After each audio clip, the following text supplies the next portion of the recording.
Yeah, I sent Ken the link, but I Mhm. don't think he'll be joining. He's probably getting ready for a fishing trip. Oh yeah, actually, I think his fishing trip on the 19th. I think he told me. Oh, yeah, I think he was saying that. So that's quite like it's quite a couple of days from now. Actually, if you come to think about hold on, 13, 14.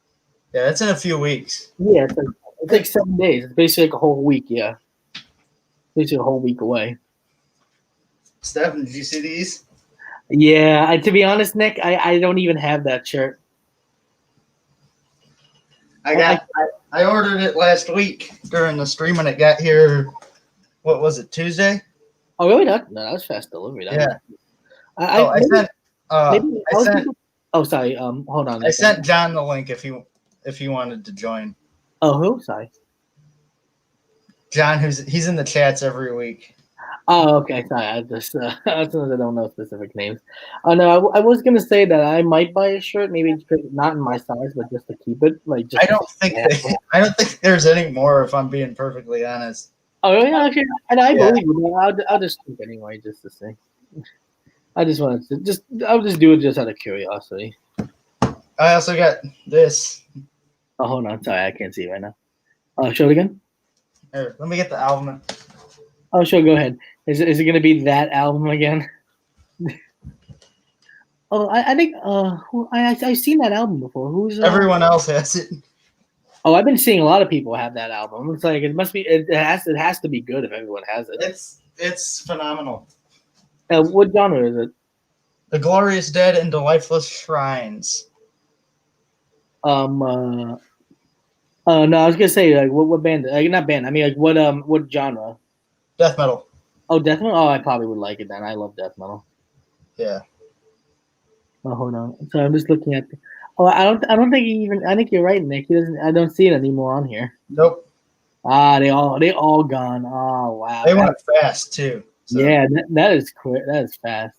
I was actually gonna. I was if he did have it still on, I was gonna just buy one not in my size, but I was just gonna keep it just to keep it to say, hey, I just have it just to have it. yeah, it sure is, John. That's the band name. Order that, Stefan. Oh, the Glorious Dead. Yeah. Like anything death metal, like I said, I'll dive right in. Actually, I have it on CD too. Oh, So I did hear that it does come with the CD actually as when I well. get it ripped into my computer, I won't have a need for this anymore. Ooh. So when I send you that hat, this might be in there. Sweet. I would love to take a listen to that. I would. Anything death metal, like I said, I would listen to it. I'm a huge death metal fanatic. Like, It's fucking good shit, man. and I believe you 100%, dude. I really do. Just crack open myself. I got iced tea tonight. Oh, nice. I just have seltzer. I got a new cozy. Nice. But you ever watch Reaper Metal Productions? It's been a while. And I actually got a care package from him this weekend. Oh, that's cool. Yeah, I interviewed him actually. It was like this. I interviewed him for my YouTube channel, and it was Yeah. during the month of my birthday. So he decided to send me a care package for my birthday. Well, that's awfully nice of him. Yeah, it really was. I said to him, I really appreciated it a lot, and he was like, "Oh, it's no problem. It's my pleasure." And I was like, I was like, you know what? Thank you very much. I really appreciate it because like I kind of like I kind of wasn't expecting anything that he was going to put in it. I was like, oh, I wonder what he's going to put in. I'm completely clueless, and then I got it, and I was like, oh, this is completely beyond my expectation. I had no idea that I would actually like get this stuff. I thought it was going to be like I don't know, just like a CD or something. I don't know, but there was more than that. And What all they get you? oh, what I get? I got the koozie. I got the. He gave me a few stickers, and he gave me the Crucified Mortals album. Oh, really, John? You actually watched the interview? Oh, like the whole 2 hours and 47 minutes because it was quite a long interview. It's also not just that, because me and Reaper basically like spoke about other things as well, so it brought like a huge conversation on as well. He seems like a decent person. Oh, he is. He's a very nice person. Like I have a lot of respect for that guy. I really do. Because what he does on Hellcast and everything, I watch a lot of those podcasts a lot when I'm like eating like lunch and all that because I just love how him and J Dog are just like they get into so many great conversations and there's a lot of good things. They also do the records on the wrong speed, which is hilarious because I get like so it's I great. have a friend here in St. Louis who does a radio show Monday nights from 11 to 1, Oh, nice. and he ends his airtime every week by playing AC/DC's Highway to Hell on a 45 but on 33 speed. Oh wow. It has to be like really like slower than the original. It's hilarious Oh, by the way, Nick, how come we have a thing on the bottom that says Manowar sucks? because they suck. Well, actually, no, that is true. I hate Manowar. I don't like them at all. So I have to agree with that. I also have this Yeah, idiots. and that one. Jeff, who's Jeff Tweedy? He's a country artist that nobody likes anymore. Ah, okay. I wouldn't even know actually, to be honest with you. I don't listen to country music. He fucked over some bandmates of his, and What nobody respects him anymore. So what a dick. yeah, it is what it is. Okay, maybe not the whole thing. I like this Heavy Metal Relics that he did a while back. Oh yeah, actually, John Arkham. I actually have to agree with you on that. I do love Heavy Metal Relics, especially the stuff like when they would show like old demo tapes and then like old T-shirts and they did some other like old like not demo like bootleg black metal albums that were pretty cool. They showed as well. The Heavy Metal Relics stuff back then before they changed the channel name was really good. But I just love both. I just like the Relics and the Reaper Metal stuff. Yeah. Let me think what else I was gonna say. Well, if it wasn't for Reaper Metal Production, I probably would have never gone to certain other bands as well. Yeah, they have quite the following, and they're doing a good thing over there. Oh yeah, they are. I can tell you that for sure. So, like, I'm just looking forward to I always look forward to the next videos they make. I'm like, oh, what else will they talk about today? Trying to figure out what Ben was doing last night. Oh, sorry, who's Ben? I'm sorry. Oh, that. I can move you. Oh no, which Ben are you talking about? I'm sorry. Brain Smasher. Oh, See, Brain Smasher. I can put you where I'm supposed to be, and oh, okay. I didn't even know about that. Actually, no, I did. I didn't either. No, I know who you're talking about now. I got confused. I was like, wait a second, like Ben, and then he said Brain Smasher, and I was like, oh, I know who you're talking about. I seen his channel. Not even videos, but I just saw Not a lot of people know his name is Ben. What the hell was that? I have no idea. That's actually pretty interesting. It's like a countdown clock. I can do that. Wow, that's pretty okay. Live with streamer. Okay, I didn't even notice that. That's something. That's a new functionality. If we pay for it, we can change the branding to whatever we want. But I'm not paying $5 a week. I wouldn't, to be honest, Nick. I wouldn't even pay any money for this because one, I don't want to have to pay for a subscription that I don't use all the time. I know we use it all the time for our streams, but I don't do streams like every single like a certain day of the week. Just this stream. What is the most popular slam band right now? Aborted Fetus. I love Aborted Fetus, but I don't think that's one of the most popular.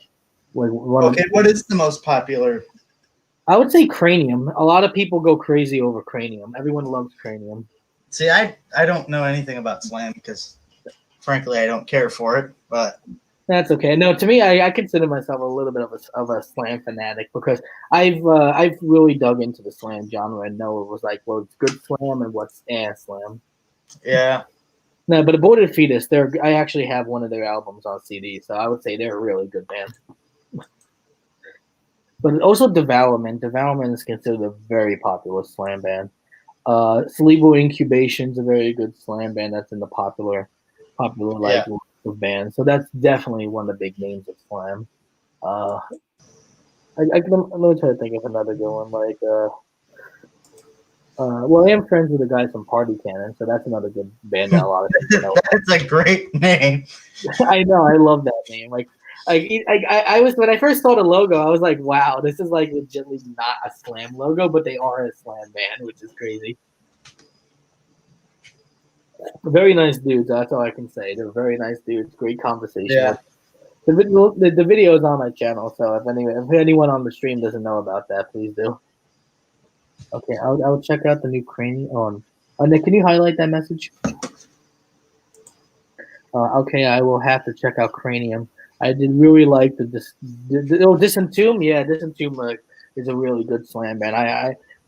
Chris Ryan from Party Cannon got me into that band because he was wearing the shirt during the interview. So he's the one who got me into that. And I would say the band called Putrid Pile. Oh, Putrid Pile is yet another good slam band as well. That one dude who does Putrid Pile, I hear he's such a nice guy, and I believe that because he looks like that kind of person that would love to like sit down and chat with you about music or just have a beer with you. He looks like that kind of guy.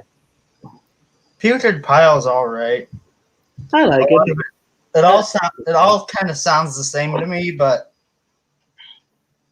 like if a band has good chug sounds, like I know some of it could sound the same, but if it has good chugs and slam parts, it gets me going. yeah.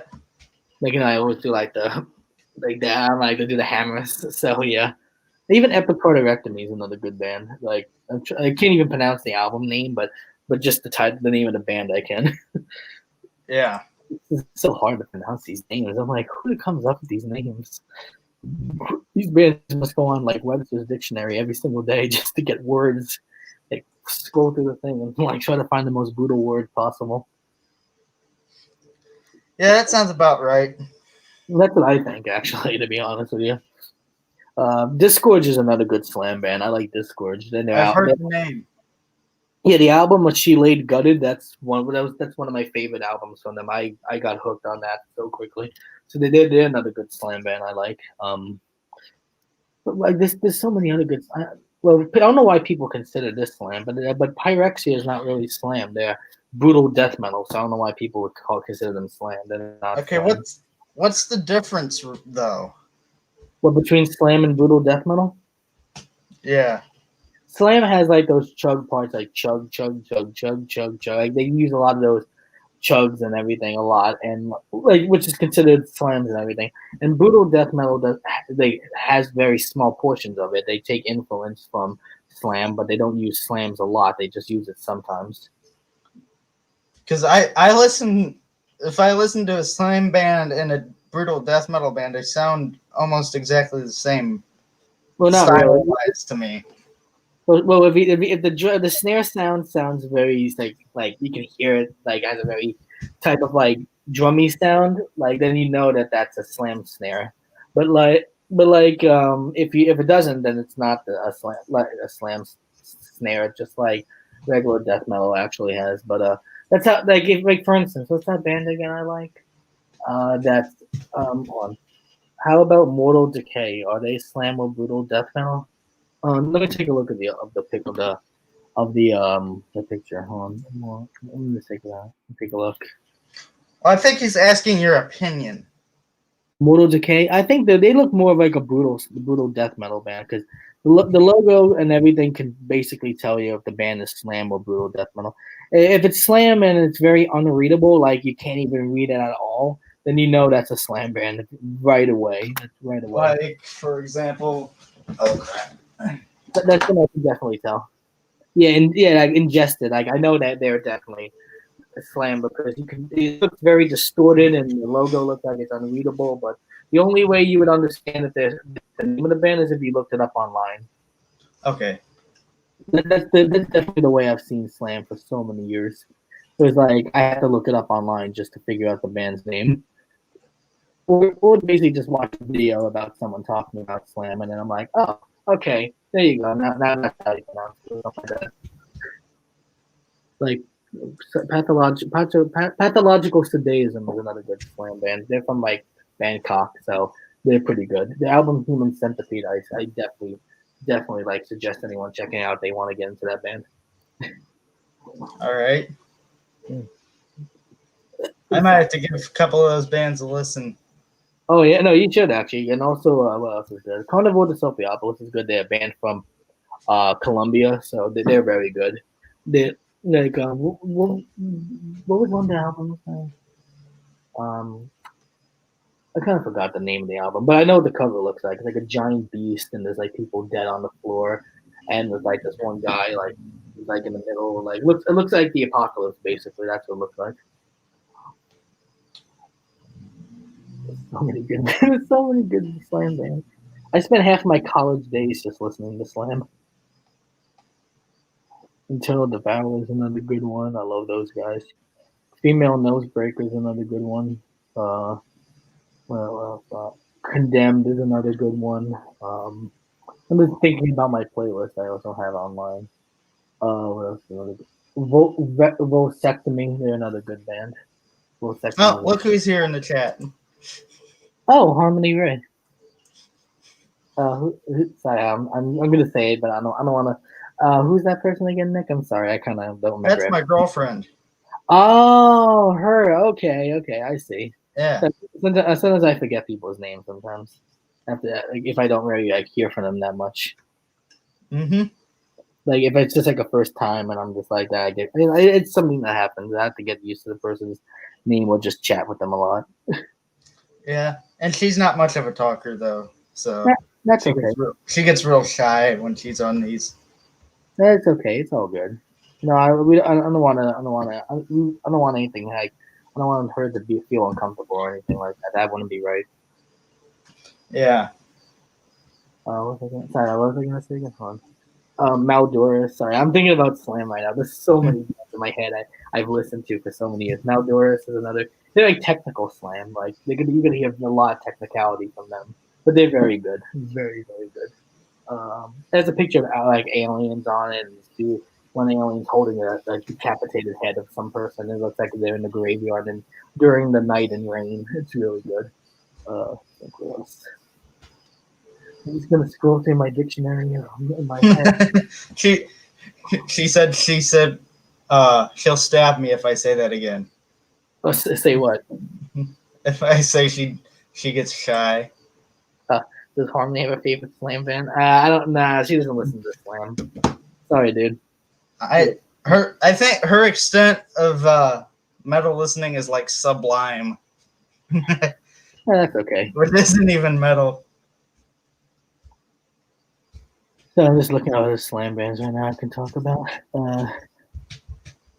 Volvadania. Yeah, they're from South Africa. They're a very good Slam band. Internal Bleeding. Yeah, they get another good Slam band. Internal Bleeding's really good. What about Torn the Fuck Apart? What's the name of the band? Torn the Fuck Apart. Hold on. Let me take a look. Band. Let's see. Let me see what they look like. The logo looks very slammy, but it kind of looks like just death metal at the moment. But let me take a little bit more of a look on that. Check them out.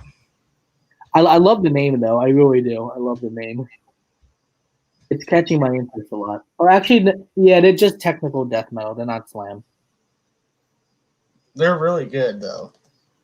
I love the name. I'll definitely check it out. I really will. I love the name. I saw them open up for Origin in March. Ooh, that must have been a good show. It was them, Origin, and Beneath the Massacre.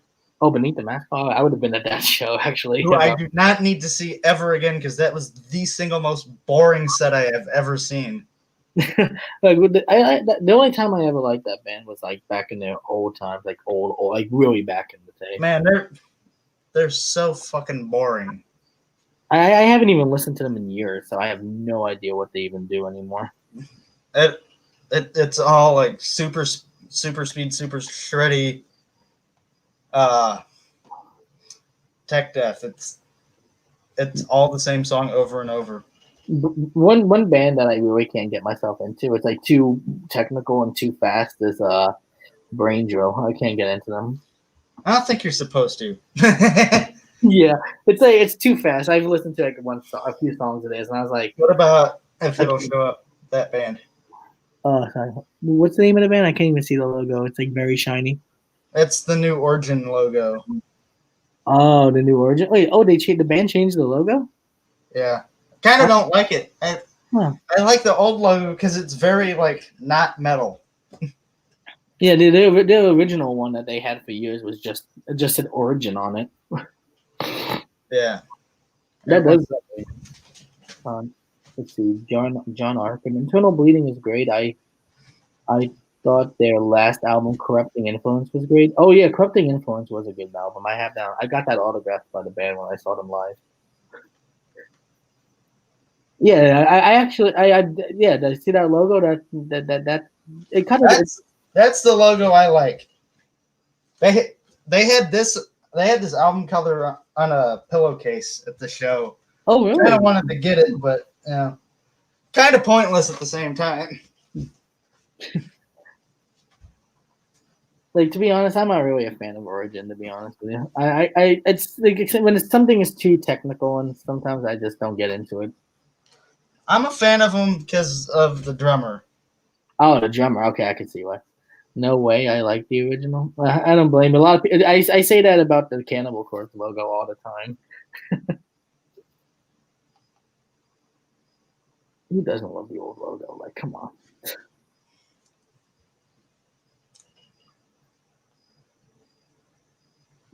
Anyone else showing up at the moment, or not as you can see? Nope, no one yet. Don't worry, there'll be more. There always are. All right, I just want to make sure. I just want to know. And we're only a half hour in, so. Yeah, it's not like it's been like 3 hours or anything yet. Right. And if it's just the two of us, there's no way we'll make it that long. Yeah, we wouldn't be. We were kind of like actually like. Although Rick saying. and I made it that one night for like 2.5, and then you joined. Yeah, actually, I'm trying to remember. I'm trying to remember what I did that night. Actually, I kind of don't remember now, but I think it was something I had to do like with one of my friends. I think that's probably why. Well, it was that night we started real long because Devin accidentally ended his stream real early. Mm-hmm. Oh wait, hold on. Now I'm starting to remember. Yeah, actually, because I think I was just with one of my friends that night, so apparently I had to come on later. Yeah. Dude, that stream, here, let me look at it real quick. That stream's got a lot of views on it. How many people watched it? I'm looking at it right now. 137 views. That's quite impressive. And the one real long 7-hour one is at 271. Wow, that's a lot of people. My new video from today is at 44 views. Well, at least that's something. At least it wasn't just like 2 or 5 or 8. And I'm sitting right now at 215 subs. Oh, nice. I actually just started. I checked back on my channel recently, and now I have like, I'm like close to that. Actually, not close. I actually have like 316.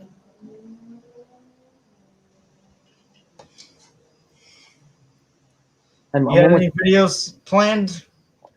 Soon. Right now, I'm just taking a little bit of a hiatus. Basically, one is because I can't really think of what else I want to talk about right now. Like one, and also two, it's just that there's so much going on in my life right now that I really don't have time right now to think of doing a video and such. So right now, I'm just taking it easy. Yeah, my problem is I get burnt out real fast if I do like 3 or 4 in like a span of 2 weeks. And it starts feeling like a job. So I try to do at least one a month, which I know is super inconsistent and probably costing me views, but I don't really care. Well, if I'm not having fun with it, then I'm not going to do it. I don't blame you. Like I would want to do it if I was really into it. But I just don't have any motivation right now because, well, this is my life right now is just at a very big standpoint, so I can't really think of anything right now. That's something that's actually taking me right now. I'd rather just sit back and just maybe think of something, but I just don't want to do it right now.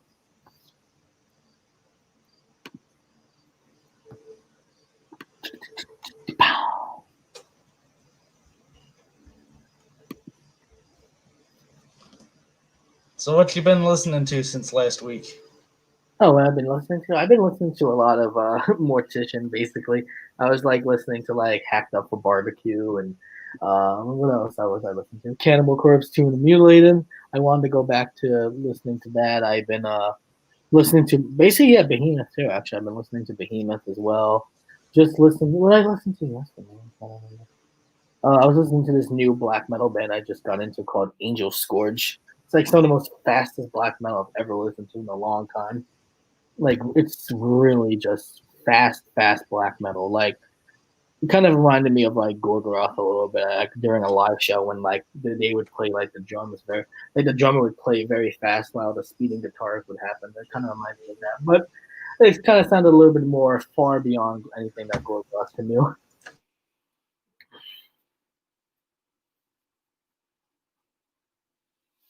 The day Nick stood silent. I did that on purpose. My phone is being weird with the charger, so I just had to blow out the charging port. Well, that's okay. Nobody needs to hear that. Yeah, no one needs to hear Nick blow.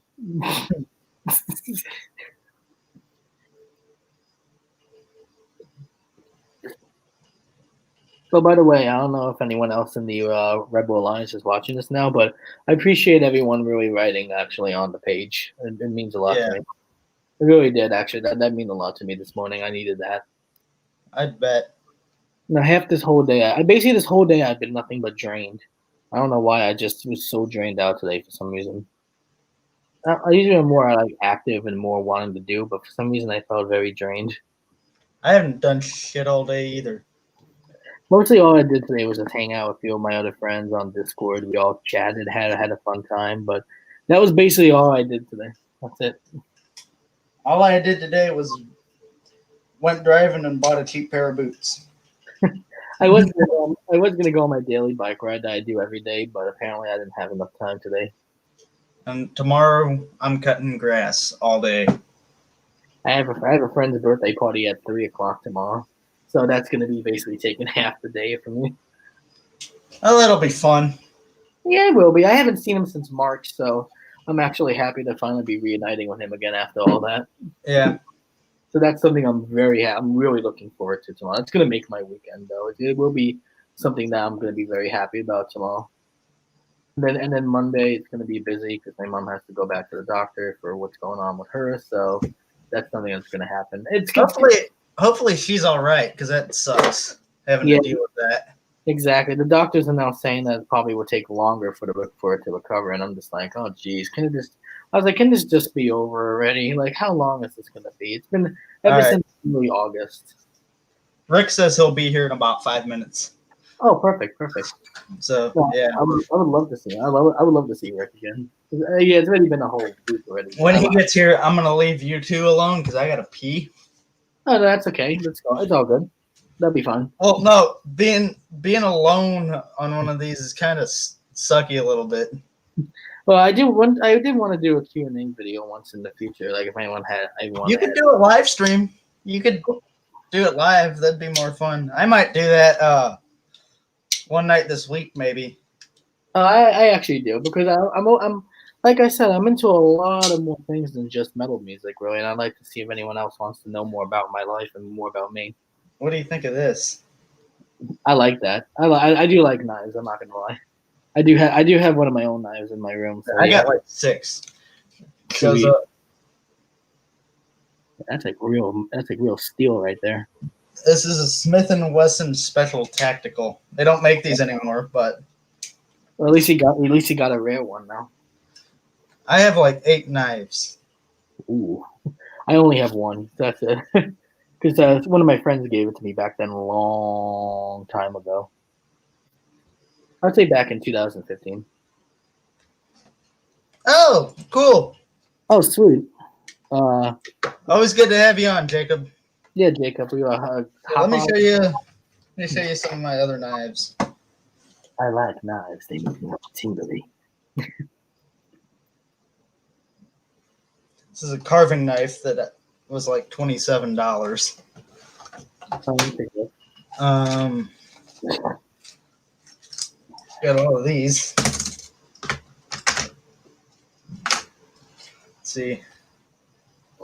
Got just like a regular grandpa style thing. Yeah, that does look like one of those vintage knives. Thing that sucks about this is it doesn't lock. I don't like Oh. knives that don't lock. Alright, then that's gonna be a problem. Official Boy Scout knife. Oh, nice. It's dual bladed. Alright, oh, wow. And another grandpa style knife. They look like, I can say they kind of look like hunting knives. This is this knife here is very appropriately named the Old Timer. Ah, like the name, it really fits well. Got this cheap little piece of shit here. And Yeah. I use it for opening CDs, as well as this one that I got in Rocky Mountain National Park when I was like 8. Oh wow, I like how it has like your name on it. Yeah, this is like $5. Oh, that's not bad. That's And it's actually kind of decent. So. Oh yeah, for $5, why wouldn't you? And then I have my special nose hair removers. Ah, that shit would hurt your job. But yeah, I like this knife a lot because the single hand open and one hand to close it as well. It's easy. It's easy to use. It's convenient.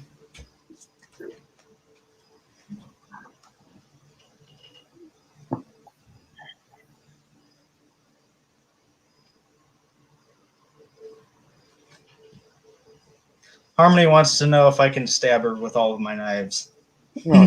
Oh, I told her no. Yeah.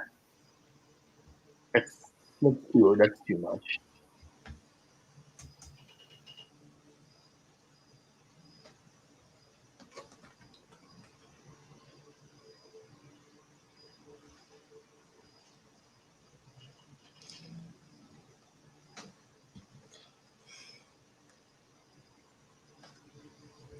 Phone's being stupid again.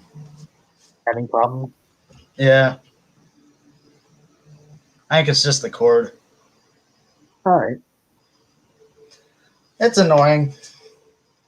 It can be actually at some points, especially if you had the phone for a long time. I just got this phone like 2 weeks ago. Oh, really? Then how come? Then how is it having problems? That's not good. Well, because it's the cable I had with my old phone that I had for like a year. Ah, okay, that explains a lot. If it's an old phone, then yeah, not an old phone. If it's an old cable, yeah, I can understand why.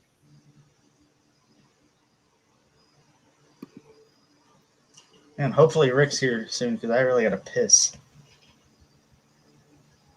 I don't want to leave you by yourself unless you have like something you could talk about for 30 seconds. I can't. Oh, he said he's coming now. Yay! Perfect. Hooray!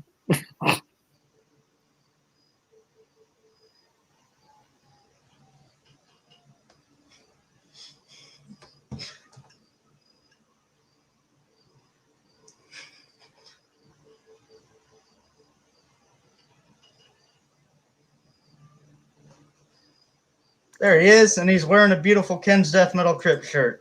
Hey, Rick, what's up, man? Wait, where is it? Oh no, it's just Nick. Where did he go? What's up, guys? Hey, how's it going, Rick? I'll be right back. I got to piss. All right. So how Yeah, you know something, man? Like several YouTubers been showing this shirt. You know, whoever was able to snag one, but nobody shows the back. So how you doing, Rick? Doing cool, man. Like I just had a rough little period. I think I messed up my keyboard. I was actually cleaning it. I spilled something on it, and then I used a wet like towel. I know. Where's my brains, right? So then I think I messed up the electronics. I'm waiting for it to dry. Hopefully it's not permanently damaged. So I had to go fucking find another one, just so I can hop on the stream. And entertain you guys. Well, the most important thing is that you're here, and that's all that matters. Yeah. Anybody else coming on or? I think Jacob's supposed to be here. Cool, man. All right. So we're expecting him. Actually, he said he'll be here in 10 minutes. He wrote to us. Is it? Oh yeah, I see in the comments. All right, he'll Mhm. he'll probably be in about 10 minutes. All right. Yeah. All good, man. What's up, John Arkham? Harmony Rain. I don't know if I've seen you here before.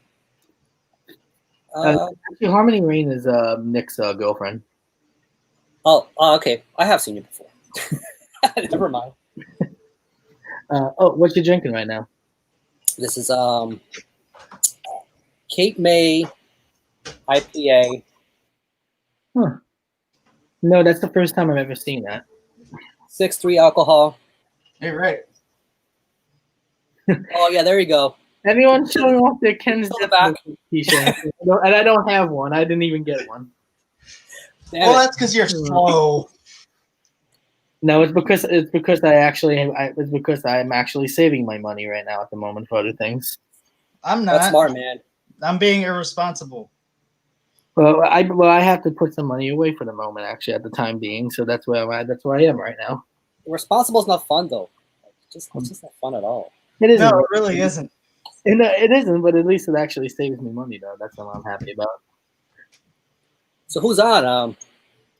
I came on late. I didn't actually look at the comments to see who's on, and I'm sure we started late, right? No, Not so late. started right on time, actually.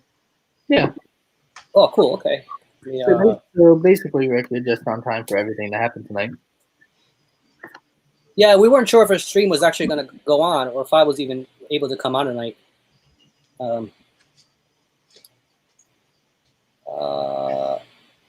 Michael Dellinger. Yeah, okay. Got some people on tonight in the chat. John's there.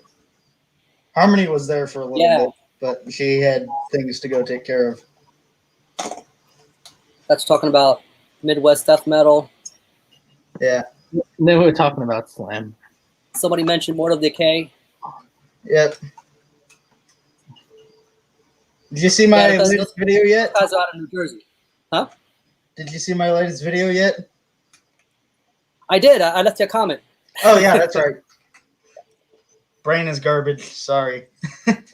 That's cool, man. Like, I did one of those Bind Room videos, It just makes sense, man. Like, it's got so much good shit on there. It's like, Seriously, Bind Room, I think, is like, it will never be the same scale, but I think it's going to probably be like the next Metal Blade. You think so?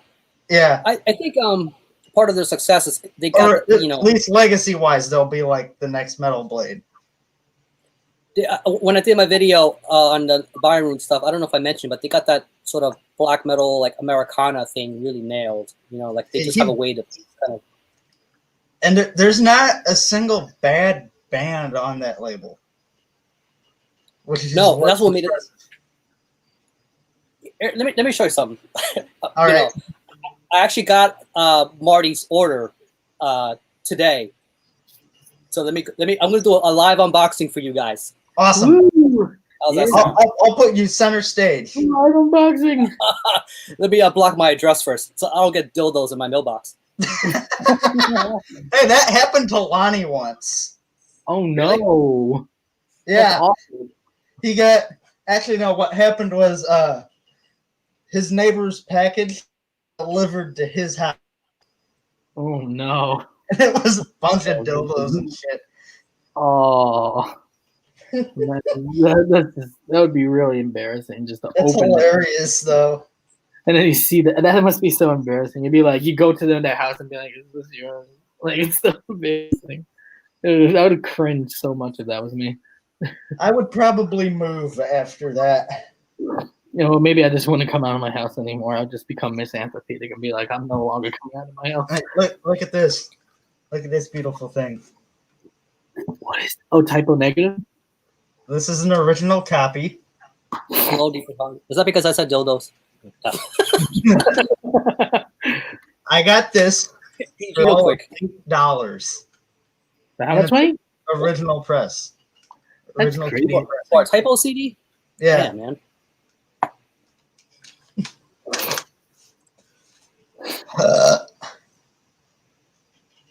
So Rick, when's the unboxing? All right. Blow me up, Batman.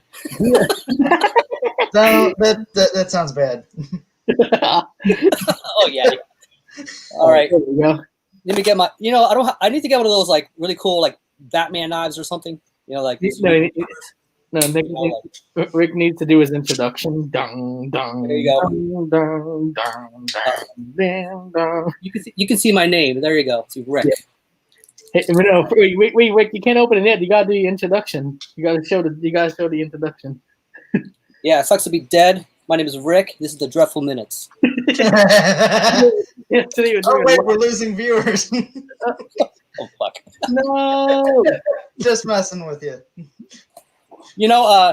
I got done making my new video today, so you'll be seeing some new shit tomorrow. Awesome. Good. I know Yeah, what I'll if you be can tolerate, doing like- instead of my schoolwork. Fucking 30 minutes of me just babbling on. All right, so I ordered I actually forgot what I ordered. So this is a surprise for me too. Love when that happens. Like, huh? What? So Let's check it out. yeah, so I got a T-shirt. Like Marty's has so much cool shit, man. But I don't want to blow like $1,000. I got fucking 3 shirts in the mail yesterday. Holy I crap! got 2 shirts. Yes, I got 2 shirts. My God, I feel like it's like a gift, but I'm paying for both. So this is the That's a Emperor good one. logo. That's a good logo. I just talked about them. Yeah, you did. Oh, what's that band called again? Infer Brew. Oh, Inferno Brew. I like that logo. I'll put it in the chat. Is that black metal? Yeah, How do you they're spell out of Boston, I believe. Wow. Okay. Is there a back print or no? What was that? Is there a back print? It's got the Vine rune, Oh, just that by room recordings. I thought it had like pictures of the band on it or which something. is cool. I like love logo. the Bind Rune logo. That band has quickly caught my interest. I love the logo and I like the snakes on it. That's really cool. Got this. Here, I'm putting it in the chat for you. That's a fucking beautiful shirt. Uh, Which one's that? Panopticon? This one, I hate how I forgot what I ordered.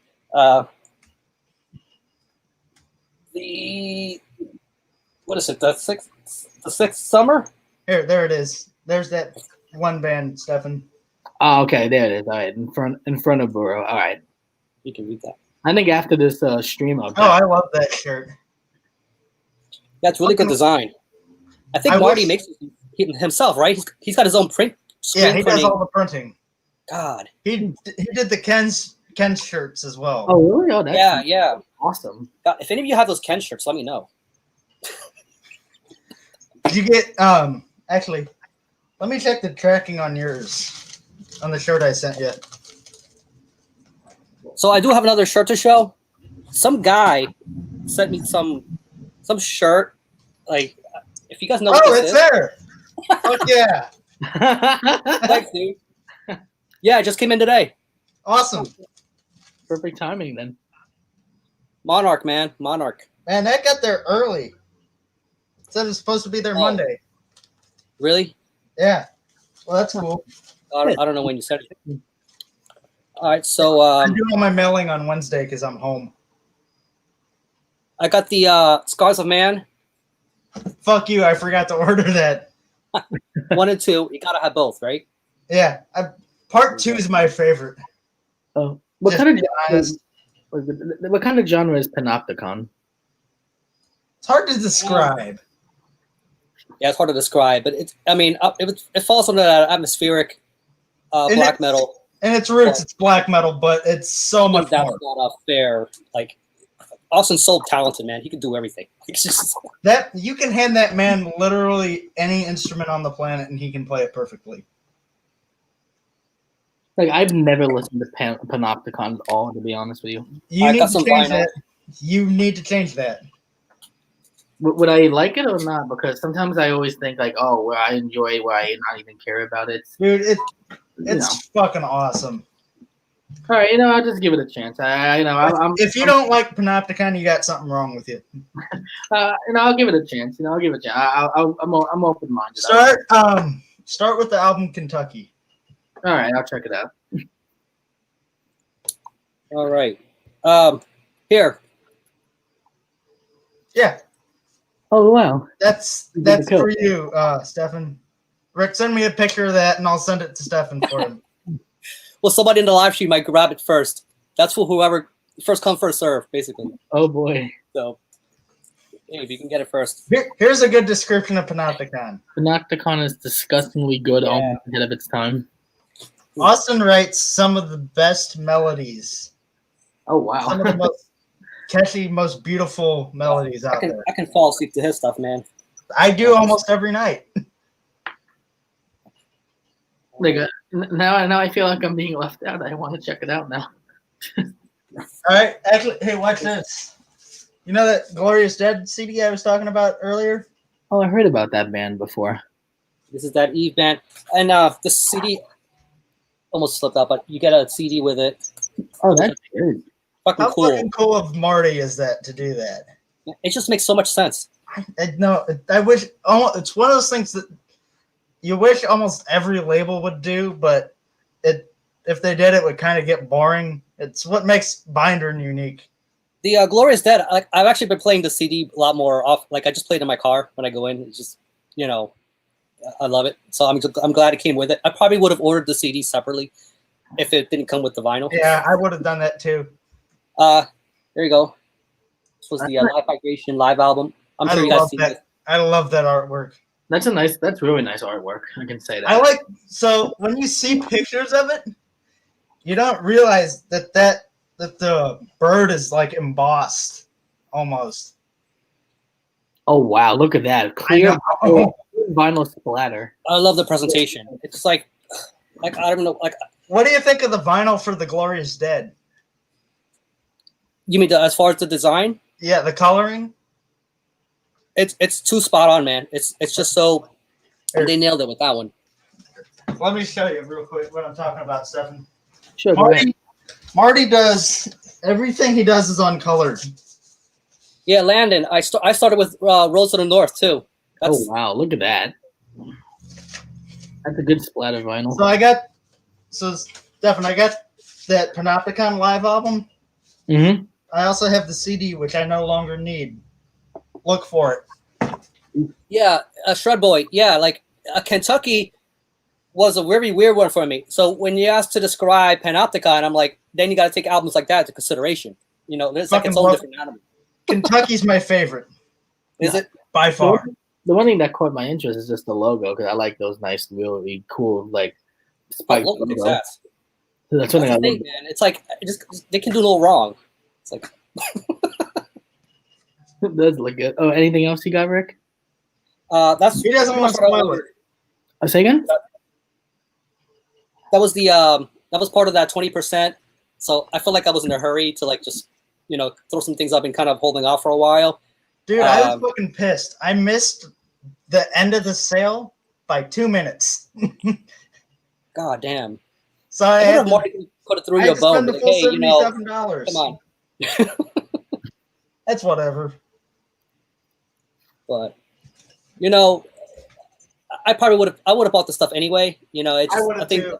the 20% was just like a bit of a nudge, a motivation to just push me and like. Hey, All Rick, right. Oh yeah, I saw that on your Insta. So I did a little research. These boots new are like $265, and I got them for Holy shit, $30. man. So Oh, and Ken's in the chat. He's writing now playing Accidental Suicide Deceased 1992. Holy crap. not familiar. I love Deceased. Deceased is one of my favorite bands. Hey, now that I got Ken on, I got something to show. Nice shirt. Thanks for the support. Oh, Ken said thanks for the support, by the way.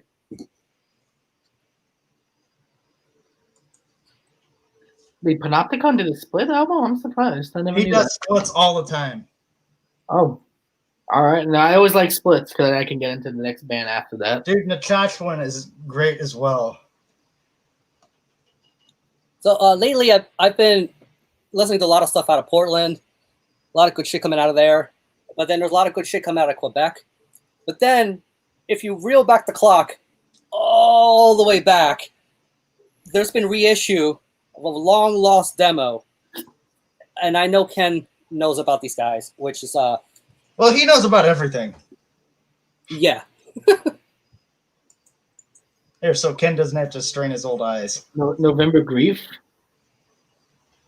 Yeah. You know what's funny? I've never heard of those people at all. I've never heard of him either. Never heard of November Grief. But one thing I need to get into, one album I need to listen to today was Ken just put it on his channel. I think maybe it was today or was it yesterday? It was this death metal band called Human, and so far I liked half of what I heard so far. What was it? The band's called Human, the death metal band. Human, like the Death album. Well, it's not really like the It's the band. It's called Human. Human's my favorite Death album. Well, I know. Kill me. hey, It's my favorite too. no, I like Symbolic Side. That's my favorite. I knew Ken would know that one. Yeah, November's Grief are like, I believe, Ken, correct me if I'm wrong, but they're the first all-female death metal band. Oh wow, that's great. Wow. Right? That's the first time. I never actually knew that. Now, I know everybody wants to say Darkata. I know that. But I don't think it was all female members. I don't believe. But I think Darkata go a few years before November's Grief.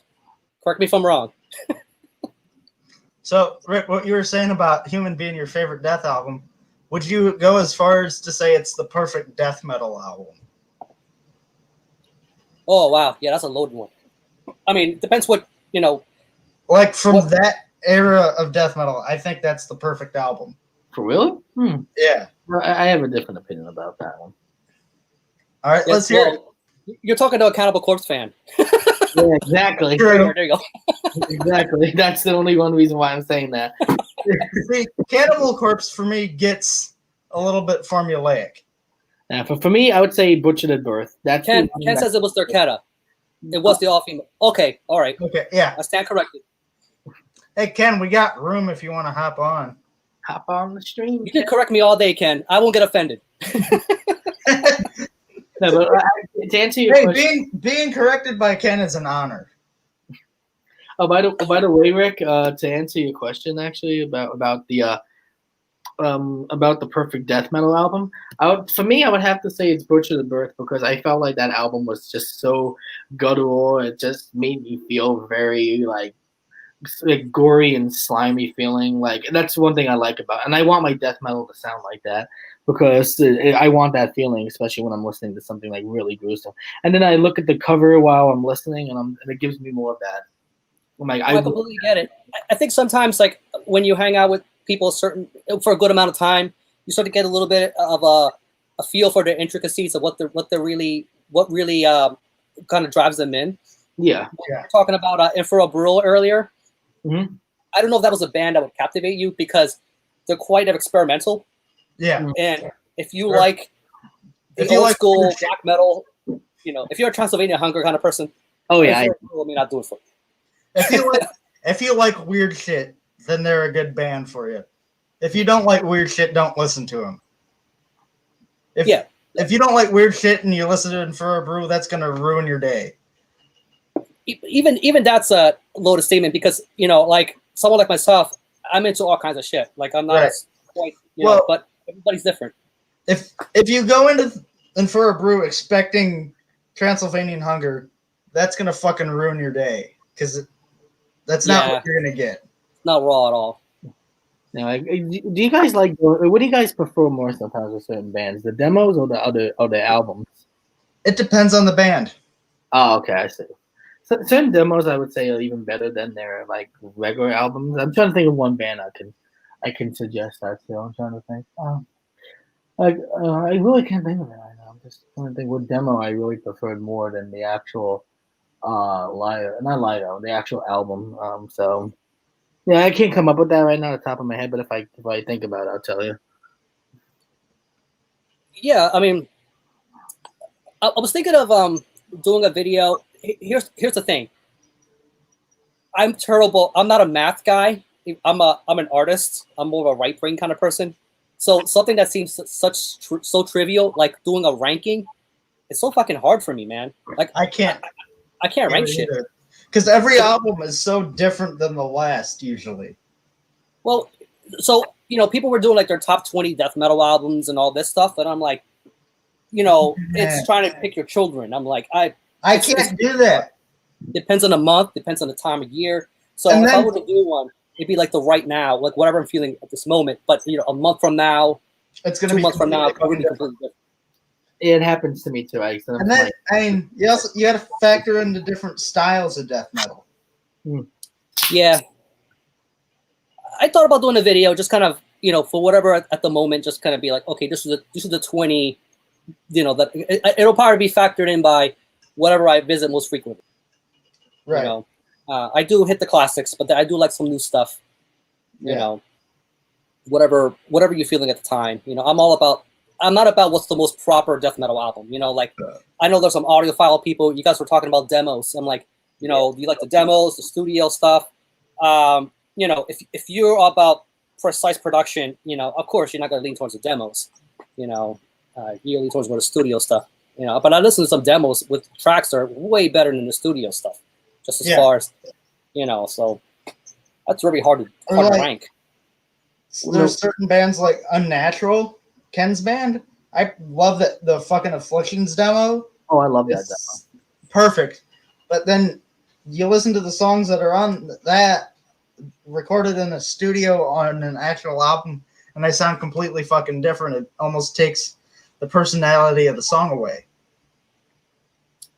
Metal Neanderthal, albums are hard, but he could do like top bands. That's one way to do it. He could do albums, but top bands. Yeah. I don't know if I could do that though. Well, because you have multiple albums per band too, right? So if you're doing a ranking, Yeah. kind of thing, are you gonna fill half of them with death? It's like I don't know. Probably. Okay, Rick, what's your favorite atmospheric black metal band right now? Right now, well, I've been diving back into Panopticon. I took a little break from them, but this has been. What are you getting? He's gonna go get he's gonna get his album. This is mine. Ah, okay. Yeah, they're good too. Specifically this album, Falls like that. Violence Perennial. Fucking great shit. Oh, cool, man. Yeah, you and Jacob are like, you guys are very more about that atmospheric. Yeah. Pretty cool. So one thing I think for me, the whole atmospheric thing is I'm kind of a hippie and I like stuff that I can just put on in the background and like completely zone out and be absorbed by. Yeah. Shred Boy says, a month ago he was in Denial. Black Seas of Vengeance. That's a fucking amazing album. Speaking of Jacob. oh, there it is. Hey, Jacob. What's up, man? There we go. Got that off. My ears were ringing, so I decided to pop in. Yeah, that thing. Was that the best move? I'm talking kind of loud, I think. Yeah. I am too. I got a new mic. I got a new mic stand set up here. Looking professional. Is that one of those snowball mics? Yeah, I attached it to this stand thing. I gotta get one of those. When you check out my new video, let me know if the sound quality is any better. I got the little pop filter on there or whatever. Hey, Alan. Hey, Yeah, what's up, Alan? what's up?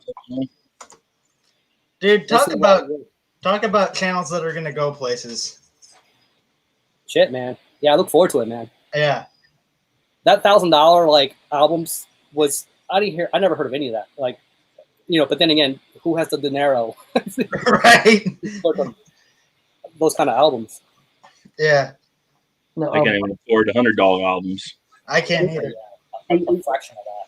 hey guys, is it true that Autopsy is coming out with a live album soon? Oh, what was that? Isn't Autopsy coming out with a live album soon? Are they? I don't know.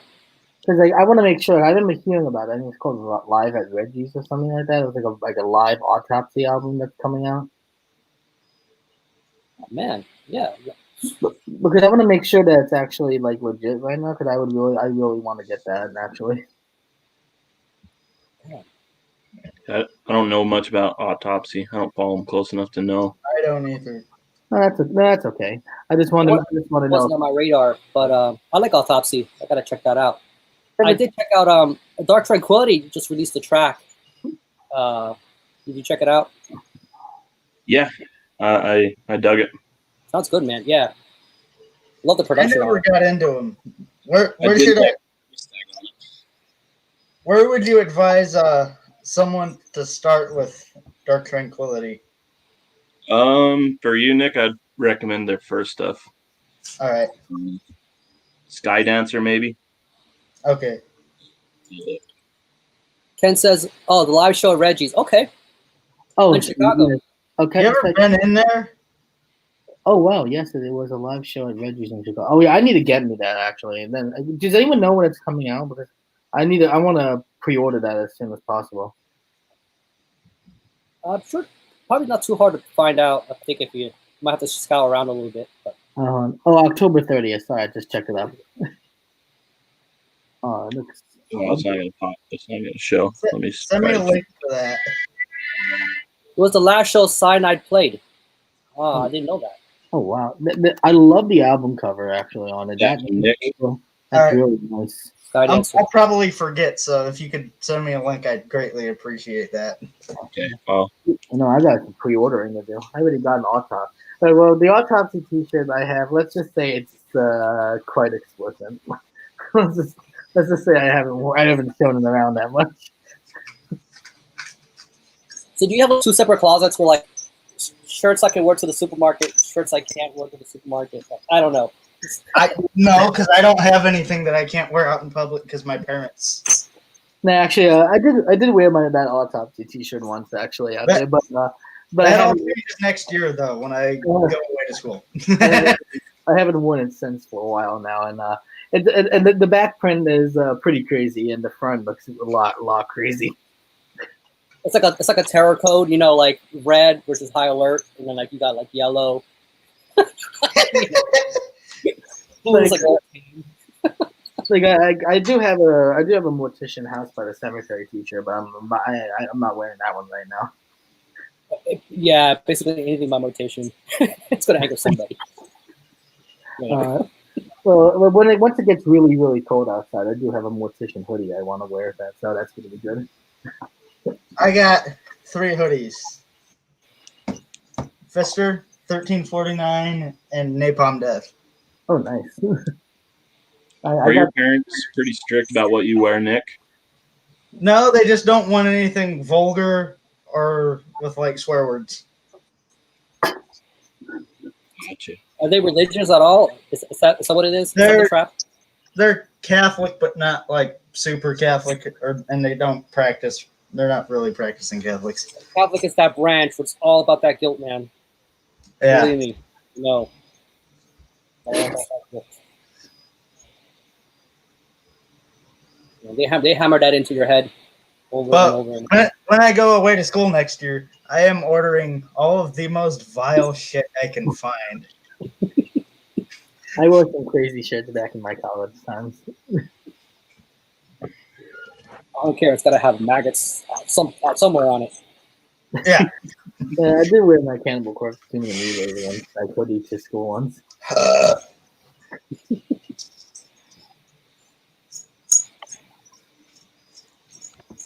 So what's new with everyone? Scheduling interviews. That's I can tell you that. For Yeah. sure. That's one of the announcements. I wanted to say I have announcements to make. Oh, what's that?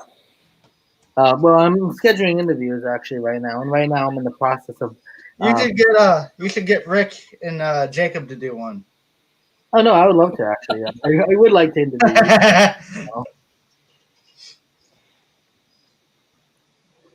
Oh, jeez. There's a crusty band that has a pretty good Trump album cover. Oh man, Bagu Vard, something like that. I don't. Oh, let me find it. Definitely worth seeing. Ooh. That's a good deal. I just found an 87 D150 for just under $1,000. That's not bad.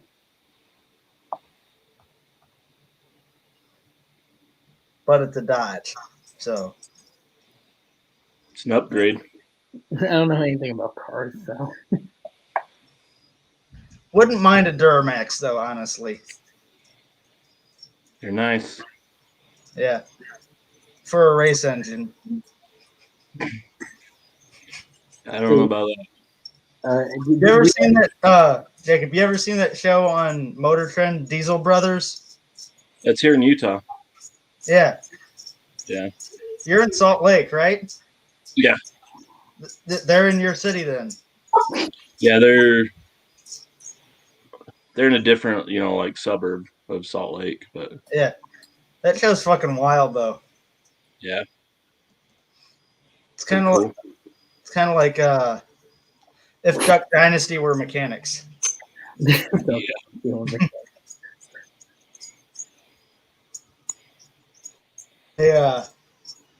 They're in the process of planning a monster truck jump.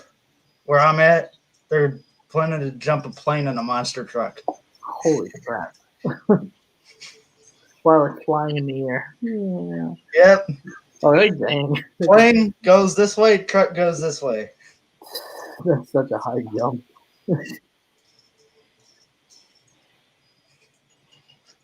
Anyway, we're probably boring people with truck talk, so. Actually, what was I saying before? Oh, yeah, I didn't even. I was gonna say about the thing I'm doing. Well, actually, I don't think I was gonna say. Like, basically, I'm trying to get an interview right now with the band Malignancy. Actually, I'm trying to just talk to the person who was like, I think who's in charge of the Facebook page for Malignancy. You heard that band Malignancy? Yep. Yeah, they're like they're a New York-based death metal band, so I'm trying to get them on board to do an interview. I'm also talking with the band what's that band again? The band Nunslaughter. I'm actually trying to get an interview with those guys. Basically, That'd be really cool. yeah. I just right now the person who's in charge of their Facebook page is going to ask the band if they can. So I haven't heard back yet, but right now I feel like it's in the process. Cool, man. Yeah, they got such a discography. Like, where do you even begin? I just start with some shit, I guess. I don't know. Right now, I'm just hoping that it all comes together, actually, because I really want to have a chance to interview other bands that apparently would be, like, pretty well known to a couple of people. Cool, man. So how many interviews have you done, like, just overall? Like, you mean, like, for bands? Yeah, just in general. Like, I guess this year. For bands this year, none really. It was mostly just YouTubers. Him and I did one. Oh, hold on. Can you like the thing that Ken said? Hey, Steph, I tracked your package. It was delivered to your address. Oh, actually, yes, Ken. It did get delivered today. I actually got it in the mail. Thank you very much for what you sent me. I'm blown away from what you just sent me. It's incredible. Like I haven't had a chance to listen to it yet because I was like busy with everything today. But Will there be a video on it? Oh yeah, I definitely plan on actually showing it off because let's just I don't want to spoil anything, but let's just say that what he sent was just literally. There's like no the way I looked at it had like no words to describe it. It was just amazing. Coming from Ken, yeah, it doesn't surprise me. So, I ordered my shirt Saturday night and it was here Wednesday. That's pretty fucking good shipping. Yeah, especially nowadays. Yeah.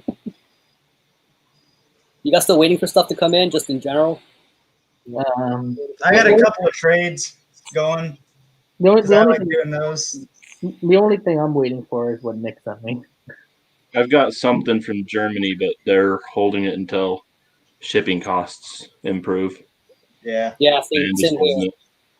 Yeah, I hear that, man. That sucks. It's like I'll scour for whatever, and I'm like, the instant I see that Germany, I'm like, oh man, it's like, okay, what else?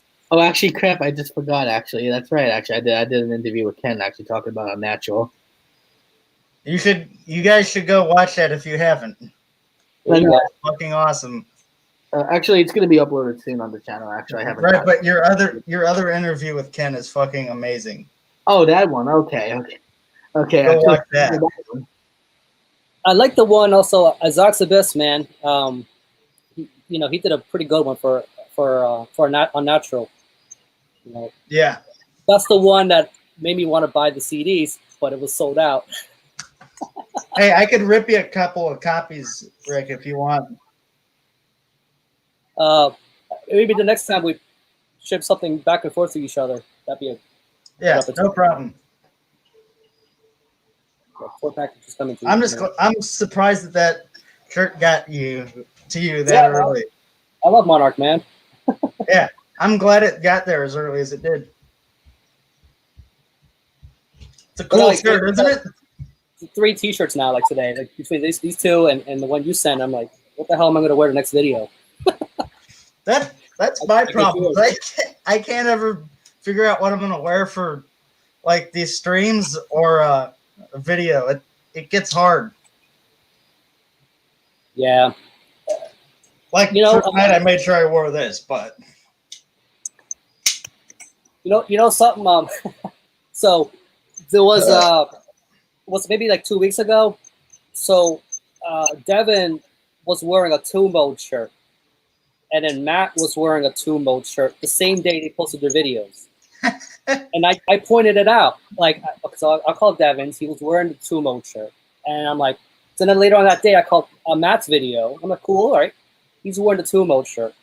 So I go, hey, does anybody notice? They're both wearing 2 mode shirts to the same day. I'm very casual, whatever. I'll shut up now. And it created this cascading storm of sarcasm. Like, well, I guess we can't drink water the same day. Let's schedule when we breathe air the same day. Matt likes to blow things out of proportion, though. I thought it was funny. Like I like crass sense of humor. It doesn't bother me. Yeah. I don't get butthurt easy over shit. You know what I don't either. I've hung around too many, let's just say, nasty, narcissistic fucking people all my life. That shit, I already know. That shit doesn't bother me anymore. Like, I already know how to deal with it. You know what I mean? I see the humor and everything. You know what I mean? I can make fun of shit. It doesn't bother me. It's when you let things get to you. You make it worse for yourself. For sure.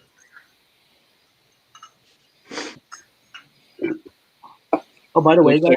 By the way, guys, the interview I did with Ken for my Unnatural is going to come soon on the channel, and let's just say it's going to be a lot of fun. You guys are going to love the interview. Right on. Oh, cool, man. Can't wait to see it. Like I basically, to be honest, I completely forgot that I actually did it because there's so much that was going on right now in my life. Actually, today is just, let's just say today is not the best day for everything. It's definitely not. Today's not a good day. Yeah, some things don't just click. Like when they say like a bad day, it's never just like one thing. It's just a cascading amount of shit that just happens all at once. Man, no, that is true, but not just that. It's because today basically marks the 1 year that my father passed. Oh man, I was sorry to hear that, man. Yeah, today was really kind of rough. Like, I don't know why. I felt very drained today, really. Like, I don't know why. I usually don't feel drained at all, but today I just felt completely drained. And, yeah, so that's basically what just happened to me today. Kind of felt lethargic. Yeah, of course. Yeah, you can Oh, sorry. relate a bit to that. Yeah. Oh, sorry, what did you say, Nick? You just kind of felt lethargic, not like doing anything. Well, yeah, that was one thing, actually. Like, for instance, like when Ken said that if I got my package, yeah, I did get it today. But for some reason, I really wanted to listen to it, but there was so much going on with me that I wanna sit down and enjoy it. I want to be in the mood, be in the zone. Like, I don't want to feel down when I'm listening to it. Yeah, 4 packages come in the last 3 days. Lucky bastard. 12 new cassettes. That's awesome. I wish I had Looks like that. I wish I could afford that. Yeah, it looks like the Postal Service has been fair to Ken lately. Yeah. Ken, I wouldn't forget about you. I would never do that. No way. Absolutely not. No way. I would never forget it. Come on, you know me. I would never do that.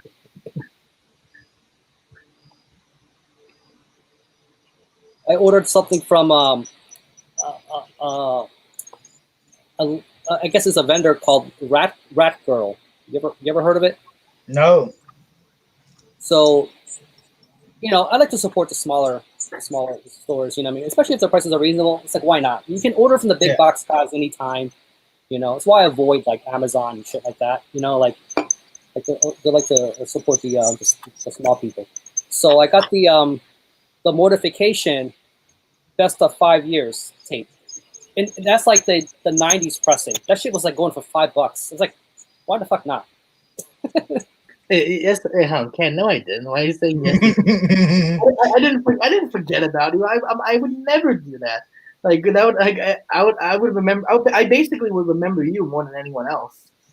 You just had a lot on your plate today. Sorry, second. You said you just had a lot on your plate today. Yeah. With everything. Oh yeah, It's- no. About today, yeah. That's basically the only reason. It's just because of today. I feel like Yeah, we I just got a record from Amazon. I know you just mentioned not ordering from them.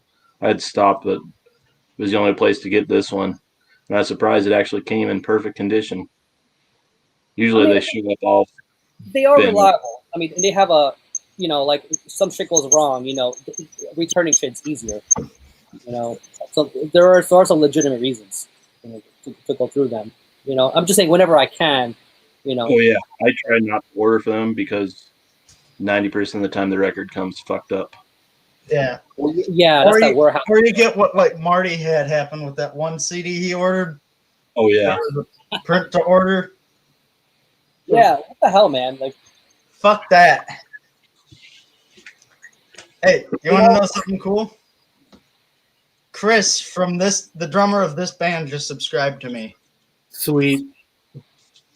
pretty cool, man. That's nice, Yeah. dude. How many subscribers you got already? 215 currently.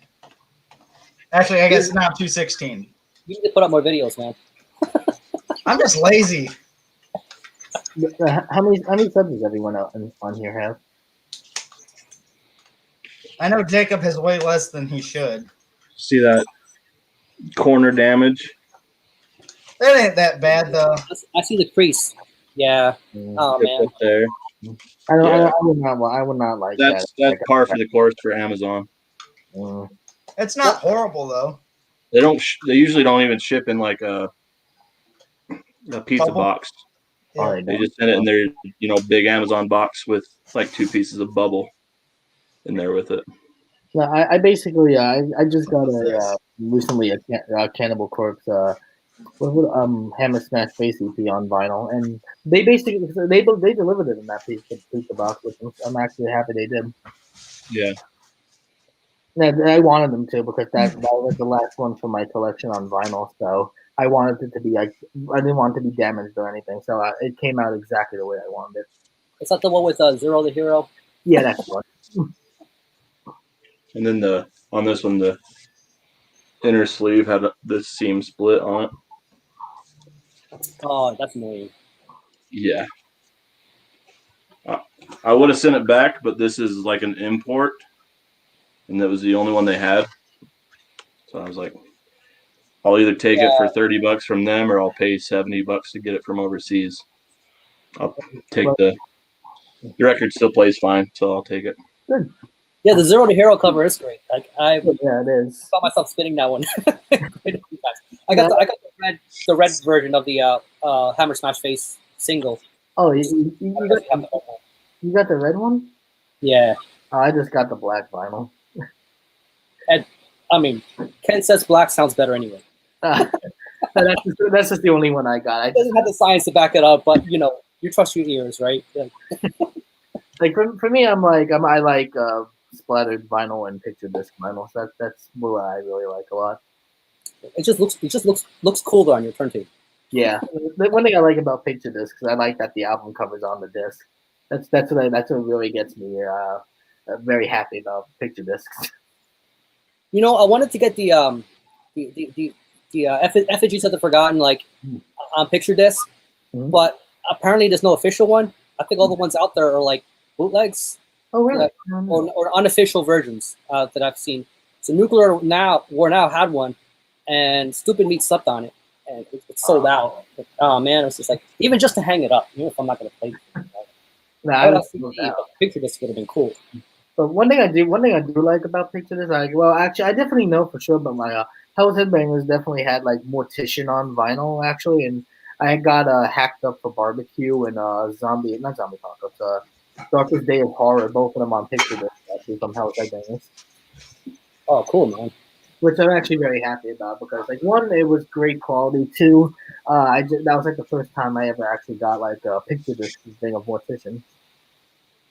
Yeah, and their artwork doesn't disappoint, especially if you really into everything. I love the artwork, especially for House by the Cemetery. That's my favorite one. You know, back in the '90s, like when I was first getting into all this shit, like Mortician always caught my eye. Like it's just like just the artist in me. I'm like, it has a certain appreciation. Like those guys in particular. And one thing I know for a fact is that Will Raymer, the bassist and vocalist for the band, he's a really huge horror movie fan, which definitely explains about the samples that they put into the albums as well as horror movies, and that explains one reason why.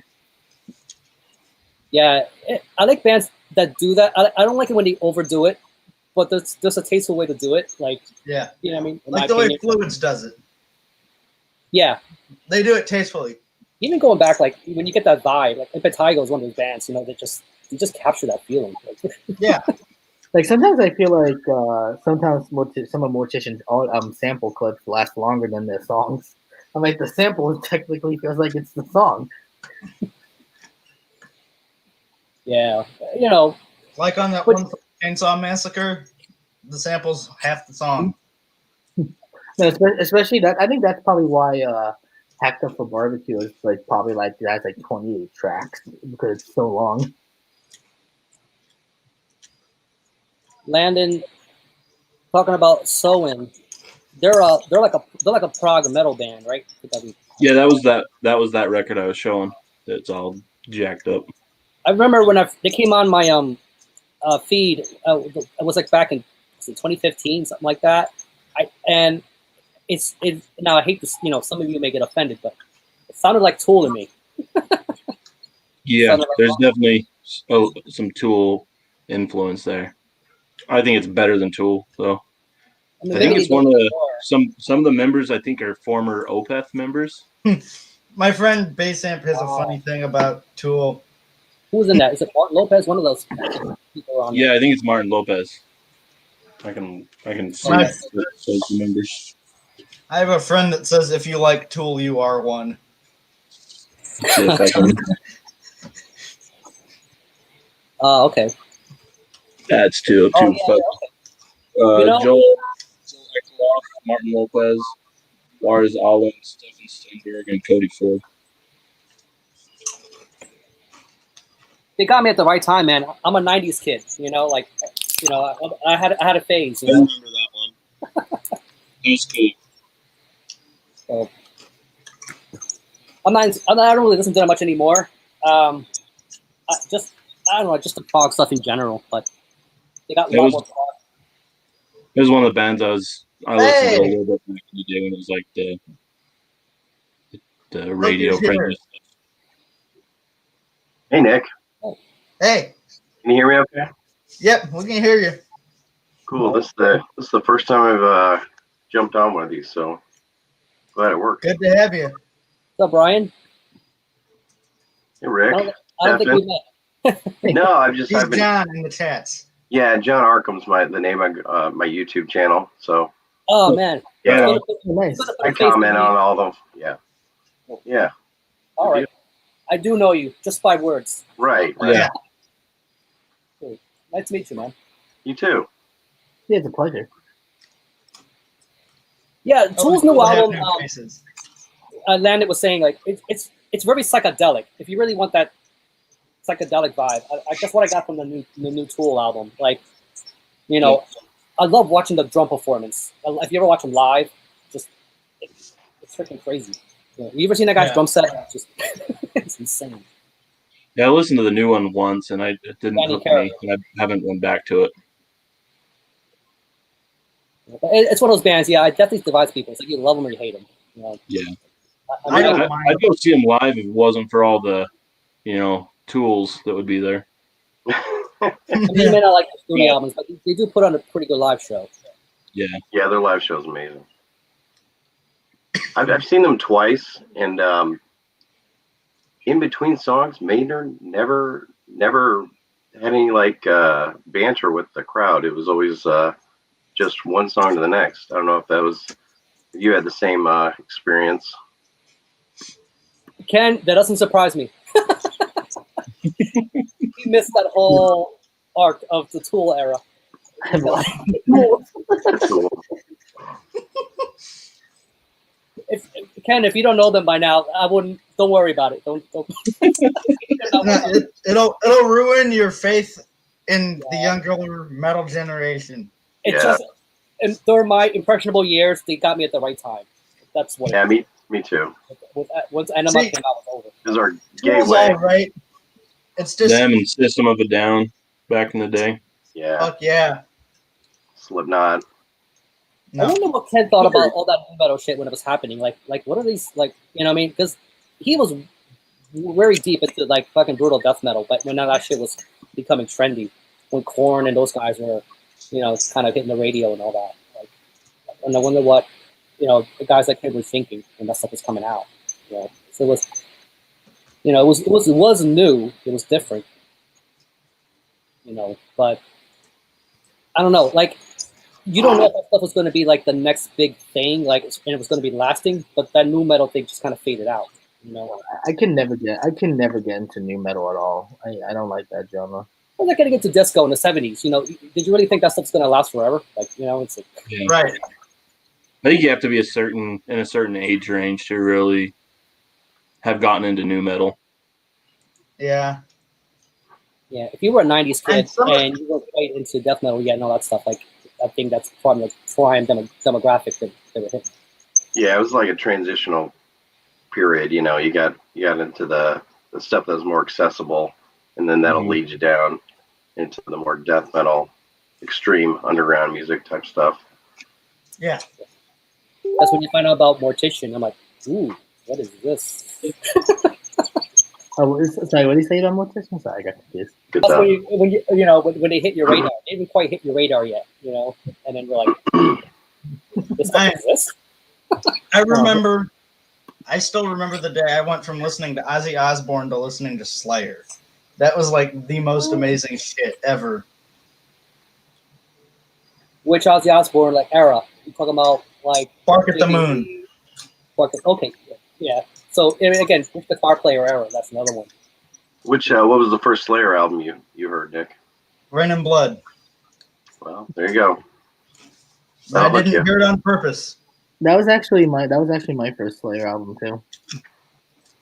First one I heard was Seasons in the Abyss. Or no, I saw the music That's video. my fucking favorite. Yeah, Banger's Ball. I was like, that's I gotta hear more, even though it kind of scared me at the time. It scared me too, but in like a positive way. Right. Now, if Rick Rubin was not involved with Rain and Blood, do you think it would have been another Hell Awaits? I've always been pondering. Maybe. I'm not sure. It would have been different though. I don't know if it would have been Hell Awaits though. Think about what was going on during that time period. It's possible.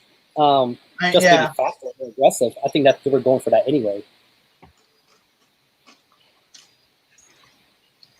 Rain and Blood's still my favorite because it was the first one I heard. It's pretty vicious. Yeah. Don't know what was my first one. Here's a hot take. I don't like Show No Mercy. Oh, really? Wow. Yeah. For me, Slayer's a song band and not an album band. I like a few songs, but I can't get into albums. It took me a long time to go back to the older Slayer. I kind of got into them with Seasons and then went back Rain of Blood and South of Heaven, but it took me probably just the last 10 years I went back and listened to Hell Awaits and Shown of Mercy. Holy. I think Seasons was my first for me. I probably caught him on MTV Headbangers Ball or something one day, and that's probably where. Oh wow. Yeah, The Hell Rates is an amazing album. I love that album, especially the album cover. It's like the demons dragging this guy That's down. fucking awesome. I love it. It's fucking brutal. I love it. that's probably right So- before the big marketing push. My reasoning for not liking Hell Awaits is it sounds too much like a Metallica album, and I don't like Metallica at all. So It didn't sound like Metallica. Oh, I didn't know that. Who doesn't like Metallica? Nick, None? Nick, Like, my next video. Zero? I have certain comments about that. I don't. Metallica's fucking boring. Kill 'em all? How can you not like Show No Mercy? Oh, it's Roger all that. right. It's not the greatest. Ride the Lightning, Master of Puppets. Oh, yeah. Those albums are I hard lost to them beat. at Master of Puppets. I did not like that album at all. Really? Yeah. I think part of it's I have really bad ADD, and there's like 4 songs on there that are like 8 minutes long. Well, the song Master of Puppets, I mean, there's a point where you think it ends, and it just Yeah. picks up again. About atmospheric black metal, Nick. Those songs aren't short. Right, but that can blend into the background and work its way into what you're doing. And that And they, it doesn't get boring that way. and they throw Orion at you. They don't even include any singing. Nothing to keep you entertained, right? Right. I I hear you. having a heart attack. That's on Nick. You know, Nick, I think you're like half my age, man. Like, I think like literally. So, you know, so it's like you're a very different generation. You know, like so Right. you kind of have to go revert back to that catalog, so you may have a different perception. You know? Right. I wasn't there when it was all coming out. I like the production of Ride the Lightning a lot better than Master of Puppets. But I like some of the riffing. Production wise, it's a good album. Musically, it's kind of forgettable to me. Master of Puppets is a masterpiece of a thrash album. How can you how can you say that like that? But isn't it like preserved on a National Library of Congress? It's like a historical. Probably. Some kind of I don't know. So my favorite Bay Area but- thrash band from that time period is Testament. Testament Yeah. does no wrong. Well, if I had Yeah, to you're compare, right. if I had to compare Metallica and Testament, I'd rather go with Testament. Yeah, and they've been Their Testament new fucking album rules. pretty consistent too. They haven't changed their sound that much either, which is They what's had, cool. they did Demonic, but that was kind of a one-off. Right? I'll listen to the Black album before I listen to Testament. Oh, jeez. All right, you're getting picked. You're not a thrash guy, right? How much thrash you listen to? Me? Yeah. Not a ton. I don't know. Those songs were played so much. Dude, fucking Testament live is one of the greatest things you'll ever experience. I think I saw him once. I seen them Weren't open they for on the- Slayer. Were they on the Slayer farewell tour? Yeah, Yeah, Yeah, I saw him on that one. but they were on that opening slot. They didn't really get much time. they played right after. When I saw them, they played right out after Napalm. Yeah, Oh, I Napalm, think- and then it was Testament, right? And then Anthrax, Yeah, and then Lamb of God, I think. yeah. See, I saw him when I saw him. It was Testament, and then Behemoth, and then Anthrax, Lamb of God. So they were first, and I thought that was strange See, that they went on. I'm not a Lamb of God fan, and I was surprised by how hard they go live. They fucking crush. Yeah, a lot of energy. Yeah. I've seen Ken them live. agrees with me. That's all that matters. See, I knew there was something I didn't like about Ken.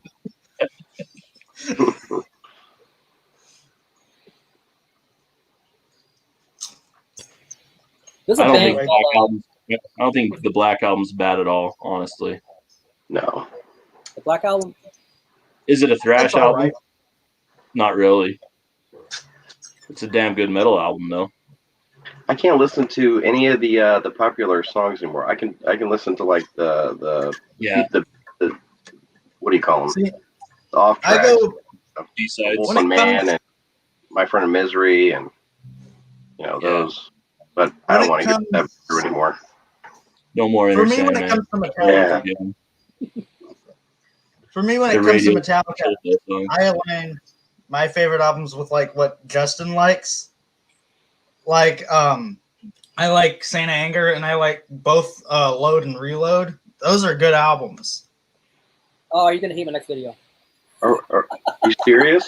Load and reload? What? No, Say they're Nick, you're bad joking. albums. I wouldn't call them good albums, though. Joking, right? Dude, Load, King Load and Nothing Reload. is amazing. Which one? The song King Nothing, Oh, They've got a It's got some couple good good songs on each album, but as albums, are they good? No, I think so. they're not. They're not bad. What about I singing? wouldn't Better than call the them Black bad Album. albums. I wouldn't call them good albums. and that Load, when that came out, I mean, that was a big album for them because it was right after the Black Album. And I remember getting it, and yeah, I did like. Yeah, I like King Nothing. What was with this logo, man? What were they thinking? And they all cut their hair after that too. Well, most of them God, cut their long You hair do off. that. You do that, Ken. You can just jump in. come on in, Ken. Yeah, come on, I thought Ken, come on in. Magnetic, You're not changing my opinion Death though. Magnetic was pretty good. Yeah. Magnetic. Death to Magnets. That was a good Yeah, one. Ruben got involved again with that one. Death to Magnets. What do you guys think of this album cover? Horn. That looks so plain. It's like South this plain. Is it like a pine tree? Oh, that's Yeah. Marty was talking mad shit about that album cover last night. I fucking love it. You know, that last night's stream got like 900 views. They're probably more than that now. Probably 1,000. For sure. I watched most of it live, which I don't usually do. I usually watch for an hour or two and then catch it the rest of the week here and there. I That's usually why. watch a good 2 or 3 hours and then head out, but I was on the entire time last night. It's because I was bored and had nothing pretty else to do. it's cool to see Lonnie on there. Yeah, Yeah. that was neat. He didn't say very much, but he looked like he was tired. I mean, from Yeah. what I'm getting, he works like crazy hours or something. Also, When he first got on there and was talking with Marty about that grab box, I was cracking up. King of the grab boxes, man. Like my one video, I'm like, just go to Lonnie. You want to see like fucking giveaways and unboxings and shit? He's your guy. yeah. Yeah. And the amount of shit that man knows, too. Yeah, I think he said he had like something like 4,000 CDs or something. 4,000. Mhm. Wow. God damn. Lot. It seems like he's like Ken, where you can just pull them out and talk about them too. Like you could pull Lonnie, I a random stack out and know what every CD was. Lonnie is the brain smasher of our era. Never thought of it that way. Wait, oh, by the way, but since we were talking about Metallica before, what does anyone think about Hardwired to Self-Destruct? I don't think I ever listened to it. You know, that's the only one I don't have. I kind of You want it? stopped doing it. Like, You want a copy? Yeah, I don't know why. I have an I extra listened copy if to you it, want. but I actually heard it wasn't that bad. Like I know people are trashing it, but I heard it wasn't that bad. Wait, Rick, what album was that you were holding? Is that the last one? Hardwired? That's Magnetic, Oh, Metallica's Death to Magnets. which is like a million layers of die cuts. I mean, That's cool. what? Nice. Oh, there's more. There's more. How long is that booklet? Is that the booklet or is that like the digipack version? This is the digipack. That's a Okay. few. It's a very long digipack. Well, I Our mean, okay, library. That's interesting. a Go ahead. small label won't do this. Like Right. Metallica can get away with this. Of course. Only Metallica can. It's like, I mean, like, can you imagine Magastump, like, getting approached, Magastump, hey, let's do this. And Magastump's like, what are you fucking kidding me? Yeah, Hardwired.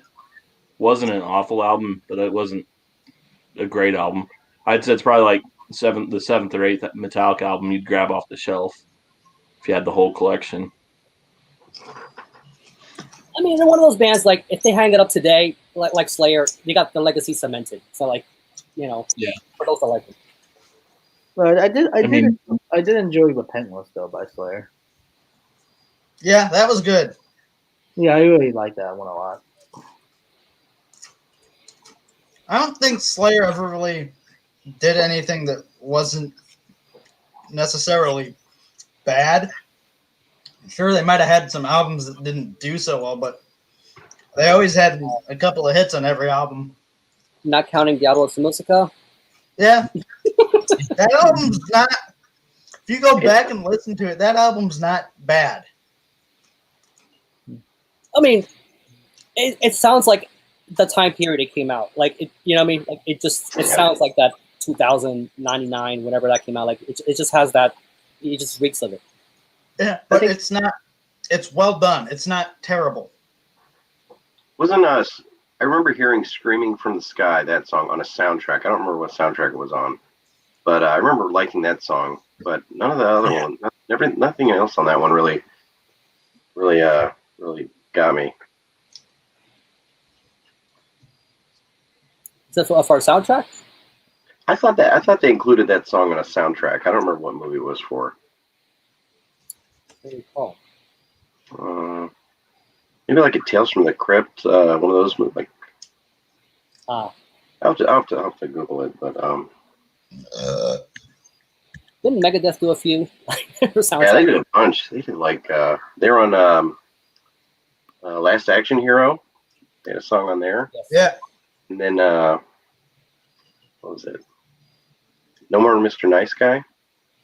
Yep. I think was in maybe that was like Airheads or something like that. Remember that movie Airheads with Brendan Fraser? Yeah. You know what's funny? When I first got into Obituary, it was like the same week I saw Airheads, like, and they had like an Obituary sticker in one of their vans in that movie. I'm like I know that logo. How fucking great is Obituary, though? Oh yeah, I love Obituary. I love those. Back in, like, 94 That's some of the fucking catchiest shit out there, if you ask me. Slowly We Rot is my favorite album by Obituary. I like that album, but I don't go to it as much. Like, I don't know why. I like Cause of Death better. Cause of Death is my second favorite. That's the one I keep going to. I like the Cause of Incomplete. Death, Slowly We Rot, and That first one I heard. You're an incomplete guy. I don't run into many people that pick that as their first Yeah. choice. That's I know. I like World Demise. I heard. Yeah, World Demise is great too. I think. Yeah. I mean, I love Cause of Death, but That song, Don't Care. yeah, I mean, it's Oh, fuck. It's good. Those are misanthropic period. They just yeah. do everything everyone. There was this Were you like guys head shop in my town, and they had this whole room full of posters, and I found a huge like 36 by 24 the Incomplete poster, That's Back fucking when I was in awesome. and I think it's gone now. I can't find it, but I wish I would have hung on to it. You know, Yeah. years ago, this might have been like maybe 1996 or something. Like, I went to like a Hot Topic, and they had the poster like hung up there. And so Yeah. they were selling at one point. So I'm like, I need that poster. They're like, well, we're sold out. Well, give me that poster. Yeah, let me buy that one. They wouldn't sell it. They wouldn't sell it to me. It's like, it's got all the tax and the tape on it. I didn't care. Right. You know, I was pissed off. They wouldn't sell it to you. No, you know, that was one of those things where I don't know how many runs they had of that poster, but I never quite saw it again. I would go into music stores. This is in the late '90s too, and I would just ask for the posters on the wall. And when they were done with them, they would give them to me. And one was for Cathedral, the Ethereal Mirror. Remember that one? Okay. Oh, But it, fuck yeah. Took up the entire wall. Like it's like 5 feet long. Yeah. It was a poster back here. massive poster. Yeah. I got that from our record store. I have all. that's I get. My guitar teacher works there, so I get all the metal promotional shit from them when they're done with it. I don't even have to ask; it just shows up. Did you say your metal teacher's in a he's in a band? He's in a band, or he was in a band? Who, me? Yeah, your guitar teacher. He played. He's more of a punk guy. He played in a band when he was like 15, 16 years old called 19. That I guarantee you'll never find anything of theirs, except maybe on the internet. But now he plays in like 20s jump blues bands.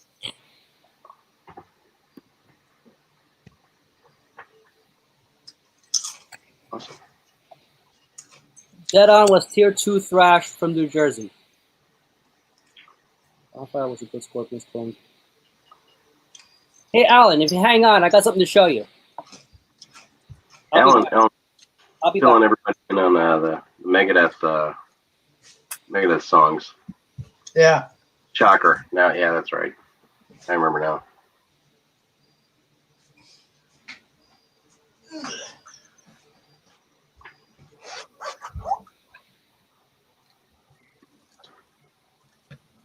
What's everyone's favorite thrash album that almost nobody else has heard of?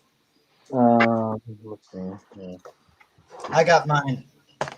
Shit, I can't even think. Well, I do like the bands of Warbringer and Havoc. So probably a lot of people actually know about them already. So This I is can't mine. say. I think Is I that have South something by that band, Nick. South American? I recognize the name. These guys are from Norway. Oh, okay. What do they This sound is like? kind of like What kind of free R noir stuff. So more like black thrash. Sure. Actually, I think Aggressor was in this band at one point. You guys ever heard of Mongrels Cross from Australia? They're pretty good. The name sounds familiar. I think Hell's Headbangers carries a lot of their stuff. They're pretty good underground black and thrash band that I like them a lot. I prefer, you know what? I prefer black and thrash over just straight thrash. Like that little tint of black metal adds something to it. Yeah.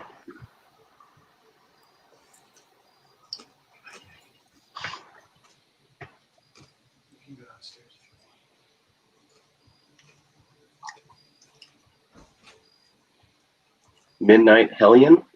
Midnight Hellion. They're from Trenton, New Jersey. All right. Just by the name Midnight Hellion, can you guess what they're aiming to be like? So it sounds a lot like Judas Priest. Oh, sure. It's kind of got a Halloween looking cover too. Yeah, like That are they newer or are they older? I think they have one other full length before this one, which I don't have. But they're current now. They're not like from the 80s or the 90s. No, they're like, but they have that sound. Yeah. So if you like that old school stuff, you should definitely check them out. If you like Judas Priest, the thing is like, it's definitely no Rob Halford. Like the guy on the vocals. The vocals is probably the weakest thing on here. But the riffs are pretty good.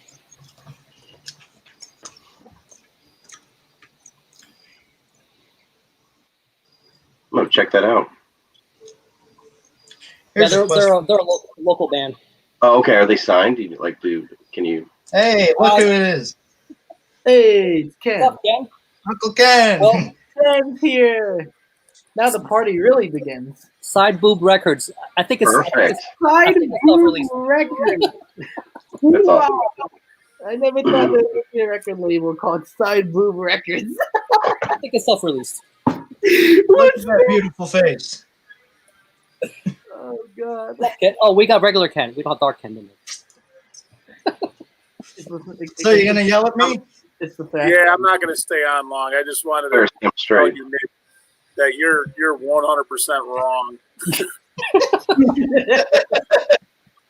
You heard it. I get that a lot. So you're saying that you like the Testament catalog better than the Metallica catalog? Yeah, that's Uh-oh. what I heard first. That's actually interesting to hear. Like based on your age, as far as that was the first thing you heard, it's actually interesting to hear. Well, See, that's so something you should do a video on.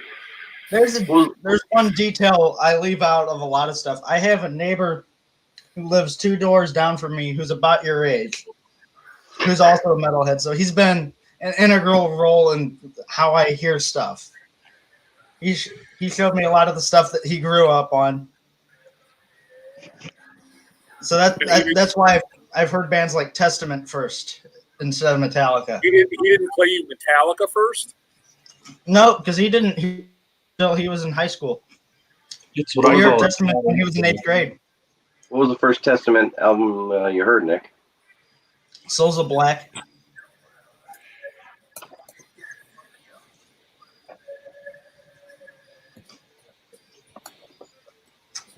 I think I have the Legacy New Order. demo. What was that? I think I have the Legacy demo. That's a good one. Yeah, the Testament. Before they were Testament, they were called Legacy. Yep. Didn't they have the Exodus singer at that time? Paul I'm sorry, what's that? Bailoff? Did they have Paul Bailoff singing for him at that time? Yeah, I think they did. Yep. That's accurate.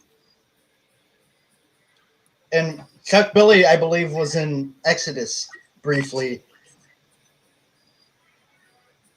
No, I was just coming to give you a hard time, Nick. That's all. Yeah. I'm not, like I said, I'm not going to stay long. I'm going to hit the hay here soon, but I just wanted to give you a hard time. Yep. You're welcome to do that anytime you like. Ken's gonna be dreaming about fish. Yeah, next Saturday. I leave next Saturday we're probably going to leave about 5, 6 in the morning. I will probably just be going to bed. Yeah, we leave. We go get the boat out of storage, and then it's. I mean, we already took it out and got it ready, but we got to go get it, out of storage, and then we got to, hook it up, finalize a few things, and then we get on the road. So we like to be on the road by 6 a.m. because it's like a 3.5 hour drive. So by the time we get down there, it's close to 9, 10 o'clock. So, the cabin won't be ready till noon. I already called, so we won't have that till noon. So we'll probably launch the boat, get our boat slipped, probably do some fishing, and then fish for a few hours, and then go back in and probably do an early day of fishing just so we can get the cabin, and because we'll have all the stuff in my truck, and we'll have the food and coolers and things like that. So we got to get all that stuff unloaded and put in the refrigerators and freezers and all that, because we typically cook every day and eat at in the cabin. We go out, I think, once. We'll go into town and we'll find a nearby town and go grab a pizza or something like that. But typically we use the cabin and grill and stuff like that. So. And you're there. Why wouldn't you? Exactly. It's too easy. We just when we're done fishing for a whole day and night, we just go in, start up the grill, start drinking cold beers and. Yeah. I'm doing some fishing tomorrow. All right. Yeah. What are you There's a place fishing for? 30 minutes west of here. They got like 20 different ponds, all stocked differently. I think tomorrow's going to be a readier sunfish kind of day. Do you do anything Maybe some besides bass? Ken? No, just bass fishing. That's all we do. We caught other stuff, bass fishing. We Right. caught northern. We caught, as a matter of fact, like 2-3 summers ago, my buddy actually caught a muskie on a bass. Oh, wow. Yeah, he caught a baby muskie. We caught catfish, walleye. My fishing partner a few years ago caught he was about a third. And luckily, I have it on video, so it's not one of those stories where I say it was this big. I actually have it on video, but he caught on a crankbait. He caught about a 30, 40-pound flathead catfish. Holy fucking shit. Be some And we good were eating. fast. You know what? They supposedly we throw everything back. We don't keep anything. Yeah. So we were catch and release completely. So we're just fishing for a trophy. There's a guy about a month or so ago down by the arch, pulled out a 200-pound blue catfish. That's Made a the big front fish. page. He made the front page of the newspaper. That's a big fish. Yeah. think it was about 6 foot tall. Holy shit! The Yeah. biggest fish I caught was about this. Jeez. This Man. We were several years back. This is going back many years ago, but we fish about 4 hours south of where I live is a lake called Rend Lake, and it's one of the top 50 bass lakes in the country. And it's a man-made lake. The Army Corps of Engineers dammed everything up around it and created the lake. So it's the biggest man-made lake in the state of Illinois.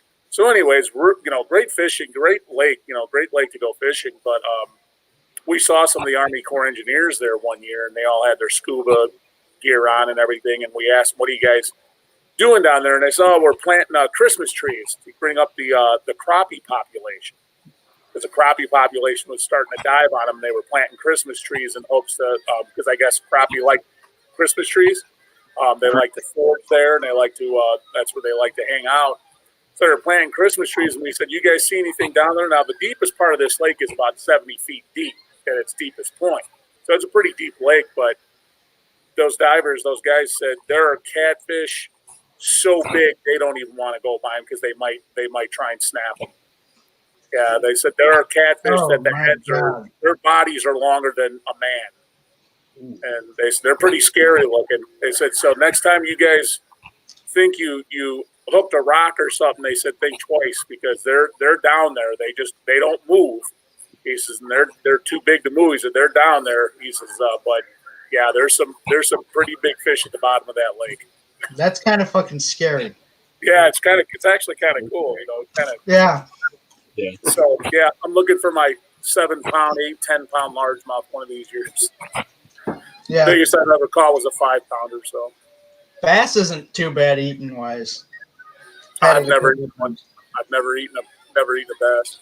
The only fish I've eaten was trout, like that I've caught was trout. That's mostly what we have here in Utah. Cool.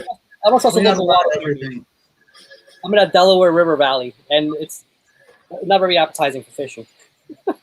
Yeah. How's Lake Michigan for fishing, Ken? I've never fished. I mean, I know a lot of people do. I've never fished Lake Michigan. Well, our boat's just a tournament V bottom. It's an 18-foot tournament V bottom bass boat. So Too a small. boat like ours, it's kind of small to go on a big lake like Lake Michigan. I mean, It's unfucking Those waves get believable pretty how big. big the Great Lakes are. yeah, you got to have a bigger boat, and our boat's a smaller lake kind of a Your boat. boat's a skiff. Yeah, so Unlike we Michigan. don't. That lake's a little too big for our boat, so I've never fished on Lake Michigan actually. I've heard stories. It's Yeah. basically an ocean. Might as well be an ocean. Oh, there's big fish, no doubt about it. I mean, there's trout in there. There's all kinds of fish. I mean, tons of fish in there. You just gotta have the right boat. I'd like to try to fish Lake Superior sometime. That would be kind of cool. Yeah, it's a big lake too. Here's a fun fact about Lake Superior. It holds 10% of the fresh water on all of Earth. Yeah, I just heard that. Really? Yeah. It's fucking Deep. massive. There's a reason they call it one of the Great Lakes. Yeah. Why here though in North America? I mean, there's so many other. I don't know. So many other places that are way better. Isn't there like a Stonehenge, something they discovered down there, like in that one of the lakes? It's a supposed structure underwater, and it's not like a Stonehenge. It's pretty crazy. I'd believe it. Maybe Alan will know something about that. It's not all that.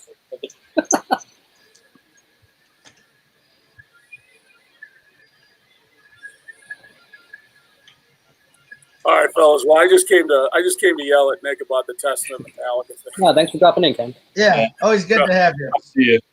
I'm gonna leave you guys to it, man. You guys have fun. Yeah. Take care. All right, Talk to you later. He's good. It's a How good great looking is shirt. Ken? Yeah, I was saying in one of my video, you'll see it. Like, I have a special feature. It's called a bulge, and it adds this nice 3D effect. So just right here. I know the skull. I got that too. Yeah, Yeah. not all of us have it. Some Cool to people have. call it gross. I call it shirt enhancement. You eat salads, you won't have that feature. Yeah. You work out, you don't have that feature.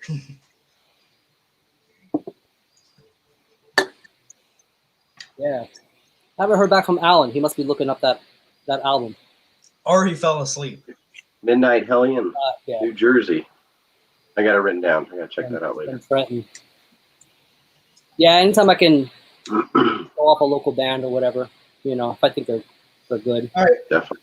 What's everyone's favorite local band?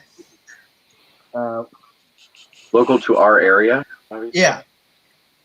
So the town I live in right now was where Mudvayne came from. Speaking of new metal, I'm not saying that's my favorite local band, but that is just the one local band from here is Mudvayne. That's about it. Where are you? I'm in Peoria, Illinois. Oh, you're close to. You're like right between Ken and I. Right. I'm about 3 hours from St. Louis. Got some Blair there. Where's that? Chicago. This is mine. Paladin some- Brew. I don't have the Crips serving with me, but they're a Philadelphia band. I This like is very my much. fucking favorite. One of these days, Killer. I'm actually going to do a video about, local bands here in Salt Yeah, Lake. that's a good idea, actually. Isn't Conqueror from not Conqueror? What's the band I'm thinking of? They're like traditional metal. Oh, fuck. It's this guy's other project. Probably. I thought they had a Visigoth. Is that who you're thinking of? Visigoth. Yeah. That's Yeah. Visigoth. Those guys are pretty good. Yeah. The singer of Visigoth is behind Paladin Brood and Okay. Gallowbraid. Man, that shit's so good. That Gallowbraid is so fucking good. Is that like pagan black metal? Gallowbraid. Gallowbraid is kind of similar to like Agawak. Okay. That's kind of who they were modeling their sound after. And then Paladin Brood is kind of like a epic black metal.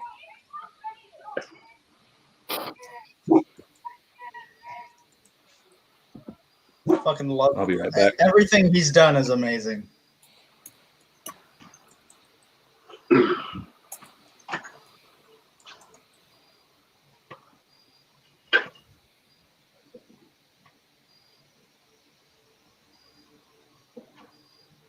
You know, I wish I spent more time discovering more music lately, but you know something?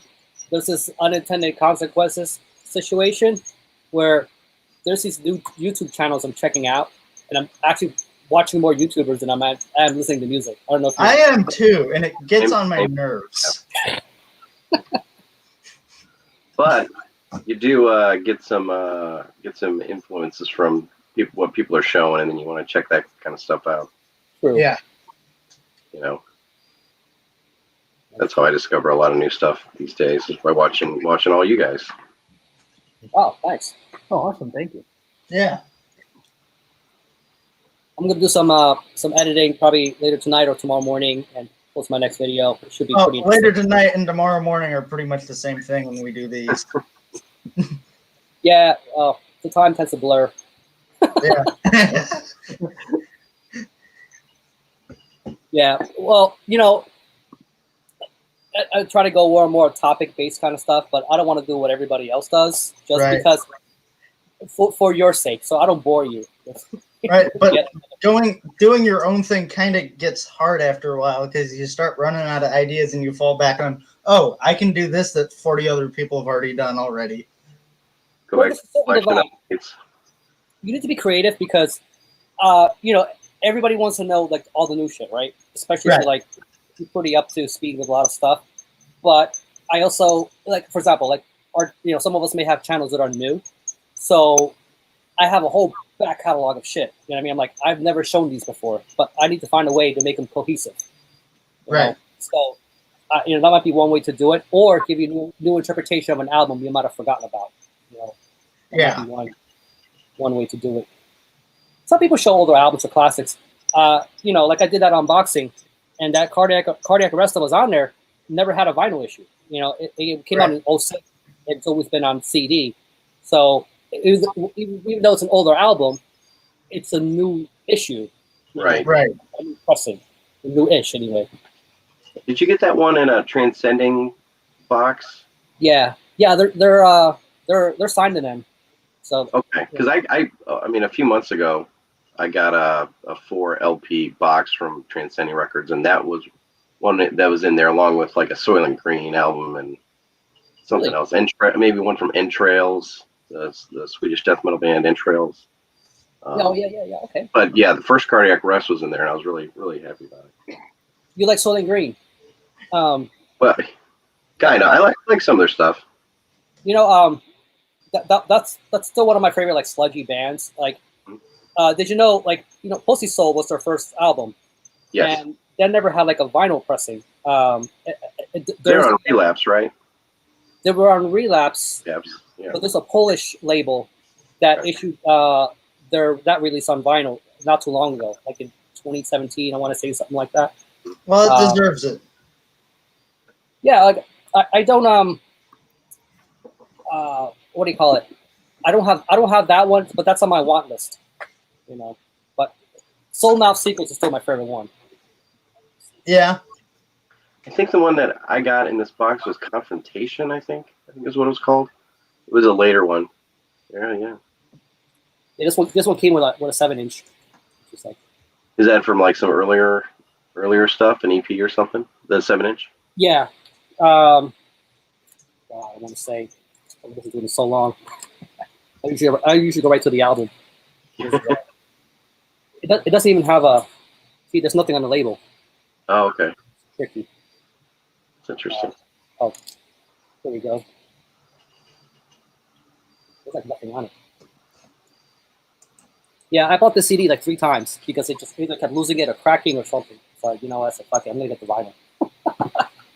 But it desperately needs a repressing. It hasn't been repressed since. I don't know if Relapse doesn't work with them anymore. I mean, I know the band broke up. Right, because they're the singer's doing Goatwhore now, and it has been for a while. Yeah. Goggles, yeah. Yeah, I love Goatwhore too, man. Like, you know, I like that Louisiana specific flavor of it. Right. And the guitarist from Goatwhore was from Acid Bath, is that right? He played in Acid Bath. Yeah, I mean, they're all part of that same crop of Yeah, right. up together, yeah. True. Yeah, if you notice, like one of my videos, like one of my thumbnails, like I got the "I Hate God" kind of like parody on there. Like it's, so I love those bands. Oh. All right, Nick. Oh shit, Jeff. Yeah, you missed Ken. He was just dropping in real quick. He wasn't gonna stay anyway. He needed to correct Nick on Testament, whether they were better than Metallica.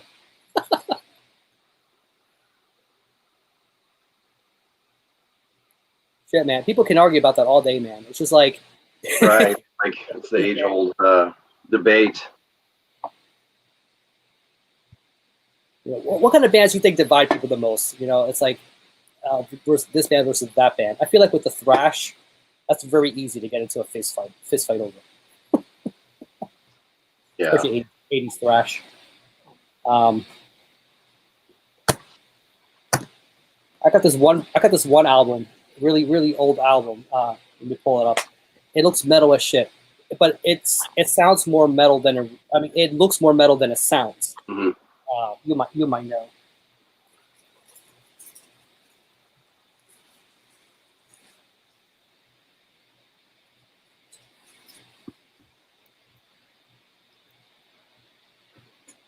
Yeah, it's funny. There's this local comic book store in my town, and they have that in the bin. I've never bought it though.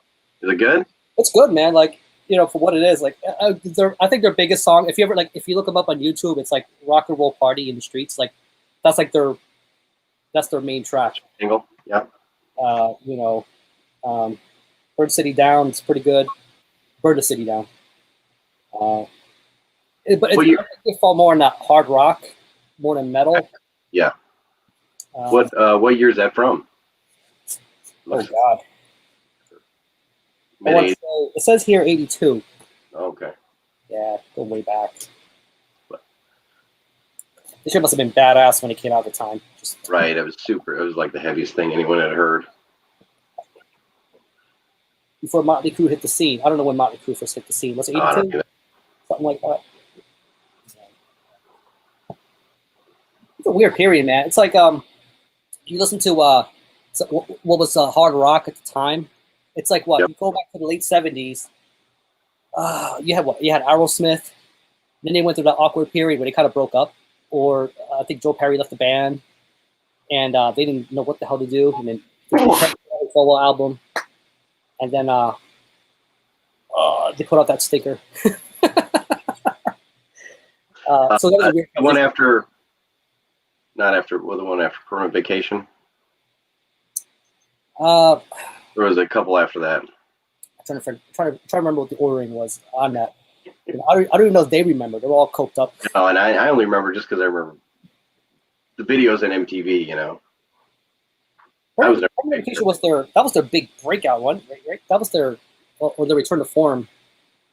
I know they did for a while in the early '80s, and then then they came back. Yeah. Big too. I think people forgot about them for a while. But by then, all the hair metal bands were already full in effect. You know, Dokken and those guys were already coming out doing their thing. Right. Winger, Poison, Bon Jovi. Yeah. Well, maybe Well, you know, from New Jersey, right? yeah, I'm a Jersey boy. You know? Yeah. Yep. I think when they came out, they had that image. When Bon Jovi first hit the scene, they had that. I think when Runaway came out, they had that look. They had the image, but their sound was not. It was too happy. Definitely. You know what though? I don't care what anybody says, man. Wanted, Dead or Alive is it's a kick-ass It song. is. Yeah, it It really is. Yeah. Even that, I really like that song they did on the Young Guns 2 soundtrack. Was it, or what? It Oh, was called Young Guns, right? Blaze of Glory. No. I think it is. What was that called? I think it's Blaze of Glory. Blaze of Glory. Yeah, yeah, there you go. But what was that? I like Was that Bon Jovi? That wasn't the band Bon Jovi. Oh, you're right. That was just John Bon Jovi. It was John Bon. You see, that was the confusion. Like Yeah, you're right. they got me too. I'm like, where the hell's this on It's board? a solo project. That's awesome. That's what it was. I mean, I liked the movie. It came out at the time. Oh, yeah. Some characters got killed. I prefer not to have gotten killed, but it is what it is. Yeah, I remember seeing that. I was really surprised Charlie Sheen got shot in like the first half hour. I'm like, that's it? He's like he's on the poster. He's gone. I still get my check. Yeah. He was a big movie star back then too. By then, oh yeah. One of my early favorite movies of his was The Wraith. You know, Yeah, the race great. kicks ass, man. I remember I know seeing that car wasn't real. They just tacked on that supercar on top of a Dodge or something. that. Oh, really? The shell, yeah. You know, but hey, Yeah, that, look cool.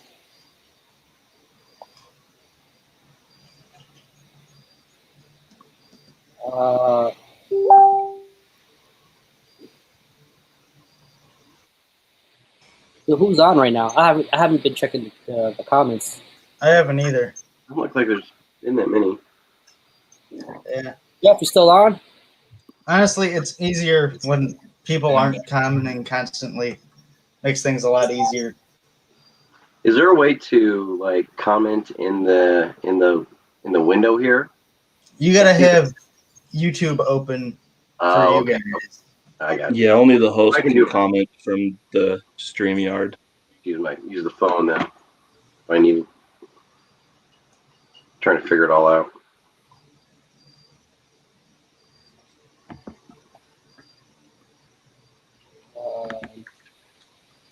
All right, night, Alan.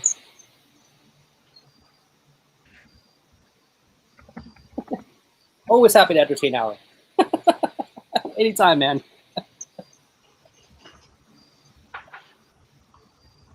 the thing is, like, guys like Alan, like, they know their shit. Like, they Oh, know, wow. they fucking know music. It's like, what can I say that's enlightening? Like, I just, or, you know, like, so guy like him, you know, but it's cool. Like, you know, I mean, I'm sure there's still plenty of intriguing and different things we can talk about, you know. I think it's just interesting to hear everybody's perspectives on different albums or different artists or you know, how they got to those throughout their kind of musical evolution, you want to call it that. That's what I find most interesting in listening or watching everybody's channels. Oh, definitely. Definitely. Yeah. And some people go into more detail, like, you know, Alan's obviously well versed in the new wave of British heavy metal. But yeah.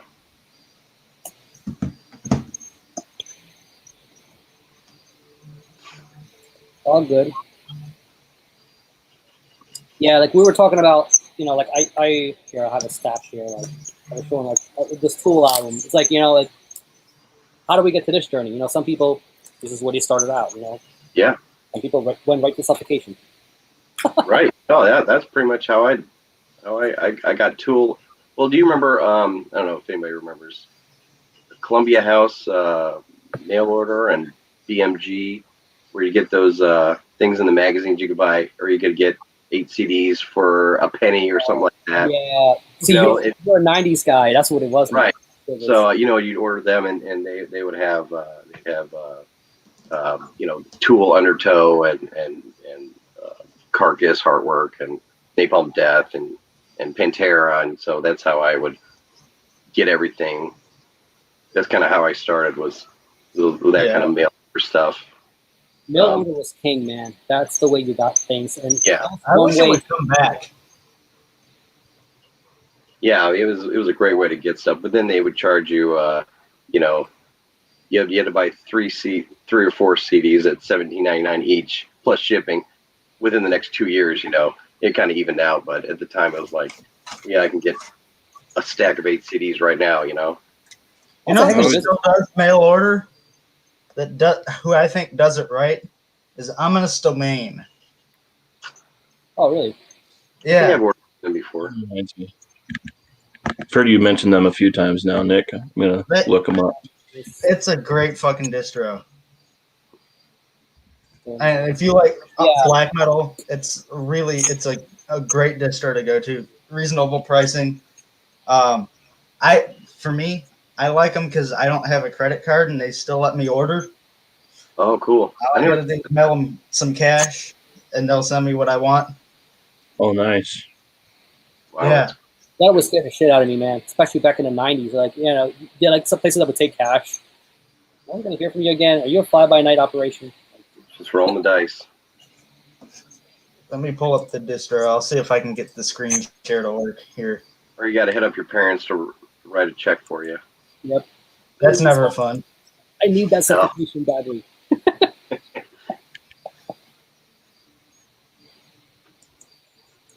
Yeah, I couldn't go through like half that shit and tell my mom about it, man. Like, it's just like, you know. I got that. How do you tell your Catholic mom you need rotting Christ? No. Right. I got the Bleeding by Cannibal Corpse, and I had to hide that in my room. Yeah, I did not want to. She did not need to see those song titles. For Yeah. sure.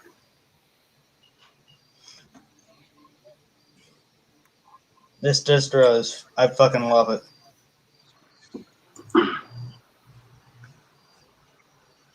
Yeah, it looks pretty cool. I just glanced through some stuff on the site. Bookmark that shit. OG pressing. I got this in the music club back in like '94 or whenever the hell this came out. Music Club. Oh wow. Yeah. Awesome. Hey Rick, can Bob Barrett on guitar. Holy shit. Yep. Rick, can I see you with the Jack Owen. Oh yeah. I want to see like what Can't beat that old logo, man. I think on the inside is the full picture, Yeah. right? Actually, nah, just that corner here. Oh, okay. Because the band, I didn't remember hearing that the band said they put the original cover like. Oh, you know, it's Yeah. isn't it like kind of like Ooh, I love that beanie. Yeah, isn't You the recognize full this? art? Yeah, I sold that to you, right? Yep. That's how you turned me on to my favorite album of all time. That's right. Was that in the Metalhead box? Yeah. Yeah, and I didn't get it, so I bought it off of Nice. Jacob. Still not scratched. Like, it's pretty good. I played the shit out of this. It's still in good shape. I'm That's great. surprised.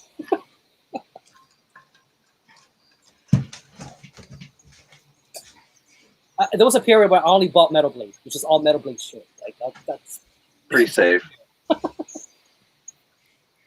Oh, great! That album again. Valiant. How many times have I seen that I one? got 2 copies of that. Anybody want a copy? I got I'll an take extra another one. copy. I don't. I've seen that so many times. I have one. I got one in a box. I'd take It's- your other I think copyright. I got a Transcending Records box. It's a good album, but they act like they just need to get rid of it. Like, I'll take it. I think You're they gonna take it right here. overpress a lot of their stuff. I'll throw in a package for you. You know, I don't need another copy. I don't either, but I'll take it. I'll give it to my neighbor Adam. All right. He'd dig it. I got that and that Hagian. It's all right, but it's not something that I'm always in the mood for. Dude, The Adam is the fucking ballsiest motherfucker I've ever met. That man will sit on his front porch and smoke crack. Not even joking. Fucking wild. Nick, you live by the Pops venue? That's on the other side of the river. Right. Okay. So that's That's it's about 20 minutes or so from here. I used to see shows there all the time. It's a great place. Isaac, yeah. Highborn fucking rules. I don't know Alright. Highborn. I never actually checked them out. Shit. All right. It's more traditional black metal. I'll definitely check that out. It's awesome. Actually, I tried to get Russell on once, but he got busy and couldn't make it. I could try to get him on again sometime because that'd be kind of cool. He seems super fucking chill. Oh wow, they got a good number of releases. All right, I thought it was like a new thing. No, It's been out a while. I think he's been doing it about the same time he's been doing Valiant, maybe a little bit longer. Give them right over my head. Dude, that it's the same level of musicianship as Valiant is. Oh, okay. Now I really need to check them out. But you said it's more raw. It's more black metal. It's more traditional black metal.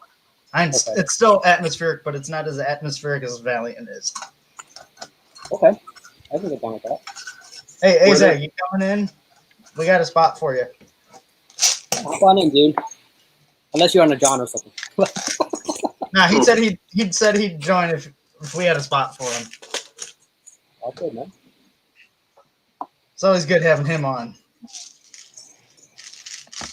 Yeah, like I know. I've actually found some good shit through him too. You know. Oh, fuck yeah. Yeah. My favorite band that I found through Azak is that Brute and Black band that he talks about all the time.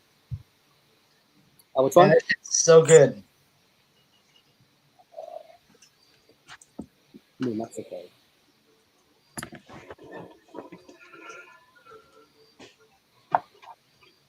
Awesome. Any of you guys know this album? No? No, what's that? Oh, Realm of Wolves. I've seen that. I've seen that album before. Actually, I remember. Trez Trez showed this. Yeah. Freaking good album. Yeah, I remember watching Trez's video on that, and it was actually really good. The sound of that album. Are any of you guys familiar with Insomnium? Yeah. Yeah, Something. little bit. Like Insomnium, but blackened is what it makes me think of. It's Oh, really okay. cool. Definitely worth checking out. What's the name again? Realm of Wolves. Realm of Wolves. Yeah. You said Insomnium. You know the band Wilderness with 2 V's instead of the W? Can't I don't kind have of anything by them though. They're kind of a post-black band. This is like one of the members. There's a crossover. One's a side project. One's just a group project. Okay. But yeah, definitely worth checking out.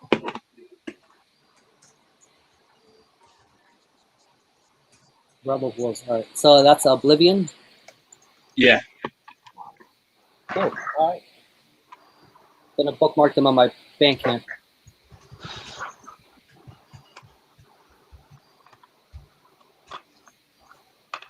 Life will be so much harder without Bandcamp. Yeah. Get that right. Bandcamp can be a dangerous place, especially if you're just buying MP3s because it doesn't really feel like you're buying anything. Oh, Shit. And then Yeah. 10 minutes later, you've blown $200. I thought about doing a video on Bandcamp shit that doesn't have actual physical releases, just because, like, we all like to show stuff on camera, but I'm like, there's a lot of good stuff that, for some reason, bands don't put out on physical. We could do a screen share thing and just go through your Bandcamp collection. it's a good idea. Yeah. Yeah, I don't see many channels do that. Yeah. I know Metal Forge Reviews does that kind of. But other than that, I think they're kind of the only ones. I think Brain Smasher might have done an episode or two. I think, yeah, he about did. Bandcamp. He might have had physicals, but I know he was specifically talking about Bandcamp stuff. Yeah, I remember that one. Yeah, he did.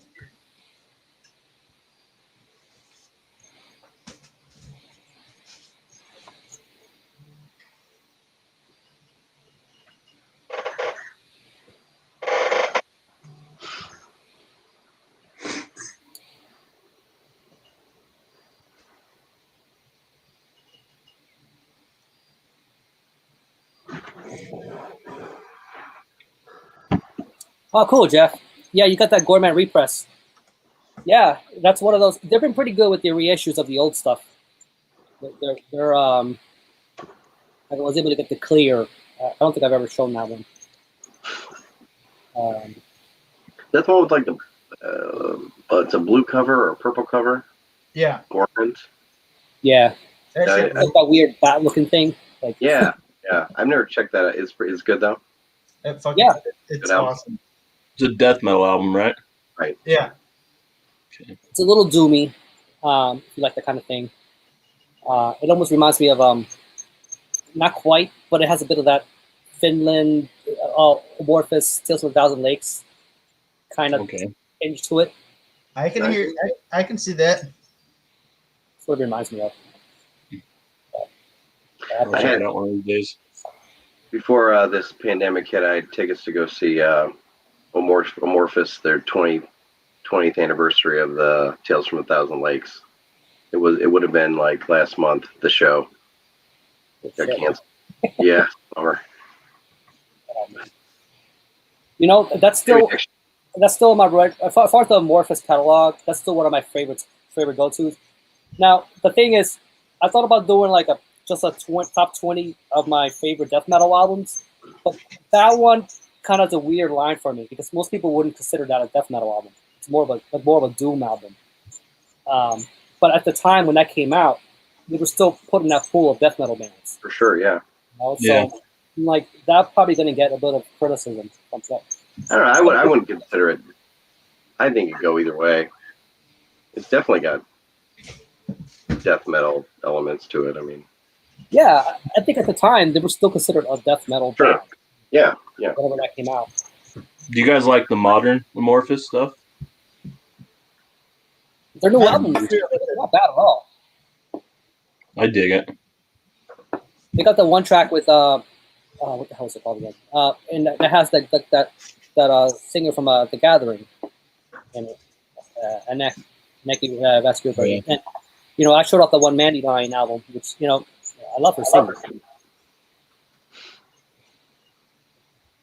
I kind of stopped listening to them after Tuonela album. I don't know how you pronounce it. Tuonela, yeah. When I first heard that back in the 90s, like when I first heard that the promotional teaser for that, it sounded a lot like Ozzy Osbourne. Like I think Ozzy was still going for that nasally kind of thing Yes. with his voice. Right. And I was just like, what the hell is this? Because I came from Elegy, and I'm like, because that was quite a hybrid album. There was the one that transition. Right. They introduced the more clean vocals, less growls. Yeah, and I'm like, what the hell is this? They just got into this Pink Floyd vibe. I actually showed that album to somebody who's not into metal at all, and he's into just rock, and he's just like, this shit sounds like Pink Floyd, man. Yeah. And it's like, yeah, pretty much. You know, Bassy. you ever check out that band, Agitara? Is how you say it. So that's Pazzi's band. Like after he left Amorphis, he formed some projects, but that's one of his bands. And the thing with Amorphis is, you know, he stuck with that clean singing. I don't know if that was like because he just didn't want to do it, or the band just decided that's the direction they want to go before Tommy joined. Mm-hmm. And but that band Agitara, pretty good, but they're more of that groove oriented kind of black metal. They got a bit of that going on. I don't know if you guys ever checked them out. I have not. But I recognize the name. I have one of their records. I'll go grab it if you want to see it. It's pretty good. Yeah.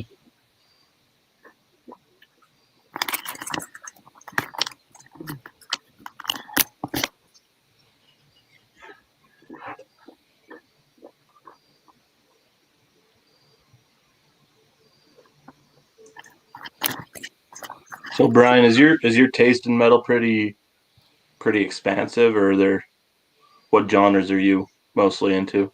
So I like pretty much a little bit of everything. Death metal, black metal, traditional doom. I don't really like grindcore that much. Okay. I don't really like gore grind either, or any of the really kind of slammy, brutal type death metal stuff.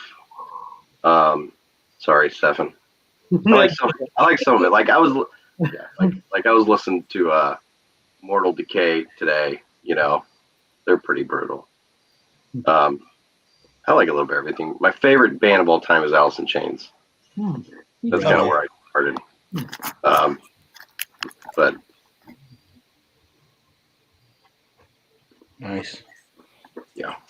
So you kind of grew up in that grunge era.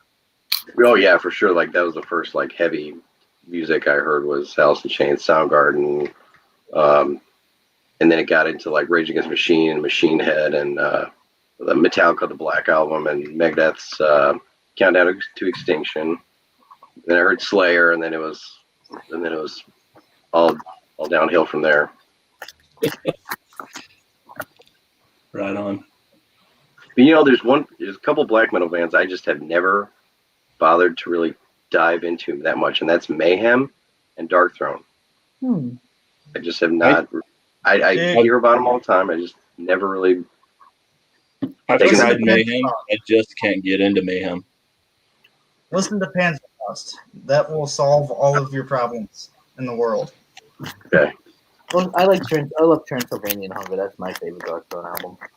Yeah, Jeff. Great. Gorman has a great convulsed vibe to it. Like that's why they're hard to describe. It's a little bit of a mix of everything. A little Swedish. Actually, that's the first way I've heard. That's the first time I've heard it described that way. Started with Skyforger. Man, Skyforger fucking rule. I like that one. Is that the one with what the hell? What song I really like? Really melodic. Shit. From the Heaven of My Heart. Is that the one? I forget which album that one's on. I think it was Skyforger.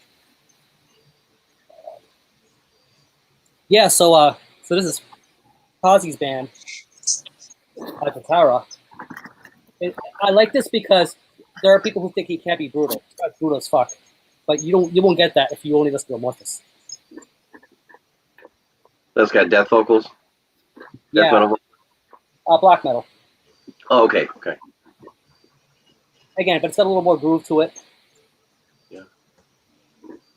So It's not like Cold. Like Cold is very groove. It's not grim. It's not cold and grim. That's a grim to it. This was called it's the ITSE finish. I don't know how you say it.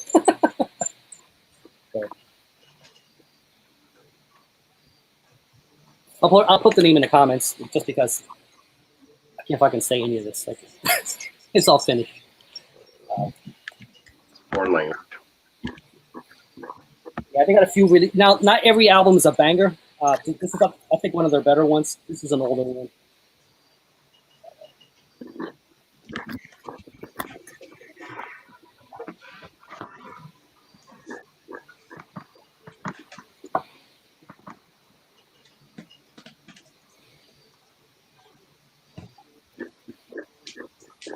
There you go.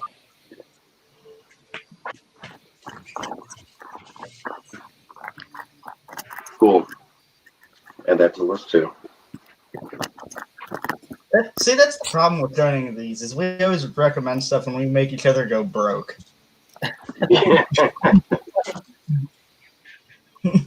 Wasn't money Yeah, going crazy? No one told me. I ordered a bunch from that Dark Descent sale and it came in like 3 days. Oh wow, I got a stack of stuff to. that's a really fast delivery. Yeah, it was amazing. I ordered it on a Saturday. I think it came on Tuesday. Oh, that's really good. You should start a channel. Yeah, I've been debating it. I don't know. You know, I think I yours. feel like it'd be weird, talking in front of the camera by yourself. But I guess It's everyone weird. has It's to. weird. It's weird like the first 2-3 videos, and then it's like, oh, okay, this is fun. I enjoy this now. Right. Yeah. It And got- Like it got the hard. first minute of every video, it feels weird, and then once you're in the groove of the video, you don't even like realize you're just talking to a camera. Before you know it, it's 30 minutes. I'll Yeah. get a stack like this out and sit down and like, okay, that was 30 minutes. It didn't feel like that.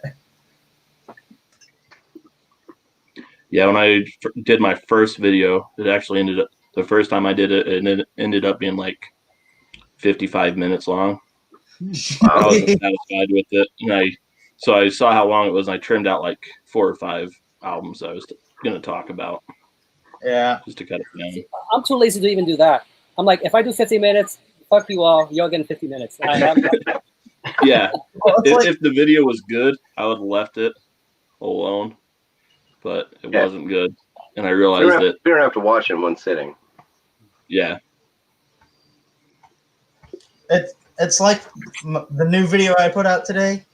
I did not intend it to be that short. It just wound up coming out that short. yeah.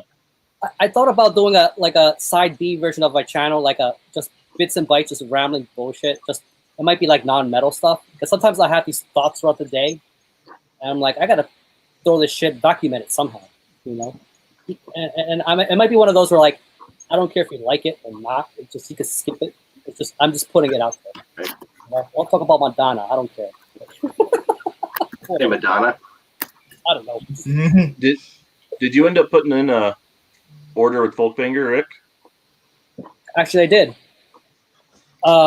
Man, what did I order? I ordered some of the stuff you recommended. Did Definitely. you get the Feather album? I do have the feather. I actually ordered that back when, actually, like immediately after I found out that was Justin behind it. Okay, I still need to fucking order that or bother him enough to send me one. Oh, by the way, Rick, did you actually read that magazine? Actually, that black metal magazine. Which one? The one that I told you about a while ago, actually, and then you bought one of the issues. Shit, which one was it? Oh, I know. It's called Pure Negativity. Yes, I got it. Hell's Headbangers. Oh yeah, did you read that one yet or not? I didn't finish it. I was still going through it. I'm pretty slow. I still have a few things I have to go through. Oh fuck, let me see. Oh, by the way, Brian, what t-shirt are you wearing? Oh, I Command. I never actually heard that band before. So they're like they're kind of similar to like Power Trip, I guess. They're kind of a punky thrash band. The logo looked like it was like black metal with the way it looked. Yeah, It does almost look black metal. it does. Yeah. At first, I thought it was a High on Fire shirt because I could only see the high. Oh,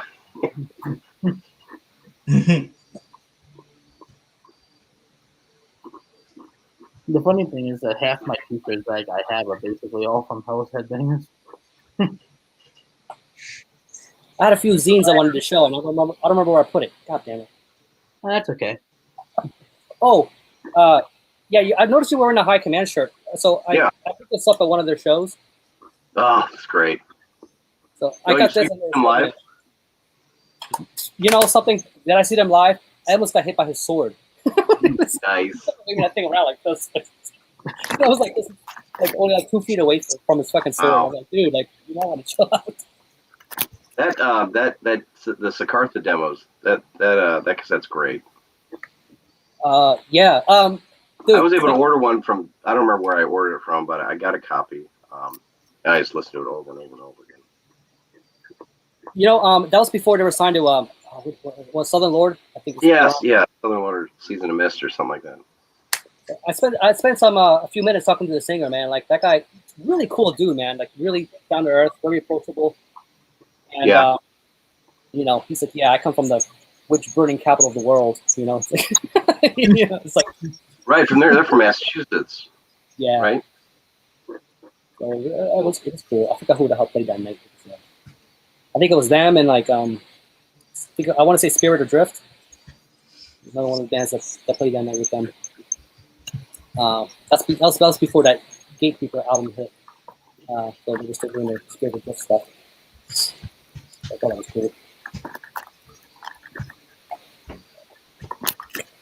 I think I'm going to jump off, but thanks for letting me come on, everybody. Yeah, Oh, yeah, man. Cool meeting you. Yeah. Yeah, you too. It's good Great. talking to everybody. you're welcome to join anytime you want. Just so you know. Okay. Yeah, Yeah, exactly. great. We've been doing almost every Saturday now, right? Just about. Seems I like think like the past 4 or 5 weeks. Nice. Yeah, well, I see you in the comments. Yeah. Well, I might jump back in the chat here. My computer, I got to plug my computer in. I think the charger's upstairs. But all right. Night, everybody. Okay, man. Take it easy. See you. That was Jeff fucking is saying cool. Corbin has a entombed HM2 sound.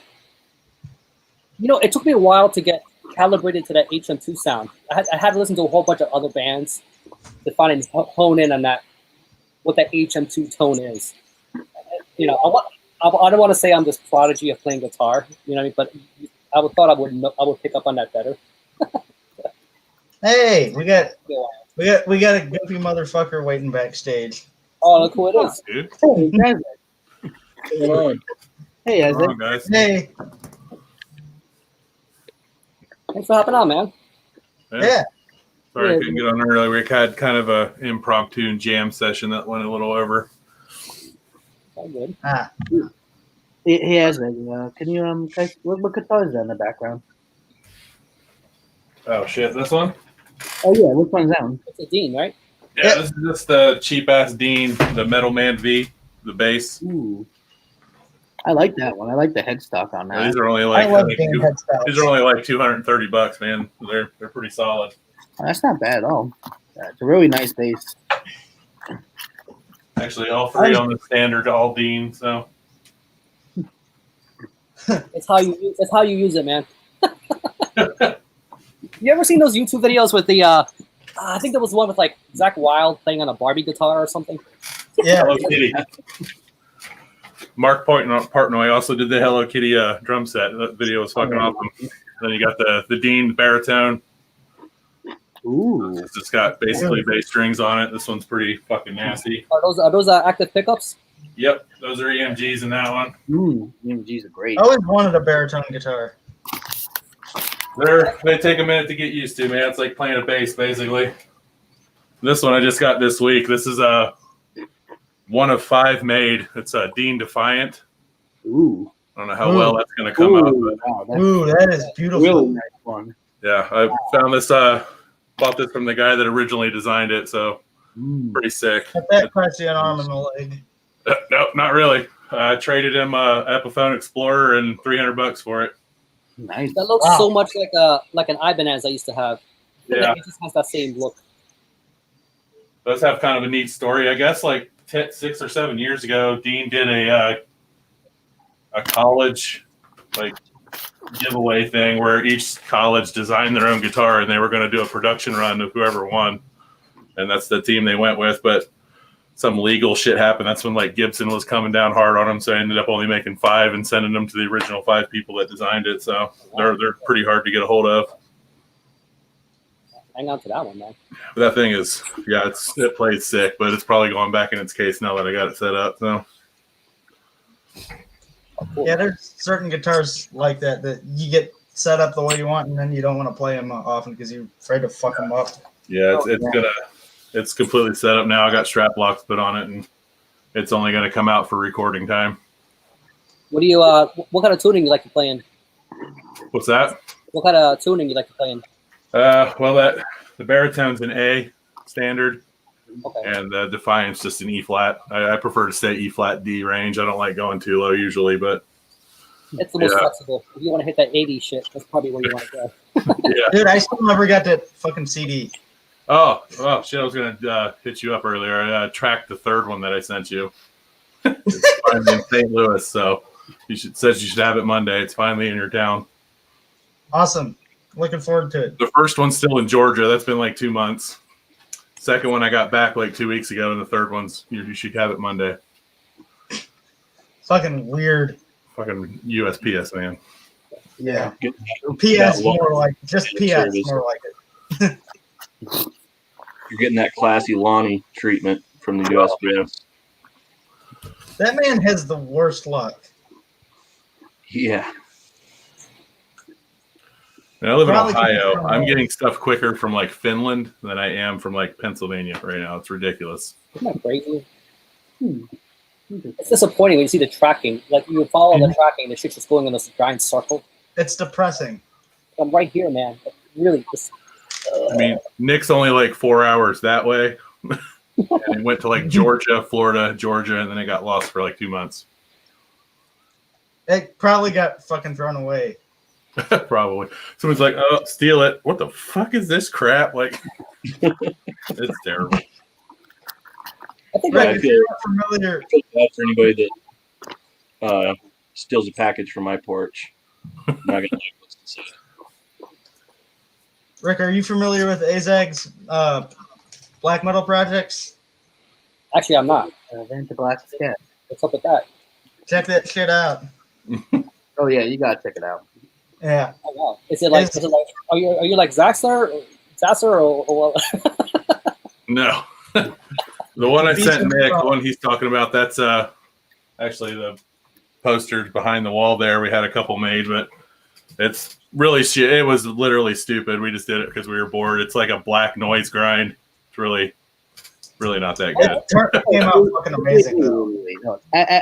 What do you mean not that good? It's I'll great. check it out, man. To me, like I thought it was an amazing black metal. Like the 2 tracks I contributed, I loved them. I was like, this is fucking amazing black metal right here. And he's like, let's put a bunch of squelches, a whole bunch of static sounds, a bunch of people taking shits. Like, let's just noise it up. I was like, God, man, I hated how it turned out. But I mean, some people dig it. So I I thought dig it. it was great, Azek. I thought it was great. yeah, that one's Where Vanta can I- Black where can Scat. I, So the name where can I tells you check what it that's out? all about. You have it listed somewhere? It's on Bandcamp. I'll check it out. And then his solo project is Born of Seth. Oh yeah, that one too. Born Which of is Seth. fucking If you put in the awesome. comments, maybe I can paste it in. Yeah, hopefully here in the next week I'll be able to release the next full length for Born of Set. I still need to get the other one. Yeah, I'll probably just end up having to print and reburn you a copy for that one. Born But of Seth. Jesse's got the only other copies, and it'll cost you like Cool. 70 times more than it's worth to get a hold of. But we'll be Yeah. doing some patches and some special edition Ooh. stuff for that one. Okay. I need me one of those. Nick, I didn't show you the boxes I had made for that. I believe you did.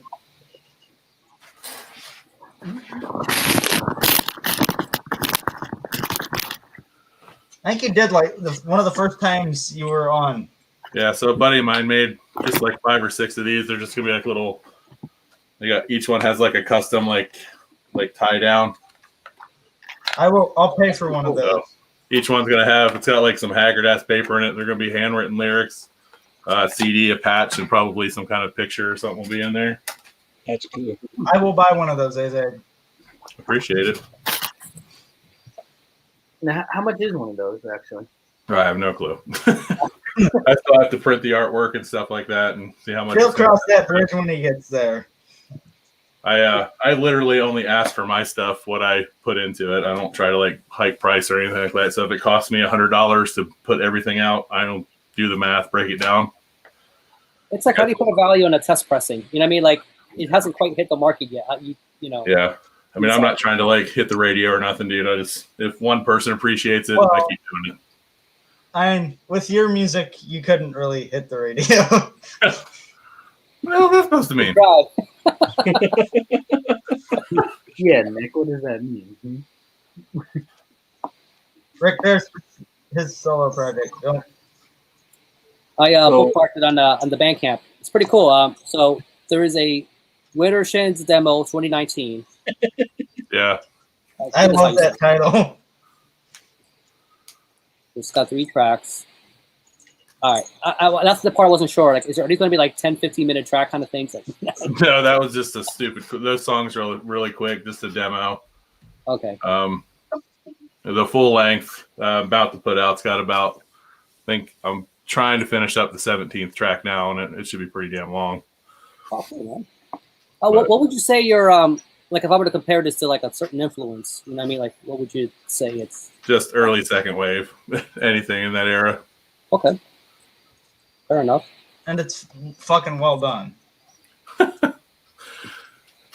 There's some awesome stories to that demo. Like about 15 seconds into recording that first vocal track, my Shure microphone that I just bought crapped out on me, so I ended up recording the whole thing on a gaming headset with this tiny little microphone, and True Varg style. it ended up working Someone out. said it. John Arkham says it looks like this level packaging. Yeah, right. Looks like death to magnet.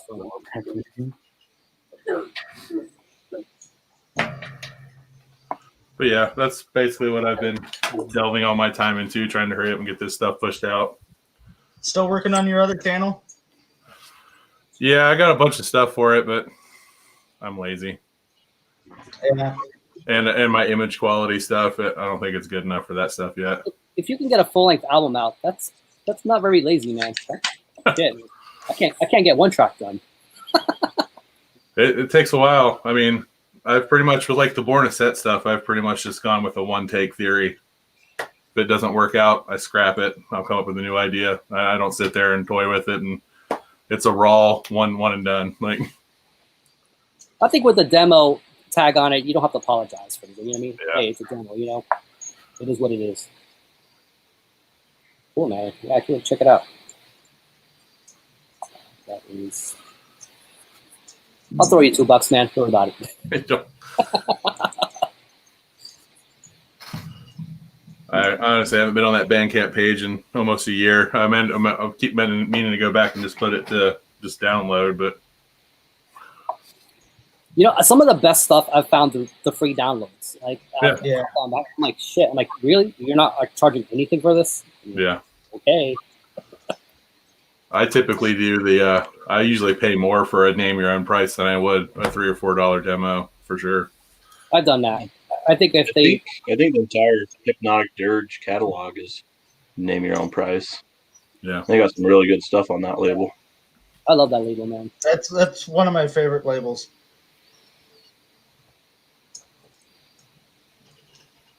The thing about it, I don't know if you guys like. I'm sure you do. Like when you go through your Bandcamp page, they've been getting pretty good with their algorithm in the bottom about, oh, you like this, you may also like. And then It's I annoying. tend to- yeah, I found some good stuff through there though. I know, Sometimes they're way. it's annoying for your bank account though. Well, yeah, there's that part of it. Some of it is free to download. I mean, not everything. The thing about Bandcamp is that annoys me about Bandcamp is they suck at the sorting shit. You're trying to sort your shit like just I want to do it like a certain way, and they're very limited. Oh yeah, like your collection. Yeah, It's so hard to find stuff in your collection without like just searching the name of it. Yeah. especially if you got a few hundred things. Yeah. on there. my wish list is like probably 2,000 things. Yeah, I just bookmark fucking everything. You know, like, okay. Because some of it's like shit that I might have heard someone in a podcast or something mention once. I'm like, oh, I gotta check it out later. But sometimes, I'm guilty of it. Like I forget to go back to it just because I get drowned in a sea of other shit. You know?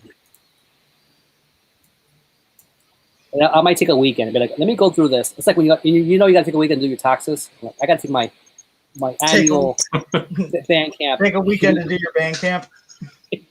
Pretty much sort out my wish list, whittle that shit down. And be like, do I still like this? I don't know. Like, why the hell did I bookmark this? Yeah, I go through my wish list and I see stuff. I'm like, what in the hell did I see in this? I got to do that with my Discogs wish list. Oh, yeah, I don't fucking Discogs. I just started putting my CD collection in there, and it's a good lord. Yeah, the Bandcamp project. I got my records in there, and that was a lot of work. I'm not looking forward to the CDs. And CDs are nuts because I'm like holding every single one up to the light, looking at the fucking ring numbers, and that's ridiculous. Yeah. Oh yeah, the more commercial the packaging, the worse it is, man. Yeah. It's a project unless you start right at the beginning when you get your collection going. With vinyl's annoying. Because it's like you got Yeah, that sucks too. You're like, oh, don't touch it. Don't touch it. Is that a matrix number? Nah, it's just a scratch. All right. Reminds me of another thing that drives me nuts. When they don't put the A and B side on the center labels. They don't label it. And you have to get in there and look at the matrix to see which side's which. Drives me nuts. That's becoming more of a regular thing too. It's when they put A and B on the same side, and then the other side is just like a picture of a skull or something. Yeah. I fucking hate that shit. I mean, I get it. They're being all artsy about it and shit. Like I get it. But you just have to put an A or B on one side of it just so you know which side to start on. You can even work it in the artwork. I've seen that before. Yeah. They'll just work the A or the B in the artwork.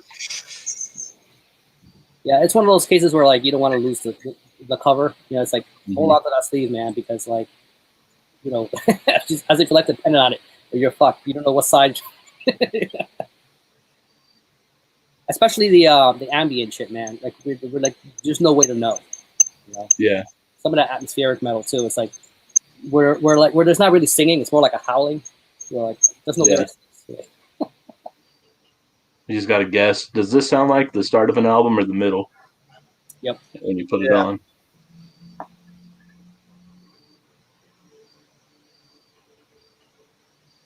I've been getting into I blame this guy called Justin. So I've been getting more into that dungeon synth, man. Like it was never really my thing, but it's been so intriguing. You know what though, man? It's like I'm a little kicking myself. I mean, why I've never really enjoyed it quite as much before. Yeah, that's something that has to be done right. Check these guys out. What's that one? Sequestered Keep. Okay. Sequestered. Not familiar at all. If you're familiar with Fief or Fife. Oh, yeah. Same guy. It's the same guy. Oh, okay. Yeah. They're also from Utah. Oh, wow. You got quite the music scene there. Who knows who it is, though? Right.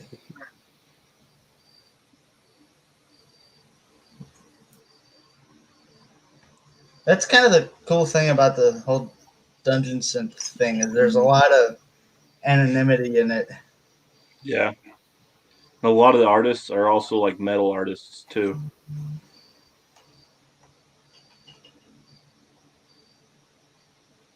Yeah. Is that Rob Cavjan guy?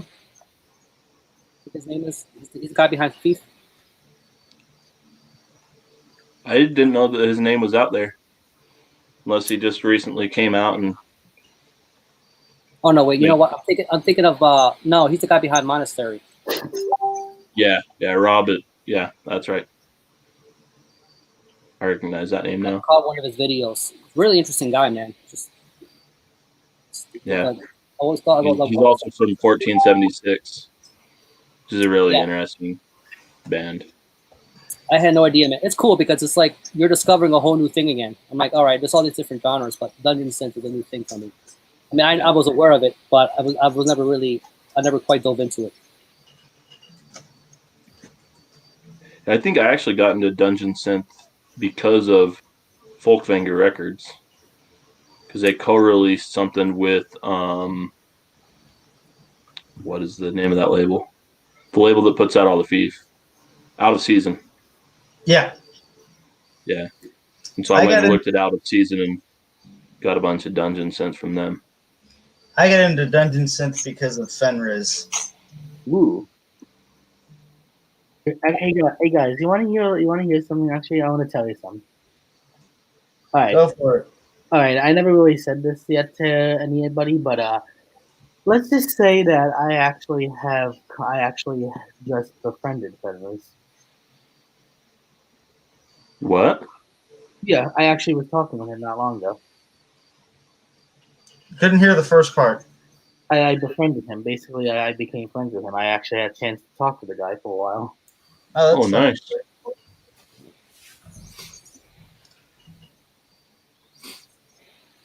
We're going to see a future super metal interview with Fenris in the near future then? That's actually being planned right now at the moment. Oh, that's pretty cool, man. Yeah.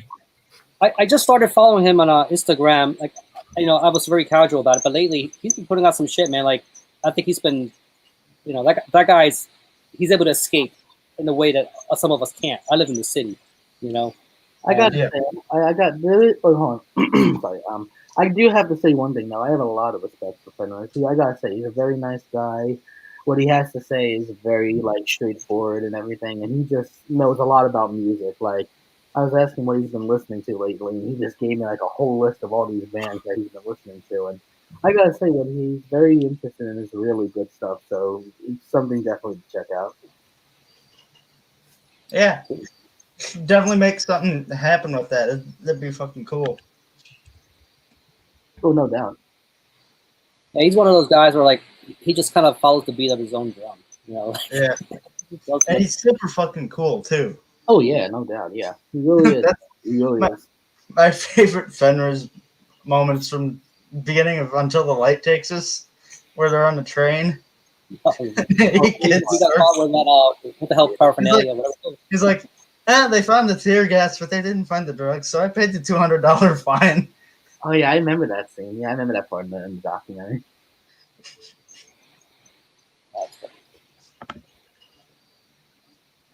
You ever listen to the Dark Throne albums with his commentary? To be honest, I have not yet. Actually, I want to see the Do it, because it gives you an interesting perspective on how a lot of that stuff was done, and a lot of that stuff was actually just Fenris. Huh.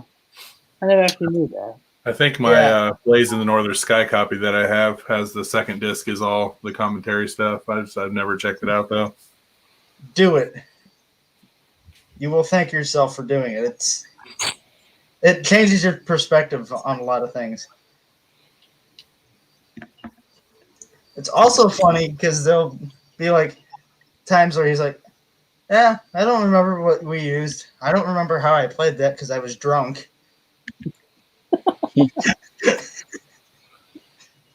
I'll remember when we were live and there's 1,000 people waiting for us to play something. It'll come to me. I think it's in the Transylvanian Hunger. He's like, so I finished recording the first side, and then I got blackout drunk and forgot what I did. I believe it. And I was like, oh, so Ted went with that vocal style. I did not expect that. The interesting thing about that band is they went through such a, with Dark Throne, I think they went through such a evolution with their shit. And I'm looking at a bunch of other bands that tried, here, I'll show you an example. They tried different iterations of their logo. you might have heard of this band, but Dark Throne never changed their logo because they nailed it on the first time. Great There you album. go. They fucking nailed it. They don't need to do anything to it. I love that logo, actually. The Dark Throne logo is something that I just really love a lot. Dark Throne's one of those few bands, in my opinion, that can never do anything bad. And I like all their shit. It's all fantastic.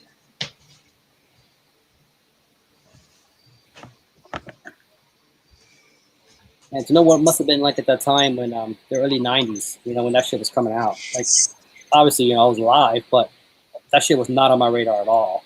No, I don't think it was on very many people's radar.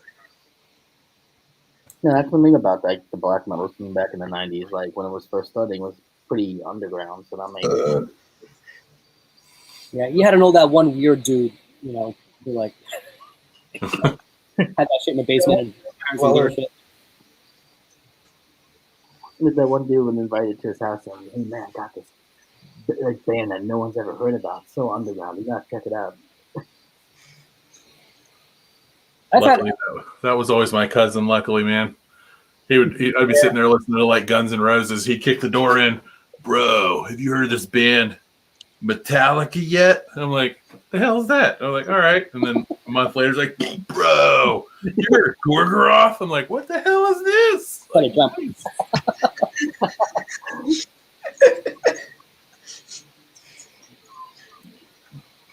What's your favorite Gorgoroth album, Azeg? Of official releases, probably either probably Antichrist or the original Under the Sign of Hell. I like my favorite. For me, it's a tie between Incipit Satan and Antichrist. Incipit was good. I did not really care for that whole Gaul era, but that one had some that sick. album's interesting. Well, I would say my favorite Gorgoroth would have to be Twilight of the Idols. Yeah, that had some good guitar work on it, man. Yes. It really did. Like, You ever listen to the podcast Radical Research? Hmm. Check out their episode on Incipit Satan, and it'll give you a whole. They're two metalheads, friends. They're friends of Marty, and they get super nerdy about albums. They break them down by song. That's fucking awesome. That's something I enjoy, though. Honestly, I'll send it to you. that's like the whole Gorgoroth thing. Like, I love everything just before Gaul, but I think my favorite Gorgoroth song happened with Gaul, and then I liked everything after him. Like, it's fucking weird. Gaul as a vocalist is pretty forgettable. If we're being honest. It's very overrated, just like Mayhem. Yeah. I never got Mayhem either. I get so much shit, man, because almost all of my collection is black metal, and I always tell everybody, I don't listen to Mayhem. Sorry, I don't get it. Yeah, I used to get a divide with that band. But you know what, though? I was never a big Mayhem guy. I know Justin's a big Mayhem guy. But their new album, it's not bad at all, actually. I still haven't checked that one out. I need to. I listened to like the first two songs, and I was like, fuck this. I don't need it. I think the production helped quite a lot. Like, it's just a clear huge Yeah. difference from what they were doing before. I mean, for me, it was always the Attila vocals, man. I could not get behind his vocal style or anything else. Yeah.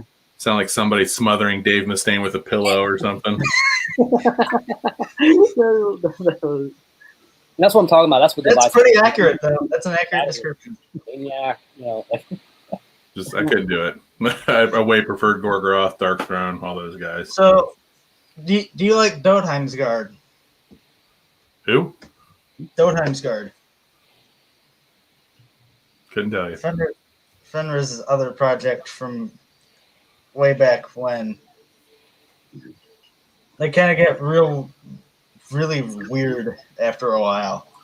On my next video, I kind of just talk about this a little bit. Mm. Mayhem's on this. I don't know if you might know this tribute came out some time back, dude. But the roster of bands on here, fucking amazing. Yeah. You got Grave on here, Slaughter, Enslaved. And this is before they were that household name. some of them, Opeth is on here before they were a household name they're now. Like, so I talk about like, this is how far back this goes. Like, this was the Opeth logo. Yeah, no, the logo was fucking nice. Like, Yeah. that's before they nailed it. This is what they submitted. So this tribute. It's just nice that if you're a Celtic Frost fan, this is kind of nice to have. What I mean, if you're that completionist kind of person, but Yeah. pretty cool. I think the covers are done pretty tastefully.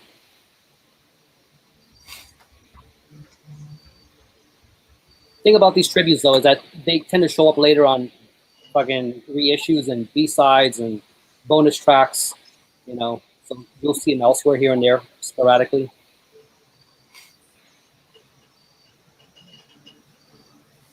Sadistic Intent. Love that band.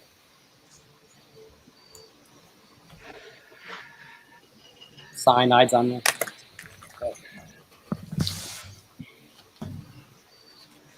Or any of you guys ever listen to Cultus Profano? Never heard of them. And I've been seeing that name lately, though. Yeah, they just dropped a new one, Cursed Possession. They're from Los Angeles. That's going to be super dark on camera, but they're released through an Italian label. They are fucking sick. This is their newest one. It just came out like 3 days ago. Oh, wow. This is really good. If you like that old school second wave sound, I'd definitely check out these guys. Cultus Profano? Yep. Luckily, Indie Merch here in the States carries their stuff, and everything they do is color vinyl, that kind of stuff. So definitely check them out if you like that early second wavy, just aggression shit. Cool. I just remember Dreadful Minutes. I've seen kind of back and forth in the comments in a couple videos. We've been talking about USBM bands, so definitely worth checking out. Yeah, here, I'll show you something.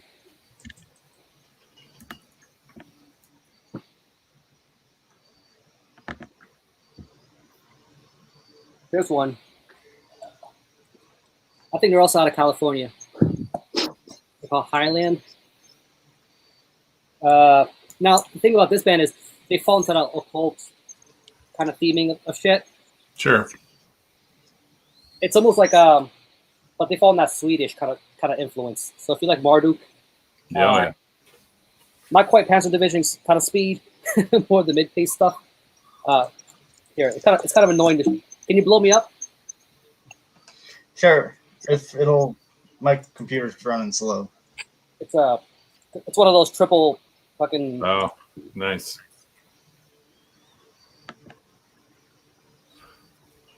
It's not Bandcamp. It's gonna go right. It did it right as you were done showing that. Fucking I'll piece of check shit. that one out for sure. That looks awesome. Yeah, I feel like Marduk, you like these guys definitely, but they're again, like I said, they're more the occult side of things. Sure. If Marduk ever went that direction. Loyal to the Night Sky, that's their album. My computer's being fucking slow as shit right now.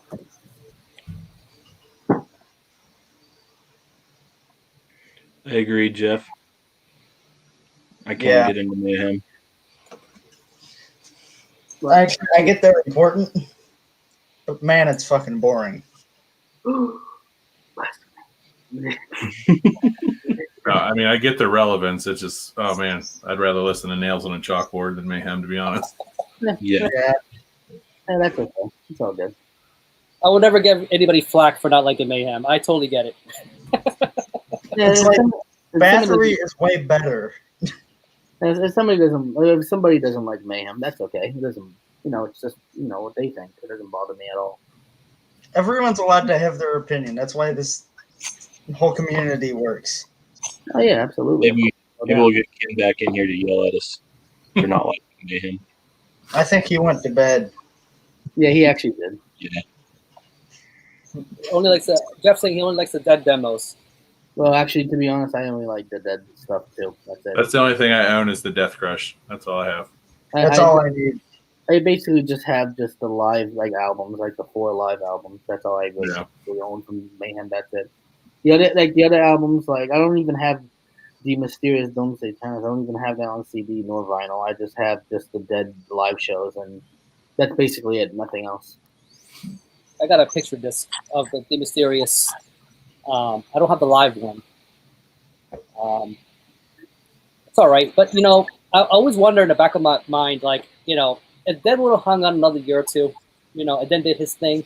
It's like just with better production, how it would have turned out. But the singer now is Necro Butcher, right? Singer now, no, it's Attila. Yeah. Necro Butcher is the guy in Mayhem, though, right? Yeah, he's the bassist. Yeah. Okay. I think I watched him on that what the hell's that record store? Amoeba Records, where they go in the store and like pick some records and talk about. He seemed like a wanker. Yeah. I caught a few interviews. Yeah. Couldn't stand watching him on that. Was that the video called "What's in My Bag"? Yeah. What's in my bag? Yes, I've actually seen that video with Necro Butcher in that one. I actually just watched the Gore one a little while ago today. I haven't watched the Gore one. The Gore one's funny, man. I'm always fascinated by what's in my bag, and then every once in a while they'll just throw a curveball at you and they'll pick up something completely non-metal, like just. That's how that Gore one, man. Like out of nowhere, he picks out like a '70s funk record. Like this is like one of the things that just shaped my view on music. I'm like, how does that fucking happen, dude? It's cool seeing all kinds of different like artists get on there and talk about stuff. Yeah, but there was the you almost look out for it though. He came on there and he had some wild taste. He was into all sorts of random world music. Jason Mantzoukas, if you guys are familiar with him, that was pretty interesting seeing him on there.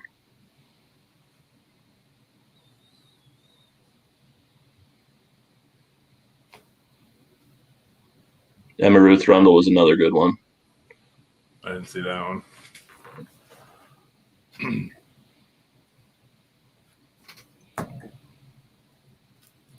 trying to take some notes here. What was the last one? Emma Ruth Rundle. The What's in My Bag. Oh, okay. I didn't catch that one. She has some pretty interesting taste. I caught that other one with Mortis. Yeah, because I picked up the Wrath of the Tyrants recently. And I'm like, oh yeah, he fucking contributed to that shit. You know? Yeah, that Mortis one was pretty cool. He has some interesting things to show. But, he's another one to move.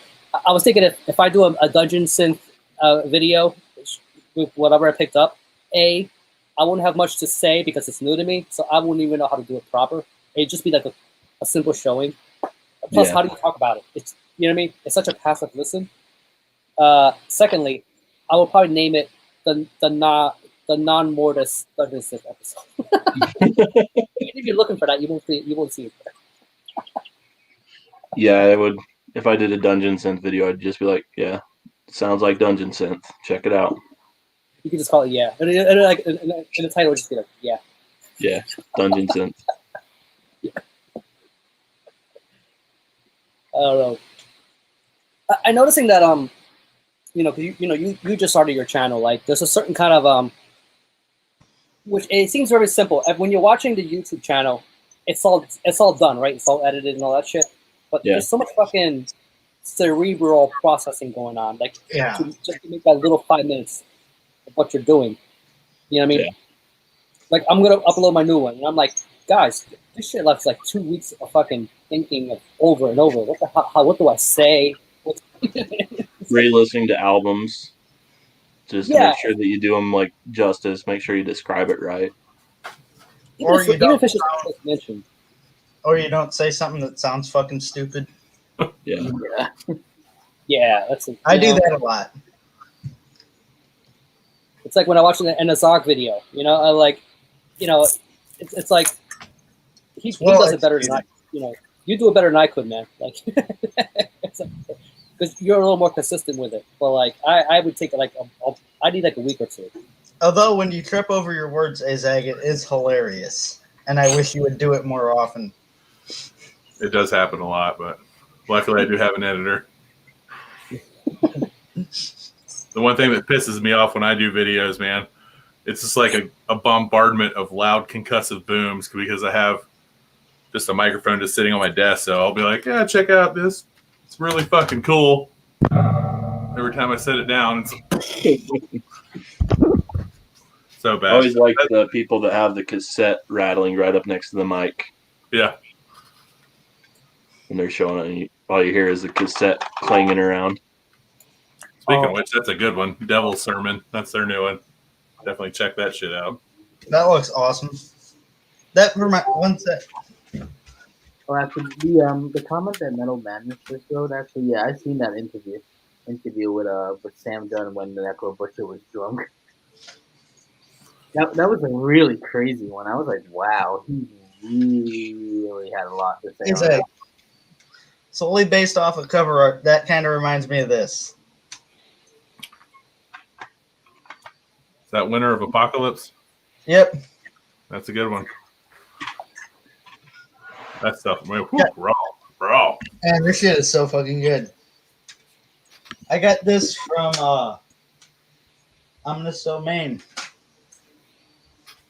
I asked them to throw together a little black metal grab bag for me, and they did it.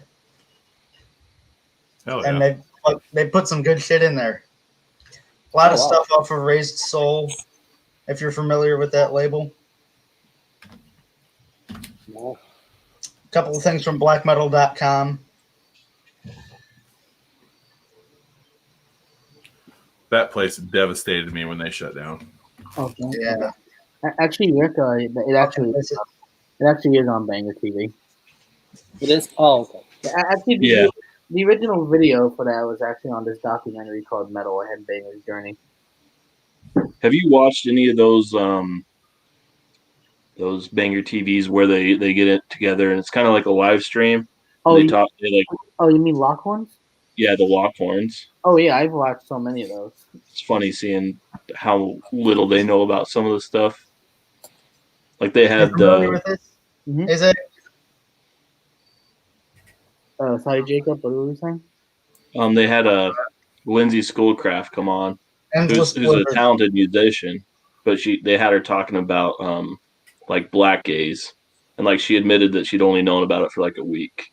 And then her and Sam Dunn were sitting there ranking like the best black gaze bands, and Sam doesn't know anything about the genre. It was pretty funny. It That was just like Alcest and all Alcest side projects was their list. Hey, someone that's got this. I'm familiar with it. Fucking rules, doesn't it? Oh, actually, Metal Madness, it was actually at Wacken Open Air. It wasn't at Hellfest, it was Wacken Open Air. That album's fucking cool, isn't it, Azeg? Yeah, it's really good, man. I think I've got that album as well. I don't want to go pull it out. lot of That's people- been, like, I found that in like some random grab bag for like $10 on eBay.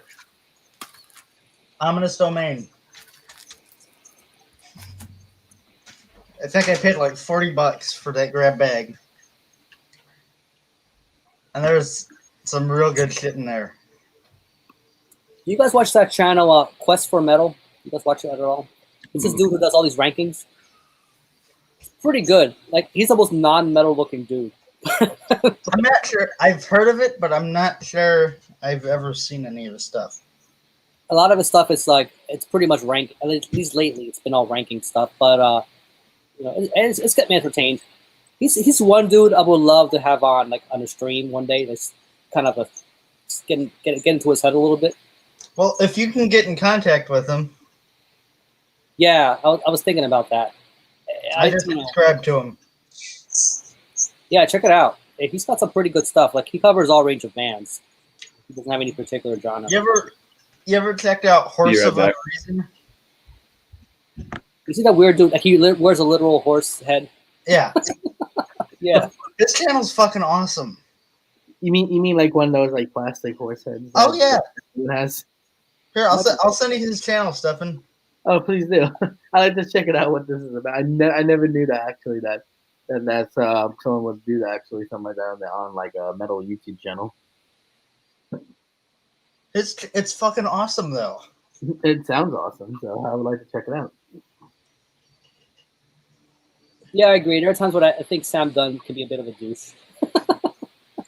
I think most of the time, but But you know what though? Like to run a channel like that, you're gonna come across a certain way. Because it takes talking a about lot. metal, how do you're trying to be a bit of a generalist in a genre that's a bit of an outlier genre, but at the same time, you know what I mean? It's a really hard thing to kind of pull together. My mom uses Banger TV videos in her class. Oh wow! She shows the extreme metal episode Oh, I love that episode. That was my all-time. because she teaches cultural anthropology, and she has a whole section on subcultures. So I introduced her to that, and she's like, "Yeah, I'm using that for class." You know, I got a nephew, right? I'm trying to show him a little bit of the ways of the other side of metal, and I've actually forwarded some of those clips to him, like some of the journey into metal and extreme metal. But I found one of the better ones was the Fenris video. Yeah, Oh yeah, Black Metal University. Yeah, that was really I good. love that video. I Oh, almost I wish love they did an that one. update to that, just kind of like just a little more tweaks for, you know, just for today. Was that the video where Fenris was like in like this like looks like some kind of university and then he's like writing down everything on these giant chalkboards? Yeah. and everything? That video, it's fucking phenomenal. Oh, Hey, I love that video. Stefan, if you get a hold of him, you might want to. Hey, Huh? if you get a hold of Fenris, man, you might want to mention that. Can you do an update to that video? No, I could tell him something about it if you want me to. It's funny, you know. I would love to see. I would watch it. Oh yeah, like I like the reason why I want to interview Fenris is because there's so much I want to ask him about black metal that I just know that he would know a lot more than me. So I really want to go dig deeper more into that and see what he has to say about it. You know what, Stefan? I guarantee you he'd do it. He seems like that kind of guy. Oh no, he actually did agree on doing it, but he's actually very busy at the moment. He told me he's like every day of his life he's busy right now, so he has no idea when. I can see that. Yeah. Well, Dark Throne's back in the studio, I believe. I don't think so. I never heard anything on. They announced that a couple of months ago that they were going back. Oh, I haven't heard anything about that. Rick, you just cost me $30, dude. That at Highland, I just went to their band camp. I just muted myself. That is amazing. I love that. That is like my cookie cutter. That's my style right there. I love that. It's got a bit of What that band? Marduk thing going on, right? Like the mid piece shit. Like just it hits it just right. Dude, I just did a fucking trade for a First Press Marduk album. I traded the guy for this shirt. Sent me I forget which one it is. But fucking stoked on that.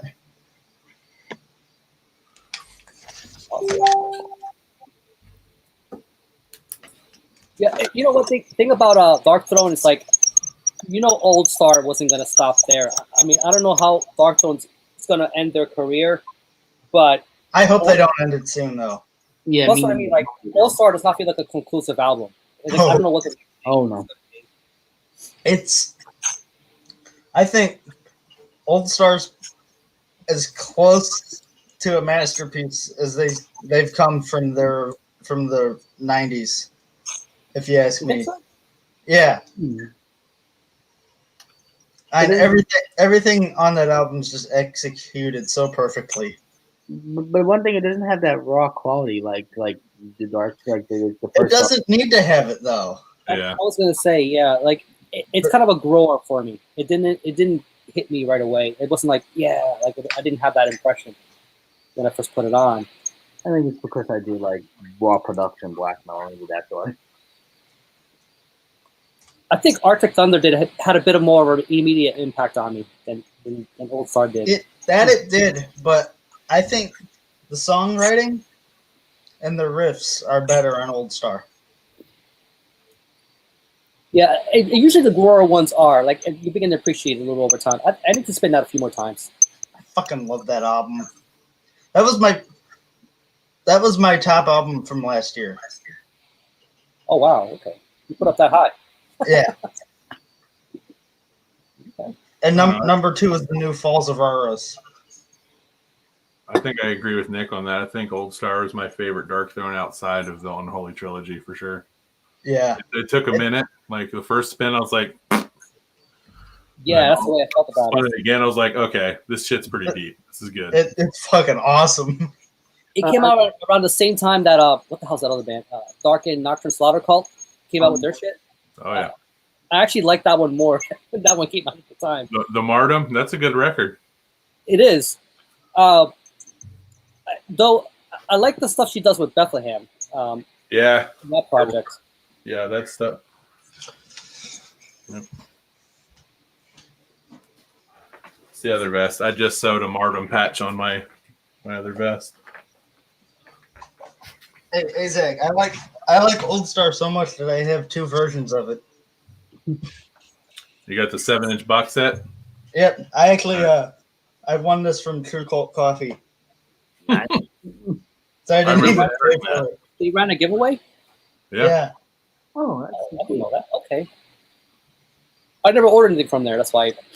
you gotta try True Cold Coffee. I love that stuff. I'm gonna get my Yeah. mom some True Cult Coffee for Christmas just so I can have it. Oh, nice.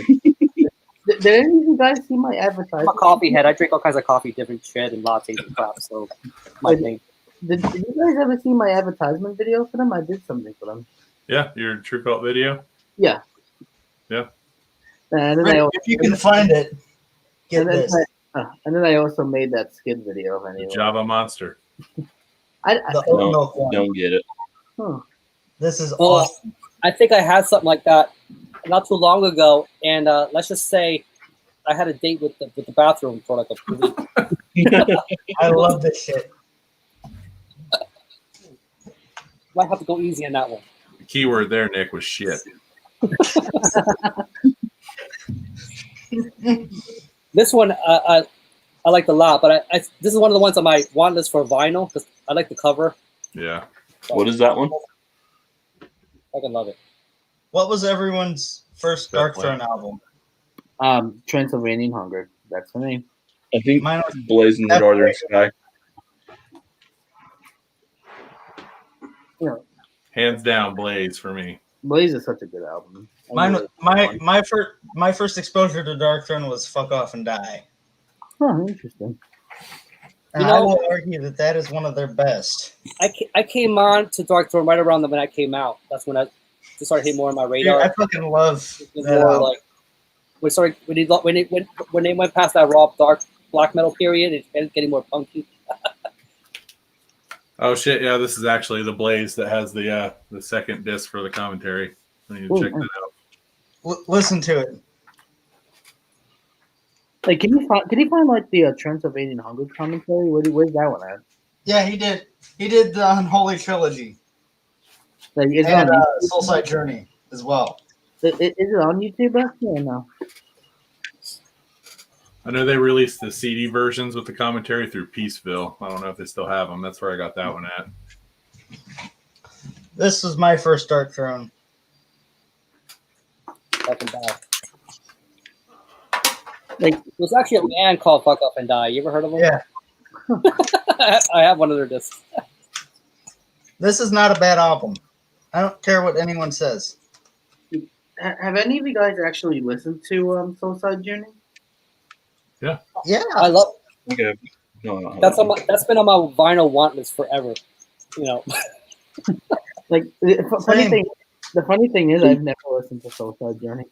It I doesn't just remember sound. Arctic Thunder was my first one, not A Blaze in the Northern Sky. I forgot about that one first. What about the Under? when you first heard Arctic Thunder, what'd you think of it? I don't remember. I listened to it once and put it on the shelf. It didn't have that immediate impact, right? I love No. that album. That's the thing about later Dark I probably heard it a bit premature in my journey into black metal. It's a great album.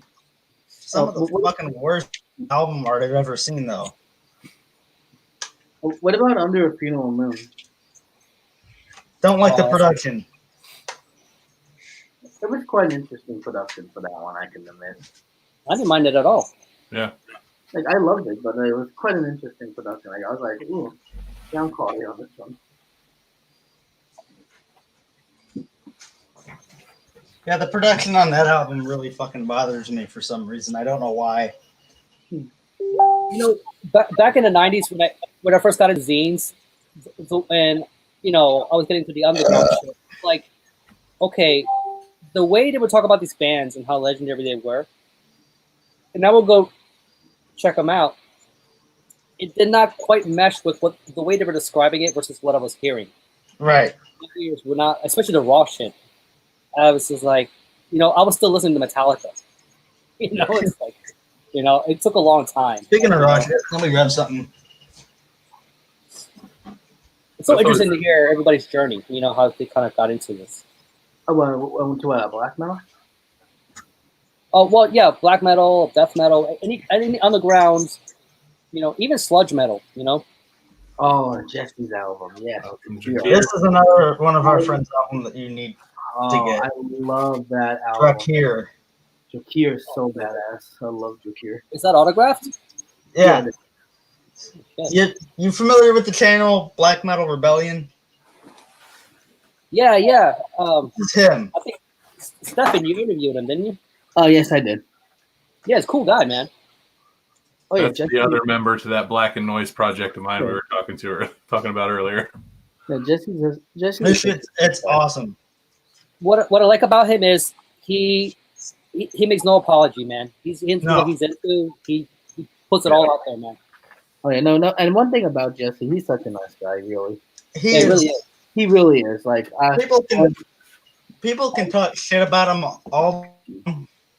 those people, I could say one thing. Those people, I could say Until- one thing. Oh, sorry, hon. I could say one thing about that. People who talk shit about Jesse, all I can say to them is fuck off and die. Well, no, they've never met him until you meet him. He is one of the fucking nicest people you'll ever meet. Oh, yeah. There's no doubt about it.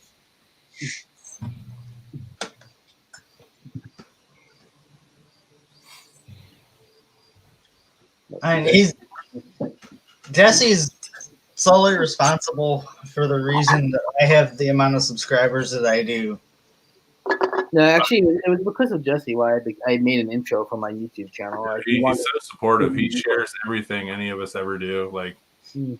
he's And just a cool dude. He fucking means it too when he says something nice. Oh, he does. Like, he's the reason why I actually made a YouTube channel intro, because he was like, "Oh, you need an intro for your channel." So apparently, I actually did do that. I cropped a little bit of my. Steph, are you down in Schweppes right now? Oh, yeah, I have like so many, That's awesome. I'm drinking iced tea. Fourth one. and I also have a Diet Coke. So You're one of a kind, dude. One of a kind. I love it. so now it's like my tower right here. Like, oh, this. Nick, what do you have planned for your 21st birthday? What? What do you have planned for your 21st birthday? Too far along, huh? I don't know. I'm gonna Think drive about this going to mouse and just Rainbow. dump a bucket of whiskey down his throat. You know what? 21st birthday, going to Isla, Scotland. Oh no shit. What's in Scotland? Whiskey. Besides the haunted castles. Lots of really good whiskey. That's what's there. Specifically Isla. Isla Scotch is some of my favorite. I know a coworker who got married in Scotland like a few years back. And she got to 2 car accidents while there because she didn't know how to drive on the other side of the road. Yeah. Oh no. Yeah, my whole family's from over there. We're only 2 generations removed. I mean, I know Wow. a lot of people over there. Wow. We have neighbors down the block that are in their 80s, but they're first generation Irish. And the shit they bring over when they go back to Ireland is fucking unbelievably good. Yeah. One thing I was gonna happen this year, like I was gonna go to Norway this year, but I couldn't actually because of what happened. Yeah. Yeah, this year. I'd love to go to Norway. Me too, actually. By the way, what were we saying, Rick? No, it's just this year. It's just fucked, man, for everybody. Yeah. Yeah. Oh yeah, definitely for me too. There's so much I wanted to do this year that I couldn't. Like, There's so many good concerts that got canceled. yeah, It's fucking Roddy depressing. Price. I was Napalm looking so Death. forward to the Decibel Beer Fest they do here, man. I was looking so forward to that. Who is playing that this year?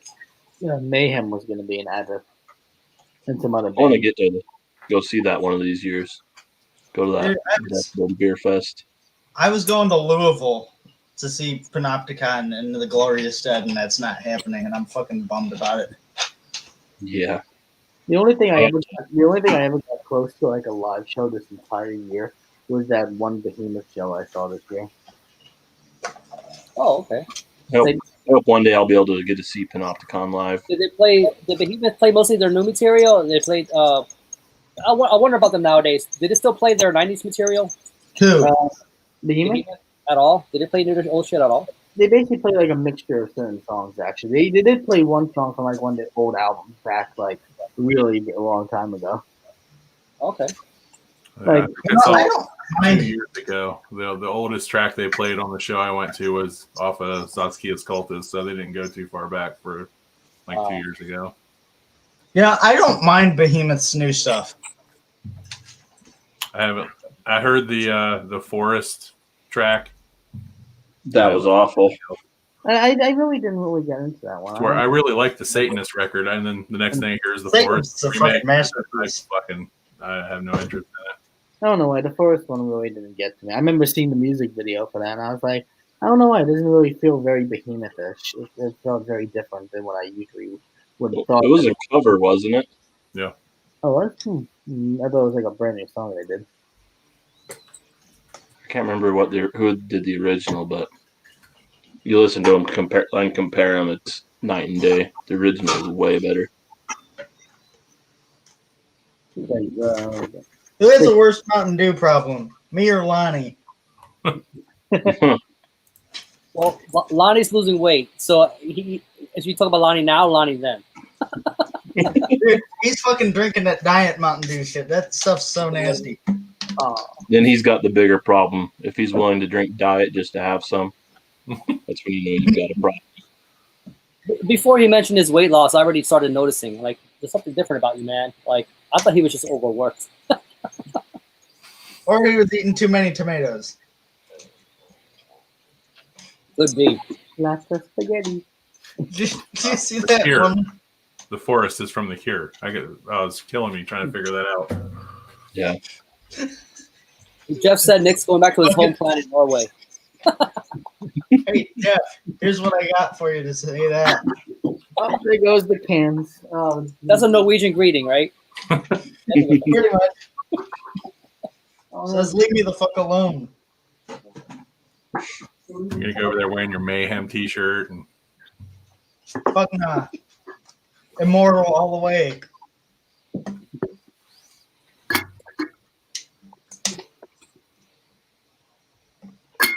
Immortal is a far superior band to Mayhem.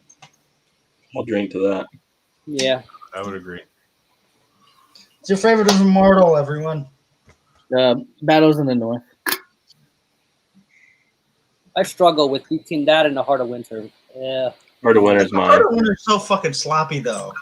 Yeah. No. But that's part of the appeal. That's something about it. Mine's probably fucking Pure Holocaust. That's actually a really good one too.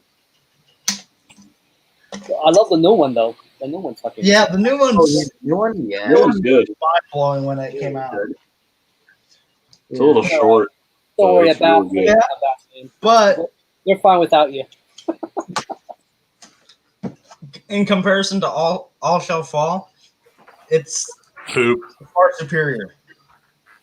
All Shall Fall was poop. I almost bought that one just because I did like the cover art. But I was like, All Shall Fall sucks ass. yeah, well, that's what it was. I did not listen to it. I was like, I Don't. could probably do that for a little longer.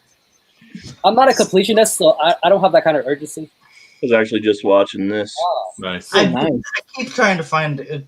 copy that for a reasonable price, but I can't. Yeah, I need to get that I one. got it from the label like Yeah. 2 years ago on their Christmas sale. Super Ooh. cheap. Oh wow! If that ever comes back up for sale, I'll definitely get that. Yeah, I need to add that. 'Cause that was a fucking good set list too. Yeah. I saw that at the record store. I almost picked it up, but it was one of those things where like I kind of already was overspending. I was like, And I came back the next week, it was gone. So, fuck. Yeah.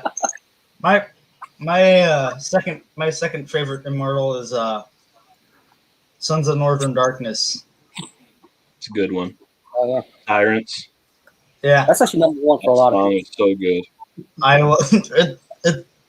it's catchy as fuck. Yeah. I really like Battles in the North. A lot of people didn't care for it, but I like Battles. I like Battles too. The original Mighty Raven Dark was amazing. Yeah. Dude, that riff in Mighty Raven Dark is so fucking catchy. Oh yeah. I mean, that riff is maybe one of 3 reasons I got into black metal. I mean, I know. that riff immediately shows my playing style, like to a T. I love it so much. I can fucking hear it in the Born of Seth stuff. You know, when I first got into black metal, the Norwegians actually weren't what sold me, man. It was Marduk. I don't own very many Norwegian black metal albums. As much as I love black metal, and I get so much shit for that, most of my stuff is like from Chile or the United States or Venezuela or Russia, Ukraine, like Other weird ass countries. Yeah. just from anywhere. Belarus, all these crazy places. They got some killer bands that just nobody gives the time of day, man. There's so much good black metal out there. Just Oh, just yeah. wasn't calibrated to him, man. Marduk is what crossed me over. It's Yeah. What's your favorite Marduk album, Rick? Panzer Division easily. Yeah. That one. It's just their most hard hitting one. You know? I It came like at the time of my life. Favorite song on that album, Rick? I like them all, man. I don't know. Christ raping black metal. I like Those Are the Unlight. I like that one. That one's my favorite. I think that one's still my favorite. Original lead That's singer. the one that Jacob Oh, just. yeah. Ah, boom. That's a good man Yep. right there. What, But what, no, does anyone like the album? That I think it was the demo album. Fuck Me Jesus. you know, That's a Oh, good yeah. one. Yeah, that's the one. Yeah. That one's amazing. I almost bought that shirt a few times, and I just can't do it, man. I can't either. If I wore that shit in public, oh my god, people would. I was ready- you know, Yeah, over I the- mean, I that buy I that wear shirt every and day. I'm like, It's that Catholic gun, man, right in your head. That's on the the jacket I wear every day. It's a great. See, I'd be the kind of person to buy that shirt and then wear it to church. Fuck it. If you're gonna do that, put $100 in the collection basket. No, I take $100 out of the collection basket. Yeah. I mean, I can't talk. If you look anywhere in my room, it's just Oh yeah, So fanatic. I remember when that was behind you. I they was so love Jesus. back in your old room when that was behind you. I would not watch your channel at school just because of that. I wouldn't watch my channel ever. So understandable. Nah, you're one of the best out there. Oh yeah, no doubt. What's behind? What's over here now? Oh, well, he's getting torn apart by like alien gators, so that's cool. I mean, that's different. But see, you can't really see that though. I got Azak's old Immortal poster up here. Yeah. I brought that home. Our cats were playing with it when I took it out of the package. So it's got a couple more holes in it than when it left you. You're still quite young, right, Nick? So when I was about your age, I used to just tack on and tape all that shit on my wall, just like you do now. But That's I got think over text in it, time. as well as my dissection one does. Okay, let me give you a quick comparison. So you seen Justin Studio, right? Yeah. That shit, like, that guy does everything so fucking proper. Like, he fucking frames everything. Everything is just sort of positioned just in a certain way. Yeah, but I think I The relate best more. way. Well, that's the thing. Like, I think I might find some shit too precious where I can't just tack it on the wall. I have to fucking frame it or something. See, if I find it precious, I'm gonna fucking tack it up. I'm not talking about Ken's letter. These three What? facts behind me, You mean this? two pins in there. Yeah, that thing. I still need to get mine frame. I have not yet done it, and I need to do it. No, for Stefan, definitely, man. Yeah, you should do it. Yeah. Oh yeah, like I have a spot in my room where I actually already know where I'm gonna put it. I'm gonna put it right where I'm gonna hang it above my bed. I'm gonna put it somewhere where I like what's like That's the last thing I see every night. basically right in the area where my old computer used to be. Like I'll put it right behind there, like right where my Morbid Angel flag is and my Celtic Cross, the Morbid Tales flag is. So I'll put it like somewhere right there in that section.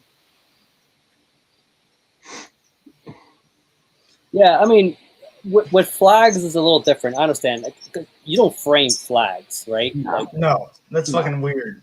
Like, But- what do you do? If you frame a flag, you have mental problems. If Have I- you guys ever looked into framing like your A2 posters? Hmm?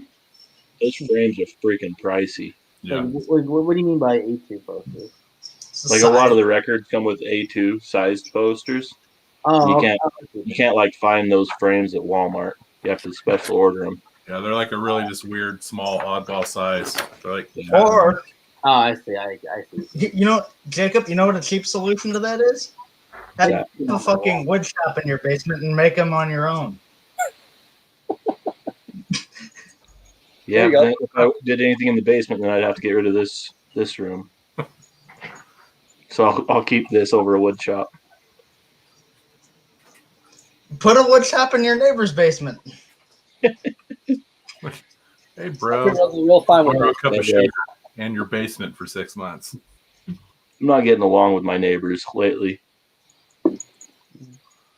Playing that music Kids too came loud. and Too stole loud. $40 worth of pizza from us 2 days ago. Now I know you're not Catholic. Love thy neighbor. You're not Catholic, man. Beat them. Dude, we got a freshman kicked out of our school this week. Wait, what happened, Nick? We got a freshman kicked out of school. I can understand what that's He was he got caught on video cam stealing money from a student. Wow. Yeah, see, back in my day, we didn't have fucking cameras, man. We got away with a lot of shit. And that's not all. He also got Yeah. caught putting bags of chips from the lunch line in his pocket. Oh. Not paying. It's one We thing didn't I have never. chips on our lunch line. Like, Fucking idiot. Lunchtime was during lunchtime for me in high school was sometimes so weird. Like we would Dude, have our cafeteria is fucking awesome where I go. it was good times back in high school, but I remember just randomly in the middle of lunch, I half the whole entire lunchroom kept on going, oh, for some random strange reason. Everyone was like, what was the reason for that? Like, what was the purpose? For me, cafeterias were never cool, man. There was always this fucking bland. Our cafeteria is fucking awesome. That's it. My idea of a cool cafeteria. See, I'm a '90s kid. Was fucking the Max at Bayside. Dude, my school just bought a smoker last year. For the Really? cafeteria. Okay. That's some St. Louis shit right there. yeah. We, Yeah. we had Everybody- fucking rib sandwiches last Friday. And they were fucking outstanding. The rib sandwiches at my school were like knockoff McRibs from McDonald's. Yeah, no, ours were actually I made come with from a ribs. 90s very small school. We didn't have none of that shit, man. It Aren't- was the aren't- same aren't thing the every day. actual- The actual McRibs are knockoffs of the real barbecue shit. You got the knockoff of a knockoff. Yeah. Dude, Oh, man. my school's 340 students. It's not big. Yeah. Oh wow. Yeah. My high school, when I graduated, had just over 300 students total. Very small country school. I think my graduating class had 300. My class is just over 100.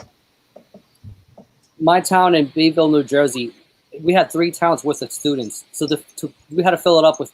We had about 300 in our graduating class.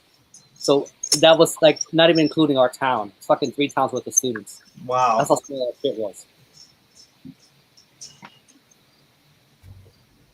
Dude, my fucking high school is smaller than the grade school I went to.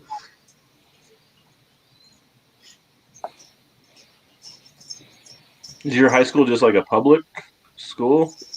I go to St. Mary's High School, which is not public at all. Okay, that We're- explains it. We're the ghetto private school in St. Louis.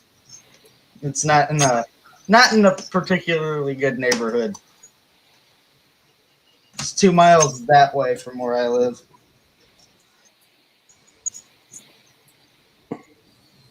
Hear gunshots on the daily. Dang. Yeah. I'd be scared if I heard that all day. Keeps things entertaining and it keeps you awake. So Like you're all of a sudden like you're falling asleep in class and then you hear bang bang. They're like, oh shit.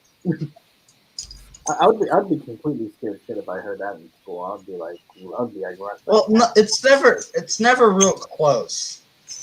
Oh, okay, I see. But I still would be like a little bit It's just barely within earshot. No, that's good. At least it's like not near, like very close. But still, I would still be like in a state of shock, basically, wanting to know what it came from, and like that it's not. How often do you guys get locked down? Yeah, that's what I was thinking. It's Like, only well, happened once, and it was a soft lockdown. That's good then. Yeah, we had the occasional bomb scares when I was in high school. You know, it's like, well, the way they do it was they first announced it like there was a fire drill, so we think it's a fire drill. So we go out there. Next thing you know, we got the fucking police dogs and everybody going in. You know, this is before 9/11. You know, so it was a little lighter, but goddamn, man, it's like they really fucking cock teased us with that. Like we went out, like, oh, it's a fucking fire drill. Why are we still out here half an hour later? You know, then we knew. Okay, Dude, the one time we were locked down was the last day of my sophomore year. Yeah. We got let out a whole 50 minutes late. Sucks. You never get those 50 minutes back, man. Like, you fucking dickhead. You had to do that.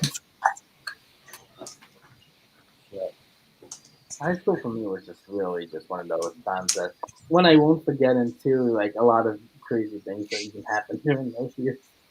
I'm just never forget. Oh, just never forget at all. Especially with the kids now. So geez. Okay, here's a good question. What's the craziest thing you ever seen at high school? Well, like I would say the kids on my bus. It was like an adventure every single day. Like the bus driver. The bus driver was like this old man guy, and he would keep on telling everyone to he was like, everyone sit down, and everyone would just be standing up and like basically like yelling outside the windows of the bus. Like they would even yell at the school like outside. And it I was had like my bus driver grab me like this and slam me up against the side of the bus. Hey, really? That's Ooh. fucked up. that's bad. That's like 1950s discipline shit. Like you're still doing Yeah. that. And she thought she could get away with it because we live in like a smaller like farm town community, and because she Nope. knew my parents, but they're like, no, you don't fucking do that shit. You don't touch my son. They Yeah, had some- exactly. especially because it was over nothing. Me and one of my friends were goofing off that morning in the bus, acting like we were fighting or something. And so she did that to both of us when we got on the bus in the afternoon. Well, see, that's We just got fun. faces. Craziest shit I ever seen was these kids doing cocaine off the sink in the bathroom. Oh, actually, I had something actually too. Like, we actually one really crazy thing was actually one of my friends. Like, no, actually, no, it was like one of my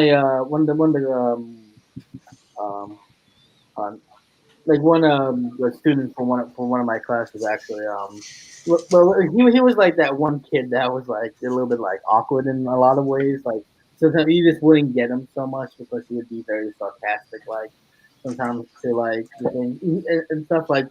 Well, it was one time during computer class, like we had like our iPads because the school gave us iPads, So I always have to say the weirdest moment. We were in computer class, and one of the weirdest moments was one of the that the teacher was catching him like scrolling through anime porn, and like he would right behind him, and he like, everyone like, just literally moved like at that moment. Like the teacher was like looking at porn again, and everyone was like like wondering what was going on at that. It was like one of them. I was like, oh no, here we go. That was There's a special clause for the animated shit. It's not quite the same thing. I don't know. like if I mean by anime porn, I mean like Japanese animation, like that. Yeah. I don't know why. Everyone was just weird though. I don't know why. He was like that type of kid basically. Jeff, I don't know. Jeff, I don't know if you caught up in our conversation. Battles or pure Holocaust? He's asking. That's about 5 minutes back. Yeah. But I know sometimes I'd go with battles. Battles. Yeah. That was another one. I almost want to be a contrarian and say pure Holocaust. God damn it, I gotta agree with you guys. They're both good albums. But Yeah. Anyone like the album Diabolical Foamy and Mysticism? It's not Good one one. I return to quite a lot. But you know what though, when I'm listening to it, I'm like, why don't I return to this more often? Like, I don't know. It's just one of those albums where I'm like, I enjoy when I'm listening to it, but I don't return to it that often. Yeah. I mean, besides All Shall Fall, they don't really have a bad album. I think once you get into the modern like groove, Immortal, I think Damned in Black. I go back to that one constantly, almost monthly. I'm pulling that bitch out. I love that record. Well, the thing is, they're such a great band. Even with All Shall Fall, like that's probably the weakest one in their discography. It's still It's not a bad album. fucking amazing. Like, I don't know. I'm really curious what's next for them. What is the next thing? Like everybody wants to know the $1 million question. It's about coming back. Hopefully they can stop fighting about the rights to the name of the band or whatever and just make some music. Because I guess the drummer is now fighting with them about the ownership of the band. I hope they don't do that fucking Entombed AD shit or something. You know what I mean? Where like you kind of split it off. You had two fucking names and shit. Like fucking Venom did and even bands and shit like that. Come on. Bury the hatchet.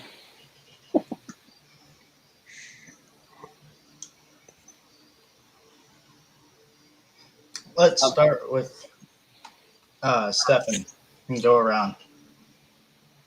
Oh, we already got it. Oh, you did? Well, mine's pure Holocaust. So Oh, you're the contrarian then. Yeah. Oh, you missed it.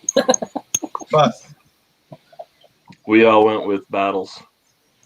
what the fuck's wrong with y'all? It's a good album. It is, but pure Holocaust is way better.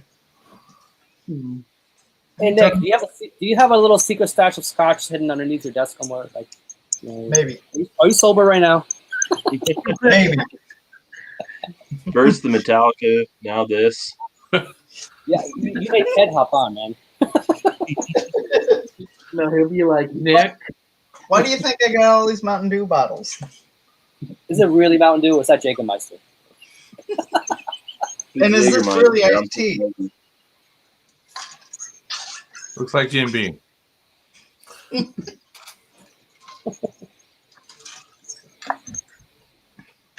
Jim Beam's nasty. You're nasty. Oh, that's Lagavulin is way better.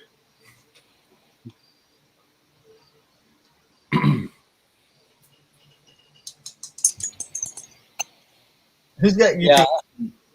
I'm saying Jeff, man. Jeff, we need to hook up, man. Next time you're in Philly. When this whole COVID shit blows over. One thing I would do, actually love to do, is go to Philly again. Actually, I wanted to go to the Metal and Beer Fest actually one year. Yeah, that'd be cool to go to. Oh yeah, like I was gonna like get a hotel in somewhere in the area and just go to the whole entire festival. If for whatever reason any of y'all are ever in the shithole St. Louis, hit me up. I sure will do. I got your address, Nick. Likewise. But actually, no, I have your. You have my address, Nick. Yep. Nick, I have like 14 fucking receipts with your address on it, bro. I have resent that demo to you so many times. It's sickening. Dude, I fucking owe you for that shit. No, you're good, dude. I got one of them back. I feel bad though. Like I said, the whole point to any music I make, the whole point to my YouTube channel, the whole point to the zines that I write for, if I can impact one person to say, I really like this one thing, then I do my job. I don't care about anything else. I don't care about the money. I don't care about none of that shit, bro. I'll fucking send you something around Christmas though. Thing about, with your black metal project, it's you got the right metal attitude for that kind of shit, man. Like that's the underground attitude. Fuck fame, man. It's right here. Izag is literally one of the coolest people I've ever met. No doubt, no doubt. I'll have to hop on one of these sober. I don't have a Goldberg tower, but it's full trash. What was that? But yeah, I mean, I've been watching, both Hymns of My Wake, Dreadful Minutes, awesome channels, guys. Oh, thanks, man. Yeah. see you just taking the fuck off, man. That's awesome stuff. Yeah, you guys are doing it right. Likewise. I just need to get out more videos. Yeah, it's rough. Like that first 6 months was terrible. Like I was worried about, oh my god, it's too dark in the room. Oh man, it's too grainy. My mic's too. Oh man, my microphone. Once I quit caring, that's when my subscribers just started going up. Man, it's. Just, Hey, don't worry about it. You remember how fucking horrible my first video was, right? I almost sent you a bottle of Prozac after your first video. My name is Nick. I don't know what to do with my hands. But your content's legit, bro. You talk about stuff that you legitimately care about, and that's what it's about. Don't be fake and be like, I really love John Goblicon's book because they gave me $20 to read it. No, I fucking love that book. So I'm Don't be Black Metal Werewolf. Yeah, don't be. I will punch that. Oh my god! Did we just become best friends?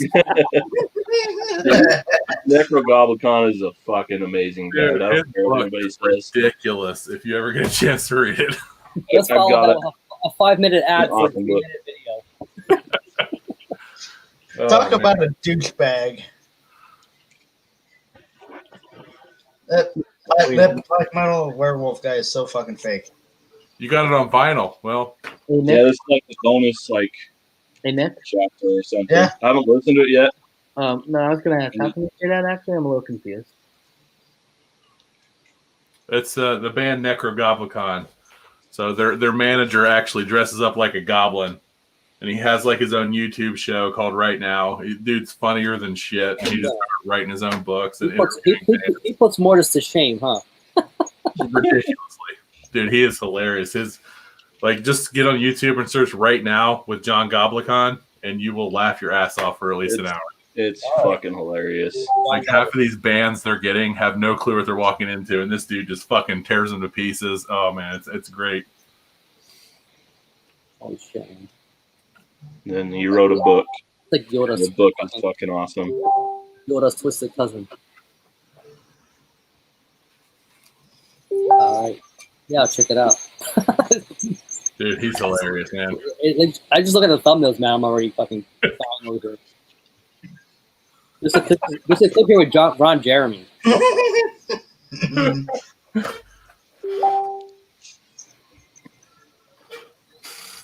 Holy shit, man. All right, so we all What? unanimously agree Black Metal Werewolf sucks. Yeah. Fact. Now, actually, I was gonna ask. How come? Actually, I just want to know, just so I can understand. Because he comes across as so fucking corny. And fake. Like, Let's actually talk about black metal. Yeah, I'm like, where's the black metal shit come in? He actually, only talks about Iron Maiden and my free metal head box. That's it. if you come to think about it, I actually have been. What really pisses me off is when he does the metalhead box. It's like he says he's doing it for your for your viewing pleasure. I'm here to Yeah. open you up another box. He shows like no gratitude about it. No, Yeah. And he he doesn't doesn't give a fuck. like As long if as you really he's cared, getting he'd take the views and time that money. like Lonnie does and really go through the box. Yeah. He'll pull out. He'll Now, pull what- something from like the most mainstream band. Like, oh, I never heard of this shit. Yeah. That is true, actually. Like I wonder why does he even call himself like He'd get like a Gord Ross CD being like, oh, these guys must be new. I haven't heard of these guys. I'll have to check this out. Remember that time he got Gord Ross. that Druk CD in the Metalhead box, and he was like, "Oh, never heard of this. This looks cool."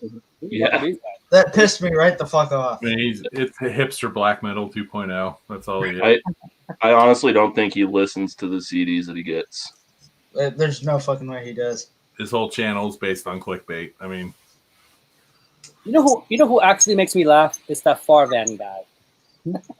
yeah. Just Burzum, how to make a Burzum song. I love fucking Farvan. Oh wait, is that guy who does like let me think I think I know who you're talking about. Like he did like a video called Let's find out right now. was that the Damn it, Jeff. was that the YouTuber who did like what's that video like called Burzum tutorial? It was like all that. Yeah. Oh, I know who you're talking about. Yeah, he has a lot of funny videos. Yeah, he's got a pretty twisted sense of humor. Like, but I almost want to read Favorite Farvan like, dude, video.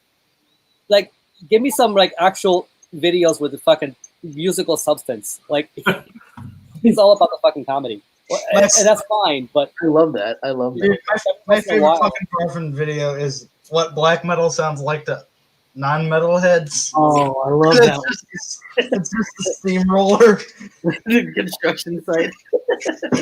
I don't remember who put it out, but I saw the same video on another channel, and it was literally some dude poured a bunch of broken glass in a blender. It's it's pretty accurate though. Like it's good though. As long as you got some rhythm on that blender, bro. Nick, is Ron Jeremy your dad? No, Are you sure? I'm sure because I don't. Is he- Pretty Is he sure. anybody's dad? I mean, I don't know how much genetic material that guy's pumped out, but he's gotta be somebody's dad. Ah, shit. We're on this stock now. Great. Oh no. Thank Jeff for that. Yeah. Hey, Jeff. Fuck you. Check out Made Werewolf. What's that? What? I think Jeff's in a coma. Sorry. In a Or, coma. or he's been smoking weed again. Are you smoking weed, Jeff? Somebody having I think he's saying he could play better if he was in a coma. He could play something sharp. What sharp? C sharp? Peter sharp? Yeah, he's not typing coherently. I think he's been smoking the devil's lettuce again. Damn it, Jeff. I thought we talked about this. Hey, at least he's not doing cocaine.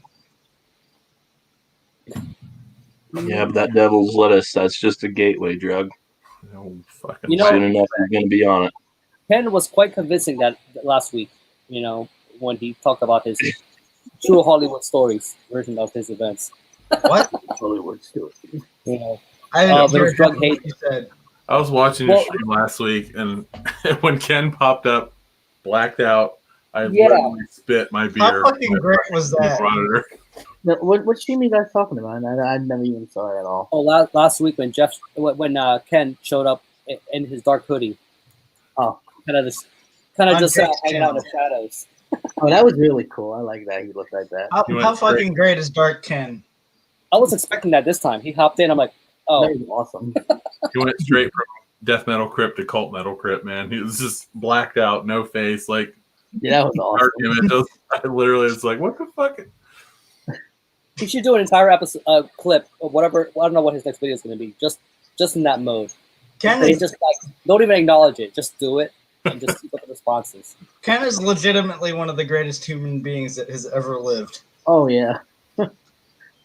There's no words. He'll be the first to tell you he's not though. Yeah, super humble. Which is what makes him the greatest person to ever live. There's legitimately no words to describe how awesome he is. It's a weird paradox, man. It's like the greatest person you want for president is the one that doesn't want to be president. Right. It's like it's just Although- fucking weird. I'm not sure I'd want Ken as president. I don't know. Good. He'd be better than what we got. True. Guillotines everywhere. It'd be amazing. Oh yeah, blood and guts everywhere. Technically, you're He allowed to turned the write whoever U.S. you want. into every Cannibal Corpse album cover ever. In the ballot box, you can write whoever you want. Yeah. Technically. His campaign promise would be death metal demos for everyone. Yeah. All I right. know. All right. I know for a fact my neighbor that lives Oprah. You get a demo. You get a demo. You get a demo. Demos for everybody. I know for a fact my neighbor that lives this way every year votes for Daffy Duck. Really? Yes. As one would, you know. That'd be funny, man. By the way, Isaac, tomorrow I am watching Poultrygeist. You Oh, that one. you are in for a treat, my friend. All that trauma shit, man. It's like I may or may not have pirated it. I don't care as long as you watch it. on VHS or DVD or I have streaming. the Blu-ray collector's edition. Oh, sweet. Why? It's one of those movies that you have to have. Like you want to keep it. You want to keep We're it. only kidding, Jeff. Yeah, sure. We believe you. My name is Jeff. Keyboard sucks. I know. My name is Chef. I screwed up my keyboard today. I'm using my alternative one here. I have my Apple keyboard. It's not working.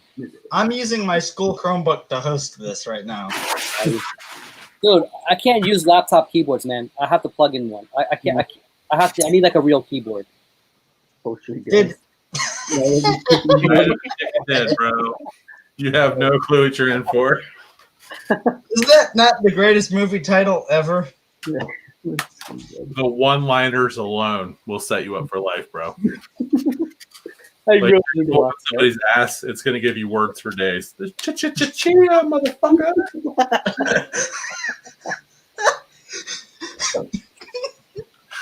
You should use that in your next video somehow. What, Poultrygeist or ch-ch-ch-chia? Yeah. Oh, it's terrible. It's probably the most racist movie ever made, to be honestly. Like Is the it whole worse? premise Is it worse than American Birth of a Nation? alcoholics. It's terrible. Is it, in terms of racism, is it worse than Birth of a Nation? You'll be all right. All No, right. you'll be fine. This is at least funny and gory. I'm taking history of film this year. Ooh, nice. So far, Please talk We've about watched- this film. History of film. Oh, that's like we've watched Nosferatu and The Three Stooges in the same week. interesting. Really? Yeah, It's dope. like I the still original watch one from 22. Oh, I that still one. watch the silent Nosferatu all the time. That movie's so fucking good. And the lighting alone in that movie is amazing. I definitely agree with that. As someone who's like who actually has who graduated with a film and broadcasting degree, I gotta say that is true. Hey Zach, have you ever seen Phantasmagoria from 1908? Doesn't sound familiar. It's the first animated film. Hmm. That shit is like an acid trip. I am going to send that to you. Bubba Hotep. Bubba Hotep. Bruce Campbell is Elvis in a retirement home. Boom. Here, Did you Isaac, say- I'm gonna Did you say send you Phantasmagoria? Phantasmagoria. Is it like blasphematory? Fuck no. No, Rick, it's not the band. It's like, no, Rick. Rick, Stefan, you're the nicest human being I've ever met, dude. no, thanks, dude. No, Rick. It's not. I'd have been like, It's not the band.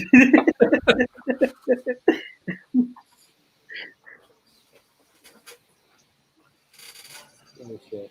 My name is. is there any any new albums about to drop that you guys are excited for, or anything you're kind of trying to avoid, or Actually, I am excited about that live Autopsy album. Actually, as like I'm a really big fan of that band, so Sure.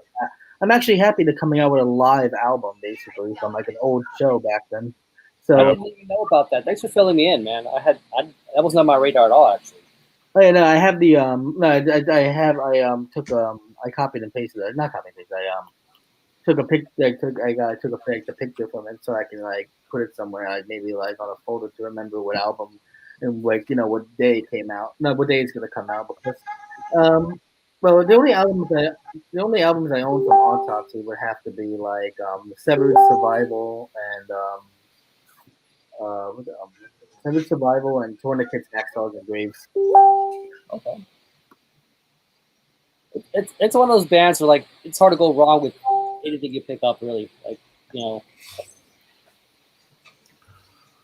If you want to watch a movie that will induce a trip, watch Phantasmagoria. It's fucking phenomenal. Not only is it the first animated film, it's the first animated film to include live action, and it came out in 1908. I didn't know that. How cool is that? Oh, I could say is one thing actually. I don't know. Y'all know if you guys have seen this movie, but if you want a movie that's so bad that it's funny and hilarious, you should check out the movie The Room. Heard of The it? Room? Yeah, The Never Room. seen- yeah, I've It's seen that. so, yeah, it's like one of those movies that's so bad that it's so good because it's just like you want to see what is gonna happen. I am a random horror movie enthusiast, dude. You ever seen the first horror movie, Azag? Huh? You ever seen the first horror movie The first horror movie? First ever one. by What's the first George Millet? No. I'm gonna find it and send it to you. Yeah, it's called Stefan's Horror Theater.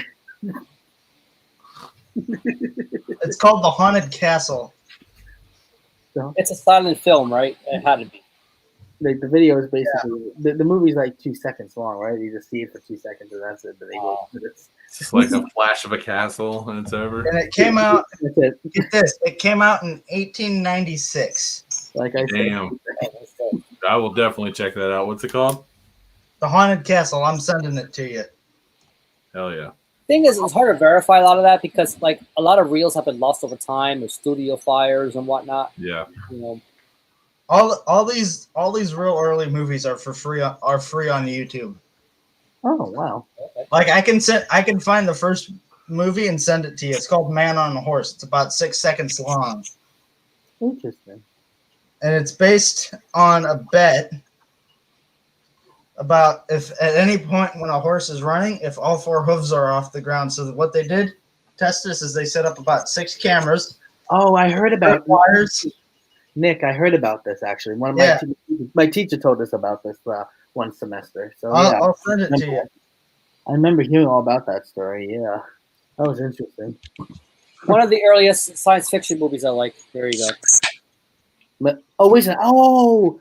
Fucking good. I've seen that movie. I've never Fucking seen great. that movie. It's weird. Like, isn't it about like it's like a futuristic like world, right? And it's like black and white and all that. It was like insanely expensive for its time. Yeah, that was a really good film. I remember like actually like it was back in one of my semesters that one person was playing the piano while that movie was playing actually. So it was really interesting. You ever That's- seen A Trip to the Moon? Oh, that is one of the most classic like black and white movies I've ever seen. It literally is. I remember That's seeing George that. Millet as well.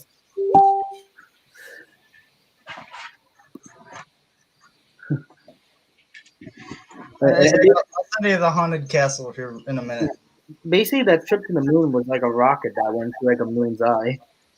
Dude, that Yeah. movie, Can you imagine that movie is 1969 so with like fucking weird. It's weird, but it's interesting. not land in the retina? Like basically, I don't know if you guys know that. I heard about this. You ever heard that movie? Hugo Cabaret. No. Hugo Cabret, yeah. Yeah, it's like that. Like basically, it's like an animated like type movie, basically, and it's like that movie that Nick was just talking about, Trip to the Moon, was basically in that film. So it's like it has a lot to do with like old vintage movies from like the old like I think maybe like 19th century, like old 20th century. It's like very interesting to see. It's one of those like movies that you should check out if you're very Actually, Matt. I don't think I can get in trouble with YouTube for this. I'm gonna pull up Man on the Horse because it's only 15 seconds, Oh no, the copyright strikes. and we'll watch it. This channel has been terminated due to not following. Yeah, right in the community guidelines. Or how that is. This is the end of Deathlike Reviews. I don't have any issue with YouTube, so I'll be fine. I've yet to get a strike. No, Are we all strike virgins? I Oh, I have 0. I just make sure I have no copyrighted content on my channel. Like, I've been striked for talking about a band verbally, and I've been striked for showing a Dean guitar on my channel. They took that shit right down for thing a What the fuck? This is for because art? it was the thoroughbred, so it was the Les Paul Dean basically. Yep, that channel that video got taken down in about 14 seconds. What was the other one that got dinged? I was talking about a band from California at the time, Sothis. It was a black metal band out of California, and apparently now that they're broke up, they're dollar grabbing. So I got dinged on that after like a week of it being up because I showed the artwork and they said it wasn't approved. Oh, that's whack. There we are.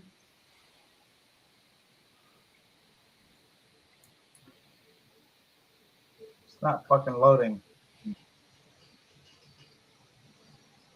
Piece of crap. Behold, behind the scenes footage.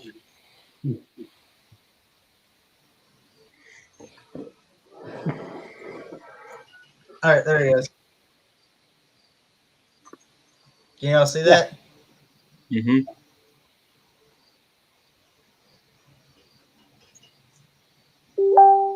Is it playing? Because it's being slow on my end. Yeah, it's just a still image. Yeah. Looks like it's still Let's loading. see. Yeah, it says 1878. Now it says it's 9 seconds in, but it's not showing anything. All right, let's see if it works.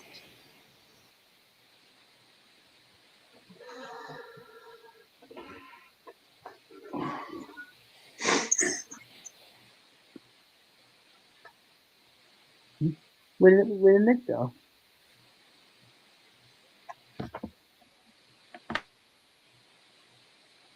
Hey, Rick, where did Nick go?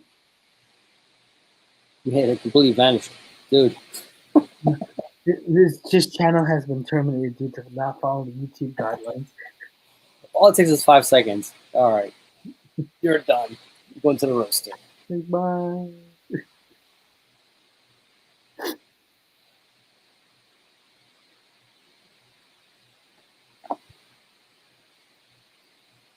I'm always iffy in those things. When you have to host, you got to try to figure all this shit out, like trying to screen share. But then again, connection. It's like a lot to do, basically. Like, Well, that was fucking dumb. what happened? It kicked me out.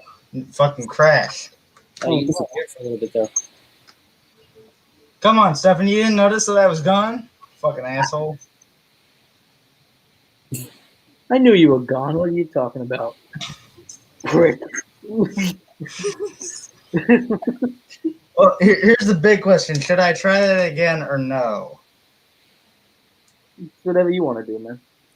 Dude, bro, best movie I've ever seen.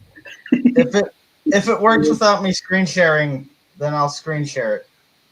Let's do it that way. It's basically like the Napalm Death song that's only like 1 second long. Yeah, what's called We Suffer. Yeah, that's the song. Like, all right, that's it. Because, like, am I wrong? You don't think 1878 and think movies, do you? No, not at all. No. Actually, I mostly think more of the 20th century.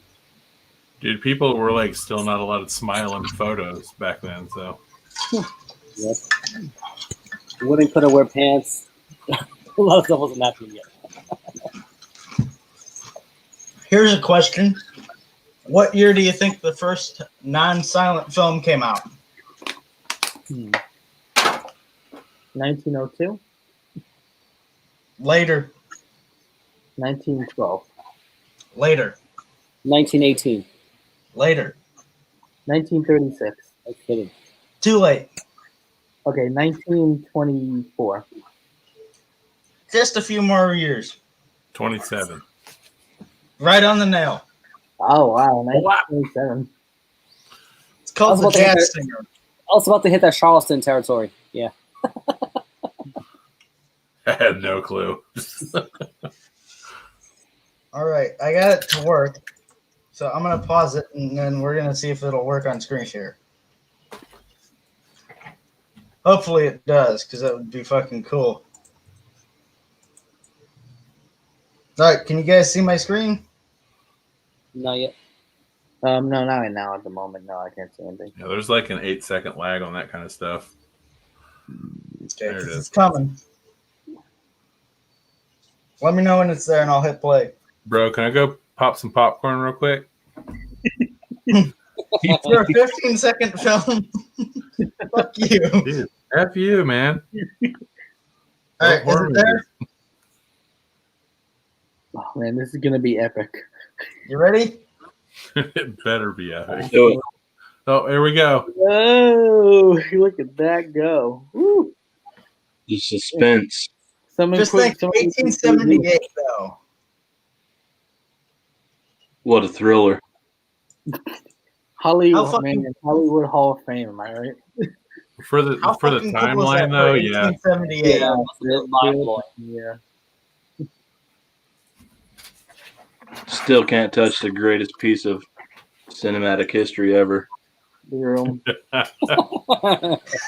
Oh boy. Hey, we're moving. Nah. Oh, no. Phantasmagoria is way better, dude. That movie. Trust me, Untouchable. you'll go down an old silent film rabbit hole. You'll find some of the weirdest shit out there.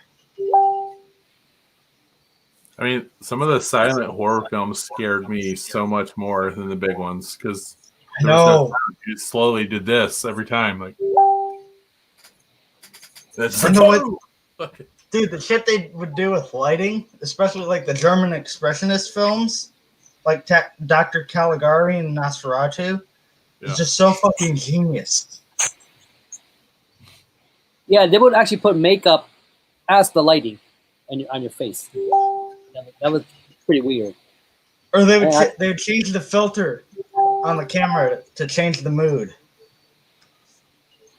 Yeah, that's pretty crazy. They had to figure it out as they went. Like there was no film school. Like, for this The shit. the first color film, I believe, came out in like 1902. And the way they were able to have a color film is to hand print each frame. I have read that actually, which must have been stupidly painstaking. I could not have the patience to do that ever. People had a lot more free time back then, though. Well, yeah. But still, Yeah, it's pretty nuts. watch Phantasmagoria and tell me that is not impressive for 1908. You ever mess with frame by frame on just on digital? You throw that shit in your video editor, you go frame by frame. That's pretty painstaking. Now these guys had to actually pick up real film. Dude, that stop motion stuff. I don't know how they did it. God. Like, insane. It's amazing. That's where I have an appreciation for some Tool videos. I'm like, all right. All clay stop motion. I don't know how Yeah. I don't have the patience. Holy shit. I didn't even have the patience to watch that horse that we just watched for Oh, fuck you. 20 minutes or 15 seconds. That was like the longest movie Suck I've a ever. dick. I mean, for the time period, though, that is impressive. Yeah. Yeah. Yeah. And because again, you don't think 1870s and think movies. Yeah, and they Very buried Lincoln not too long ago after that. First movie that used actors was I think 1907, and it's called Blacksmith Scene. It's basically a couple of guys around an anvil pretending to be blacksmith and drinking beer. Dope. Well, that's what passed for entertainment back in those days. You didn't. Yeah. You need all this crazy high concept. You didn't need Adam Sandler high concept shit. Actually, no, I lied. The first movie that used actors is called Factory Workers Leaving, and it's just a Oh, I story of think factory workers leaving work out of the factory. I think But- I've seen that one before. I remember in school they showed us that one. I remember what it looked like. That was interesting. Yeah, I've seen that one. You guys won't believe the ending. Hey Nick, did you ever see the video? Hey Nick, you ever see that video? It's an old video too, but like it's about like a train arriving at the station. Train arrives at the station. Yes, we watched that. Yeah, I remember hearing about that. People were like ducking basically because they thought it was like actually And then- real time. Friday, my teacher didn't feel like teaching class, so he just put on Three Stooges for the entire hour and 15 minutes, Oh wow. which was great because I love the Three Stooges. If you don't love the Three Stooges, something is wrong with you. Thing is that when you look at the lives of those actors, it's so fucking sad, man. It's Dude, there's an interview with Mo from like 1975, and there's like 2 minutes of interview, and the rest of the 30 minutes is him teaching the TV host how to properly throw a pie. It's fucking awesome. I never thought of that as a technique. It's hilarious because Mo's like this tall, right? And he's like 75, and he's still rocking the bowl cut, and it's all white. It's awesome. Sometimes the look is your brand, you know. It's like these artists who don't cut their hair ever. You know, Metallica did, you know, If I can but find it. Yeah.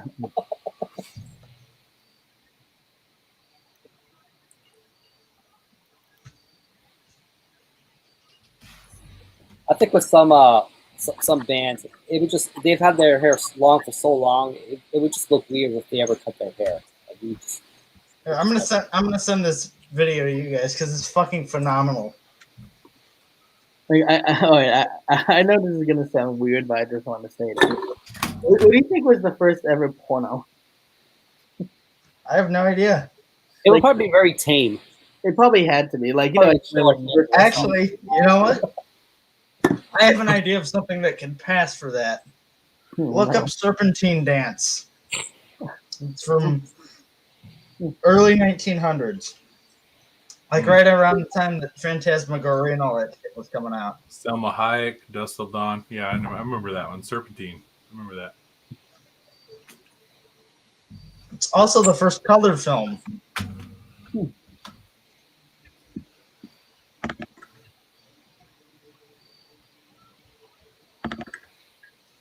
The first color film.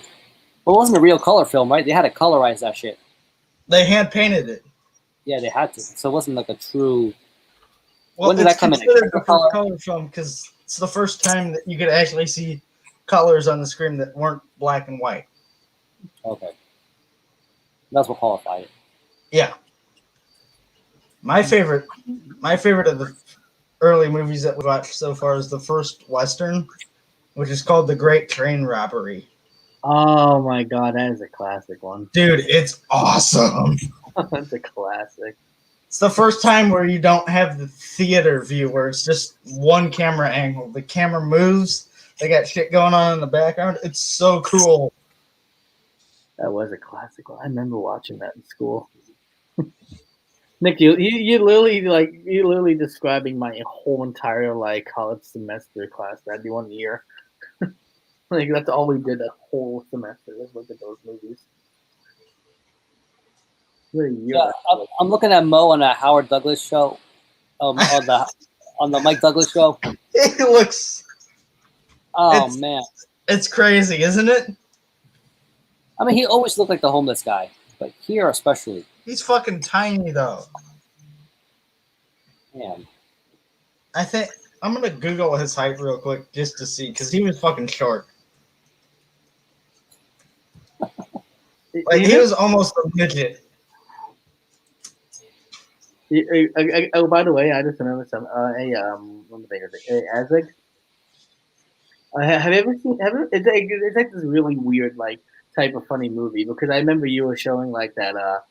What was that chicken movie called again? I'm sorry, I kind of forgot. What Poltergeist. was that chicken movie? Yeah, You mean Poultrygeist? Yeah. That is Chicken Dead by Trauma. yeah. Holy Actually, fuck. have you ever seen the movie Rubber? Like about that tire? Oh, that movie's awful. No. It doesn't sound like something I'd watch. Like I just want to see this. I just I want to see. think everybody should watch that movie. Okay, So bad. Mo Howard was 5'3". Oh wow. He was this tiny little fucker. What's funny? That interview I sent you, Rick, is 2 years before he died. Oh wow. yeah, look quite old here. You can see that. There's a bit in there where he's talking about. Just watch the whole thing. It's kind of amazing because he goes through all the Three Stooges history, how they met, how the show happened. There's a bit in there. It's like 10 minutes where he's talking about all the injuries that they sustained from doing that. And there's a clip. I forget which episode it's from, but he's on a table. Table falls. He lands weird, breaks like 6 ribs, finishes the episode, goes to the hospital. It's probably what killed him eventually. Now, lung cancer got him. Oh, okay. Well, I mean, The fucking Marlboro Reds got to him.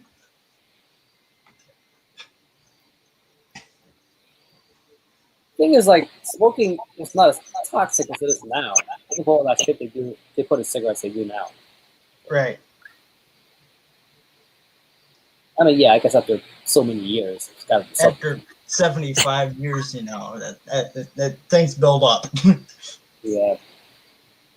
The lungs What are I'm not. fucking worried about is all my friends at school, they fucking vape. What's that going to do to you in like 30 years? Yeah, there's no long-term study in that kind of shit.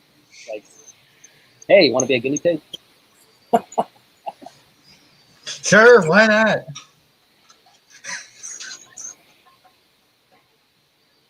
Just the aesthetics of the 70s. Fucking crazy. All wearing bell bottoms. Sometimes I'm fucking convinced I was born in the wrong decade. You mean like born in the wrong generation? Oh, one thing. I Googled these, right? Yeah. These were made in the 90s. Oh, wow. So what's the special occasion you're going to plan on wearing those? Like, I'm just trying to figure it out. Ah, those are my daily drivers, so to speak. You've never been to Philly. It's not quite the common attire. Weird. Very common attire here. Diesel Dave. I have a Mexican friend who wears shit like that, though. Do you wear your pants inside the boot or outside the boot, Nick? I wear shorts. Well, that's even worse.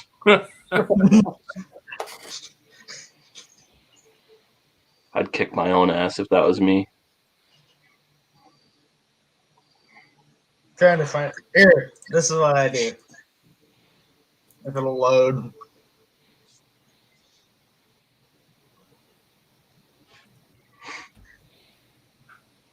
Fucking slow ass computer.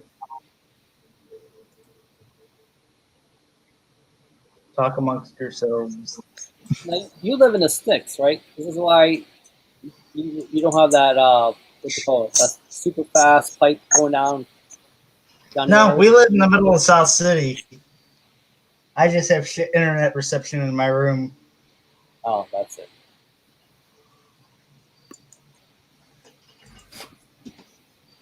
Goddamn piece of crap. You know what's weird about it is my room is right over the Wi-Fi router, and I still have little to no reception. That's what I do, if you can see that. Yeah, it looks cool, bro. I sense Like I said, sarcasm, Azag. Like I said, I'd kick my own ass. Hey, he's from your state. Yep. What just happened, bro? He is There's not a a lot of fucking idiots. embarrassed. It's wearing I flip-flops. forgot I can do this. I can move you guys. You can move all over. You got the master panel. You can do all that. My name is Bill. I can put Rick. I can put you where I'm supposed to be. You can make this merciful fate into a duck. If you wanted I to. can change your names too. Put me next to that stream and got a logo. No, don't say my name. You can change my name. Oh yeah. Here, watch. My name is Jeff.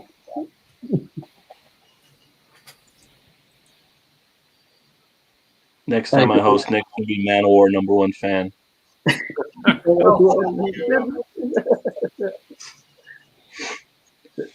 I have to kick myself from the studio if you do that.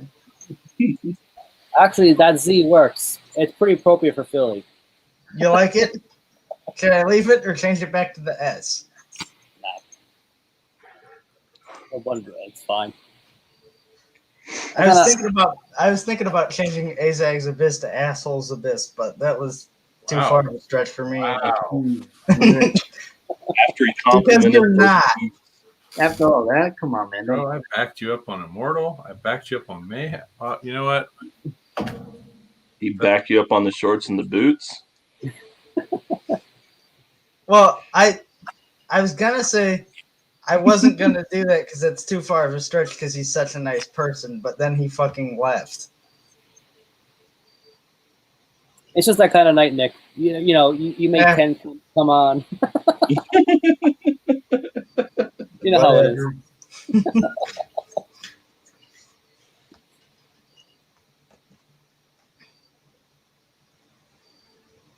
Is he gone for good? Where is he?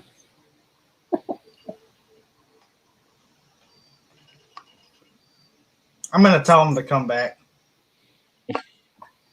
Issue him a good apology, Nick. He's looking like he needs some shut eye. He'll probably be back. Oh boy, the return of Captain Slapnuts. I can change my own name. So there you go. You just had to back out.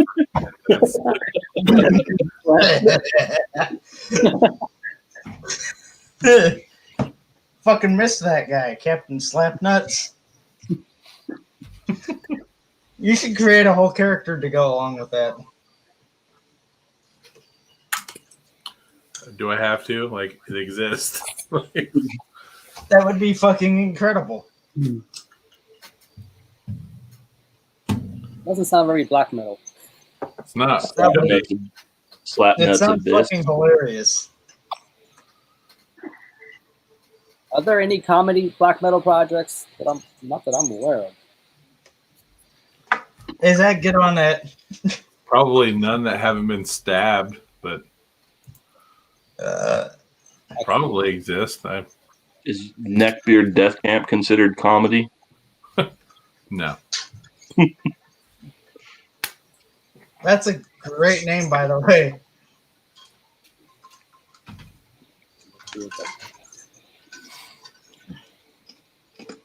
Yeah. See, the thing about these streams is I end up with a bunch of links and I get what's called Sunday homework. Yep. I mean, you've I'm already done cost sending me it. $30, and I have 2 other things to check out. So That's true. I'm really stoked, but pissed at the same time. That Highland. Oh man, god That's damn. good shit, Don't man. forget to check out Highborn. I'm too The broke. new yeah. one's Geeking dope. out. The new Highborn is amazing. Highland and Highborn. Dude, it's unreal. The stuff that man does. And I like Valiant. Somehow that shit flew over my head. I need to get Russell on. I'll get him one of these days. That would be cool, wouldn't it? Yeah, man. We can pull that off. You never know what the attitude of these people are going to be like, just because. Dude, he said he's fucking down. Yeah. Every time I've offered him to, he's just been busy. I need to get him when he's not busy. Hell, I could do a live stream interview. That would be fucking cool. Yeah. Yeah, You have that'd to be make it dope. sound really casual. Don't make it sound like homework. Right. Not like when Ken's on, we're all like, Pretty much. Gather around, kids. we're not all having the puppy dog. Time for grandpa stories. He's not even that much older than me. I'm already somehow. Here's a new one for you. ugh. I'm gonna put a fucking stop shipment on that CD. My name is Chef. It's really annoying. I'm sure it happens to you guys. Like you order something, Mhm. for some reason. Now I understand it's hard to run an inventory when you especially if you're like a one man shop. But man, it happens way too often. It's like, oh, sorry, we're fucking out of this. Like Yeah. it's like, especially if it's something really anticipated. Yeah. Yeah. And often the deal was too good.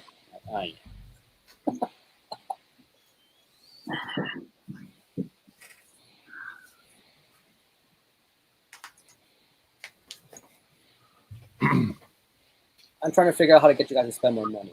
I don't know how to say. I'm too broke to spend anything. After buying that new Dark Tranquility album, Yeah, that's another one on the radar. Benediction's coming out with new shit. I don't know if you guys are into them. Oh, Benediction? Yeah, I love Benediction. That new material coming out. Yeah, Dark Tranquility. It's another one. Stefan, you've been too quiet, my dude. I'm gonna reach my brutal death metal slam shelf is right here. I'm gonna just blind pick 2. Go right ahead. Right there. Oh, I always like to see what I love is there. Oh shit! I might have broke something. Oh no. That's cool. You familiar with that one? Murdered. Can I see the logo? It's funny. That's the first time I'm seeing that band. This is Killed to Death by Murdered off CDN. Sick slam, bro. It looks Oh, yeah. CDN's pretty good for that. good. Ultra guttural. Oh, wait. This is ultra guttural. Oh, there. Ultra guttural demonic slam. That's right up your alley, man. Yeah, that just literally got my attention. Man. The words, I'm sorry, I pulled this one. the words literally just was like, oh, there it is, Stephanie. There it is. That was Fecalizer. Equalizer. You ever listen to Fecalizer, dude? Not to be honest, no. I've actually never heard of that band. To be honest with you, They're a Mexican kind of slammy death grind. And the logo, Fecalizer. Their hit album was it was like Return of the Shits or something. It was ridiculous. It was so stupid. It's really good, like Mexican, like death slam. It's pretty good. do you organize your stuff by genre? Yeah, I do. Which is why probably 80% of my collection is not here. It's in a humidified storage unit. Like we just moved into this house recently, and I'm kind of like building the walls, building shelves, slowly bringing stuff over. I feel Yeah, like it's death metal, slam, brutal death, like second wave black metal, atmospheric. Like everything has its own. well, that's the thing. Like, isn't that more work for you than just sitting It there is. alphabetical? Like, that's why I don't do that. I'm like, man, that's just fucking. It's a lot of work, but if I have something in my head I want to listen to, I can literally grab within like 3 albums. Like just it's right there. I know it's right there. Like The reason I don't do that is because some bands may not be one genre in itself. They may Yeah, that was what I was about to Sure. ask. What do you do when they're multiple genres? there is a tiny bastard. You probably can't see it. I'll try, but there's a tiny. Yeah, you ain't gonna see that shit. There's a tiny bastard shelf over there that just has Black Death, whatever, and it's just random shit.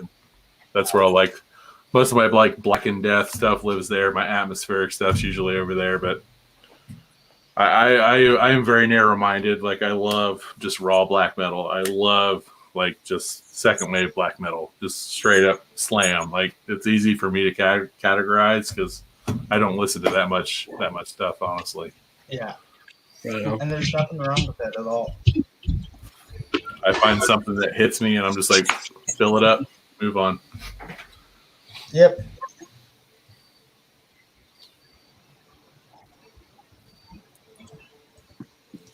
Wait, Isaac, what were you saying you needed to stop shipment on? Your demo, bro. For your insolence, I'm no longer allowing that shit to get delivered. I don't believe that for a second. Nah, I would never do that. If you enjoyed even 30 seconds of that shit, I would give it to anybody. I listened to the whole ass thing twice. So yeah, the first 2 tracks, I did everything. I did the drums, guitars, bass, vocals, noise, whatever you want to call that. And Jesse did everything. Wait, how did you do the noise? Did you actually record yourself shitting? No.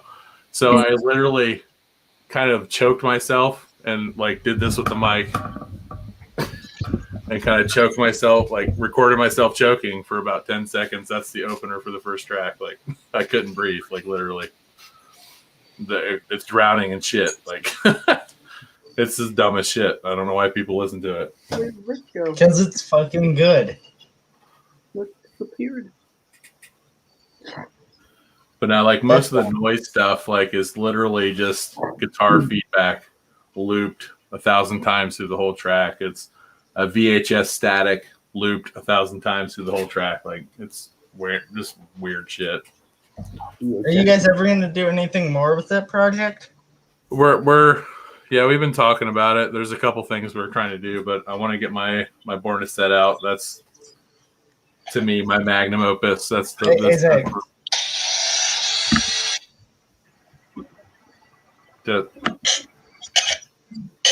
Yeah, that's me literally choking myself, and then just glass in a fucking blender after that. My damn keyboard acting up again. That dang keyboard of mine. Yeah, I mean this next record I'm about to hit with the Born to Set stuff, to me personally, is means the most to me. This one's legit. After that, I have a death metal project with the dudes that it's damned with, and then we're gonna do another Vanta and hopefully collaborate on Drakir. Dude, that would be awesome to hear you and Jesse work together in the Drakir shit. Yeah. Yeah, that'd be great. Because that stuff's so good as it is, but what you could add to it would make it just like so much better. I'm just gonna slap them with the raw train. Like we're not mixing that shit. We're not. However it comes out, that's how it comes out with me. Like, Just record a bunch of farts for the vocals, and that would be awesome.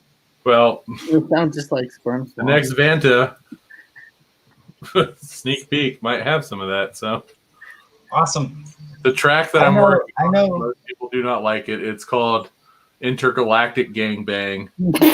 Rape if she says no. But it's fucking black noise. Nobody gives a shit. Dude, I know of a perfect source for farts. His name is Dan Wallace. I will get you in contact with him. That man records his farts. Just give me a unbelievable. 3-minute loop. We're cool. It was not a single. The thing is, you actually Dude, name your his tracks. farts are already on Pandora and Spotify. Why? Why? Who's bothered? I'm not even joking. Some of these black metal projects that don't name their tracks, it's like track 1, track 2, untitled Yeah. 1, untitled 2. I'm like,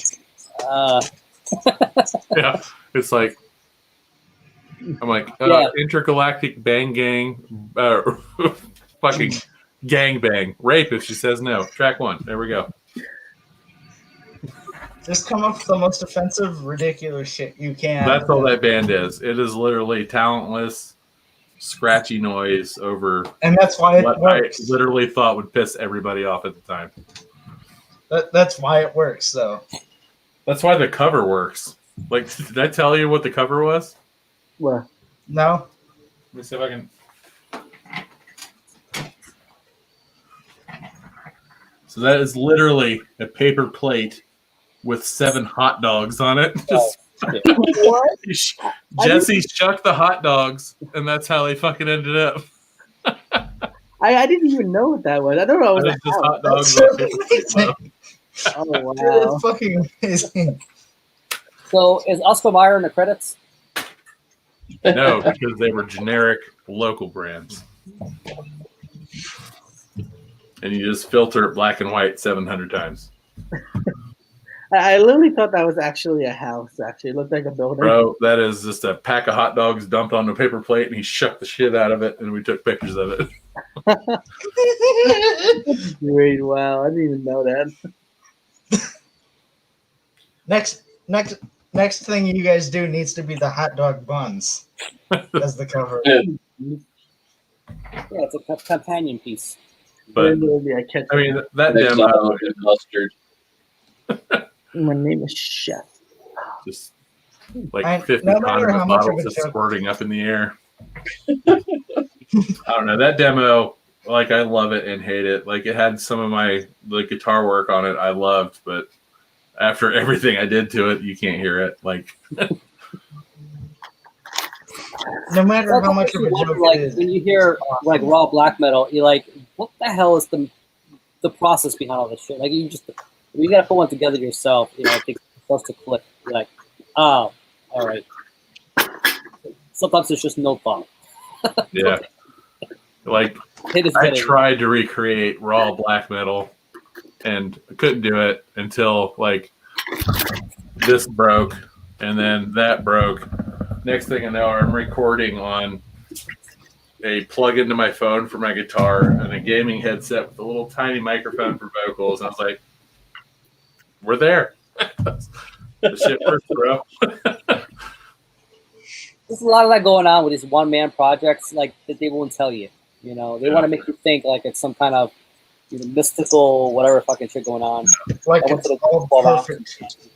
Yeah, That sounded good. Take it down a notch. Like, That sounded like Scott Burns. Take it down a notch. Make it sound like that dog farting across the street. yeah, Rick, you kind of I saw your 10-inch video, and since every day I go to my storage unit and I grab like 2 10-inches, like I haven't listened to that shit in years, bro. oh yeah, I would love to see what you got, man. Like, it's not talked about enough. Like, No, it's not. Like, that's probably the next like full collection piece to move over here, but like just the last 2 I grabbed. This is Vanda from Sweden. Sick, like thrashy black metal.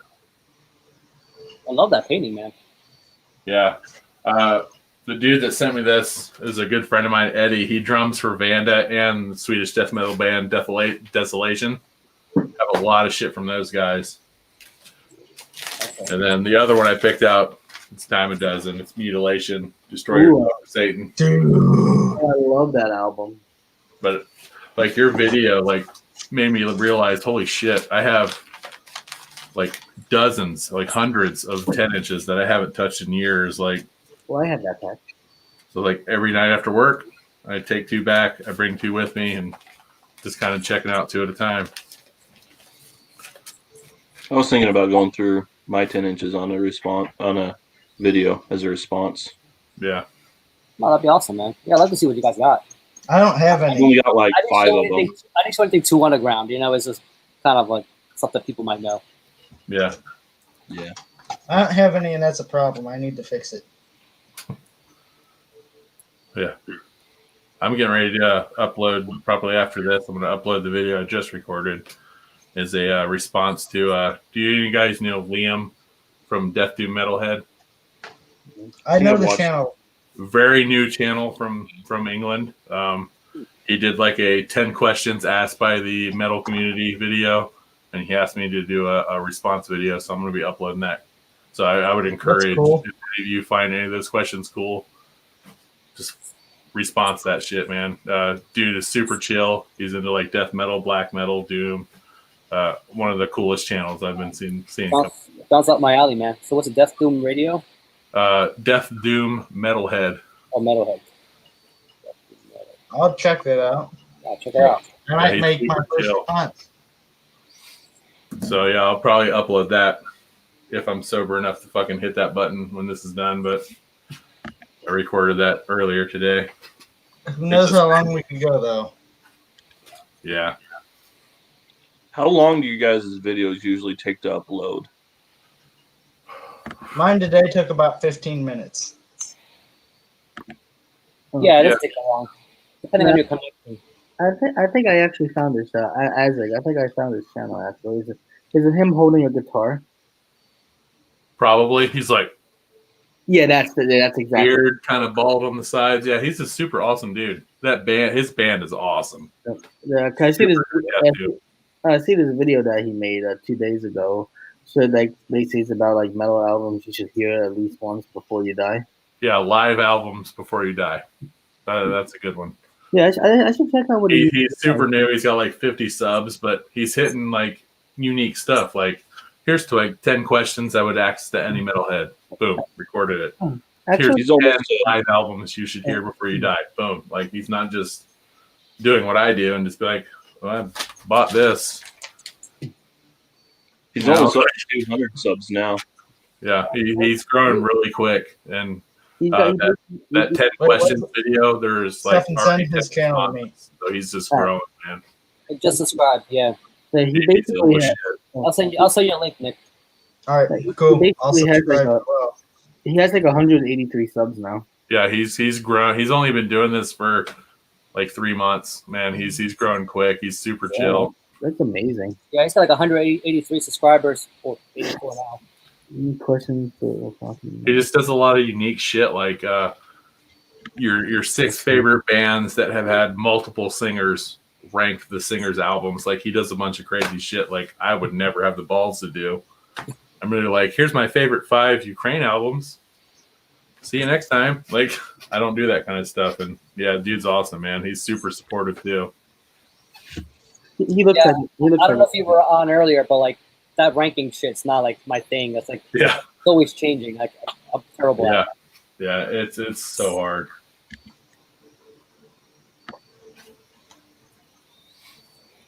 he even has a Facebook page too. Yeah, He's Liam. got 186 subs now. Wow. Just like that. And I'm But- at 216. He's one of those guys that kind of embody what this is all about. Like, this dude recommends you an album. He's going to talk about this album. Liam's going to tell you about this album, and he's going to promote all your channels. Like, if you leave a Fucking comment love when like, you find okay, someone Nick like said that, man. this, like, he's a super cool dude. Definitely worth checking out. He looks like that kind of guy who I would actually really watch and enjoy. Yeah. I can tell you that right now. Guys like those are just the best. Oh yeah.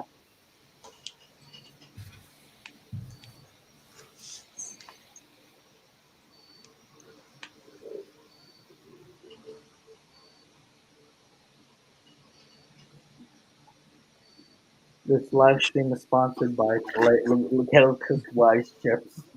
And Mountain Dew. You know, and also sponsored by Shepherd's Strawberry Mango Seltzer. Classy Lonnie's crack. Buy yours today. But And my Monster Energy drink. this episode is also sponsored by the Dreadful Minutes. All right, let's do something today, Zach said a long time ago. Grab whatever is nearest and say this stream is sponsored by it. They're gonna get so much YouTube revenue from this. Wait, what are we doing? Response. This stream is sponsored by Apple charging blocks. Our daily sponsors. This episode sponsored by Shredder Lubricant. What? What is We that have a doing? winner. I don't know why. This stream is sponsored by State Tech. Sponsored by the security device. And Sponsored by Area Bubba Boots. Hotep, your favorite Evil Dead cast, acting like Elvis. Oh yeah. This stream is sponsored by Slow Deep and Mighty Hard. Morphin Power Rangers. The movie. You ready for the sponsored by Family Mart? Sponsored by a gummy bear, but it's a skeleton. Sponsored by Stadler Pencils.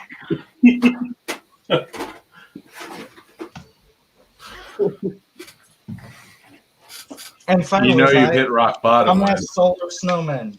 Shredder Lubricant. If you're feeling like a snowman, you might need some testosterone. Hey, Stefan, did you huff that lubricant, bro? You're like, Huh? Yeah, see? Yeah, that lubricant raises a lot of questions, Stefan. Yeah, I'm worried about you, bro. It would explain a lot. Well, Ripped for her A pleasure. I like the lightsaber. word shredder next to it. You know what they say? He ripped for her. No, ripped for her pleasure. This stream is Went there. sponsored by Mutilation. I do like that black. I do like that black metal band. So, yeah. And Bruce Springsteen.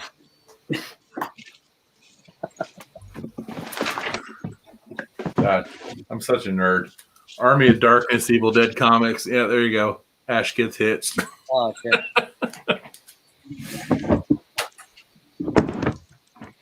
After that, you probably don't want to see this shit. Jesus, over Stefan. here. I think you have been huffing that stuff. Oh god. Oh, Yeah, he's broken. Go ahead and shrink him down. There you go. No. Monica? Got a blue I bird. used to play harmonica. You would. You would. Gather around, kids, and I'll The tell fuck you does the that story. mean? I don't know. Put on them boots, bro. Let's do it. Bro. I No, can that'd play be too tunes, loud for man. right now.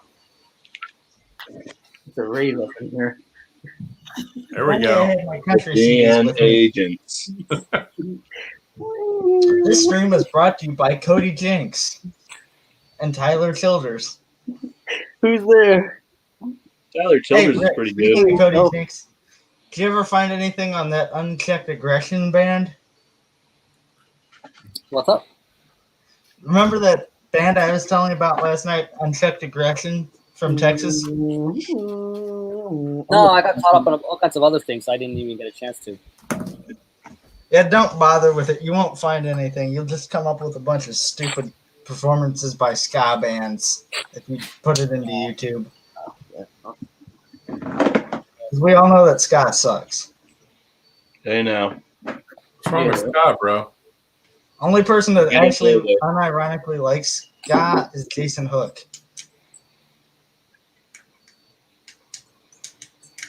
I You like ever seen stuff. his Stan egg? Oh, we got another one. There you go. Okay. A little bit. The fuck is wrong with you, Stefan? I was in high school when that shit peaked. I was still in high school. I don't know. I just want to do something random. You guys, if you guys want to really see some good ska, check out Judge Dredd.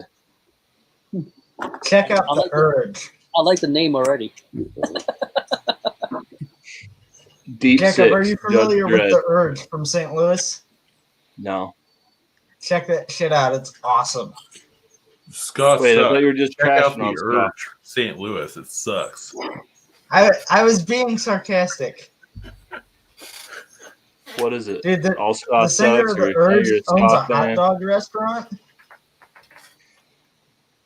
It's fucking awesome.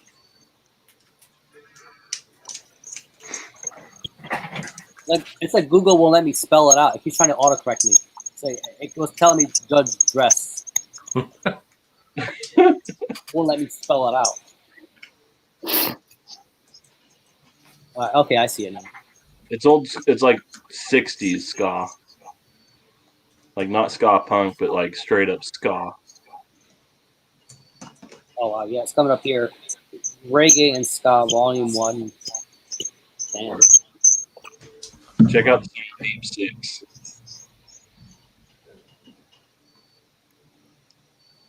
Well, how far back does it go? I didn't know Ska went back that far. It goes back a ways. Shit. Did they call it that? Yeah, I think so. Huh. I just fucking burnt my hand real bad. Yeah, Jeff, we're still hanging on, man. Yep, Jeff. Talking about ska. We're turning into Jason Hook here. Let me just take like half an hour to find a record. It does seriously make me mad that he does not alphabetize. I can't really talk either because I don't, but You know what though? Like, I think his leeway is, he's got a baby. It's like at some point your priorities kind of just go to shit. You're like, all right, everything's about the as long as you know where everything is, you're fine. Yeah, it's like your own little like organized disaster. It's like your Yeah. got your mess. Also, but you know- story of my life. Organized disaster. I mean, my whole breakdown of genre collection way easier before the baby was born. Now I have a other room full of shit piled up that I have to like put on Discogs, find a home for it, put it in the shelf, take it to storage. Like it's insane. But Yeah, that shit's Pain working. in the ass, isn't I'm it? addicted to it though. It's like you get a package with like 10 CDs or whatever. You're like, it loses its luster after a while. You're like, oh man, this is just more shit I got to catalog. Yeah. Like while we were doing all this, I just unboxed a couple packages that just came in, and I'm already just like, God, this is gonna be so much work tomorrow. Like, put it behind that stack, which is tomorrow, which is Tuesday, Wednesday. Okay, so Thursday it is.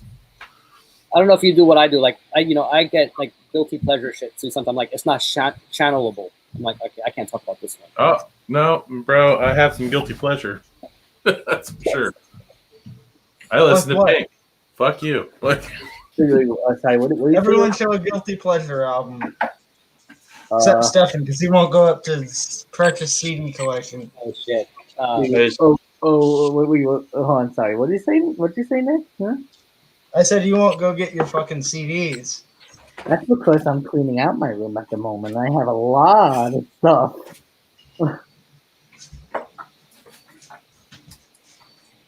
This is my guilty pleasure for CD. They play music, it's a CD. I just got this for $1 from the thrift store. Check out this piece of merch, guys. Woo! Damn. Let's see what And else I Bob got. Seger ain't a guilty pleasure. Bob Seger is awesome. I think my dad might have a few CDs back in here. What about stuff that makes you dance? Here you go. Oh, Rob Zombie.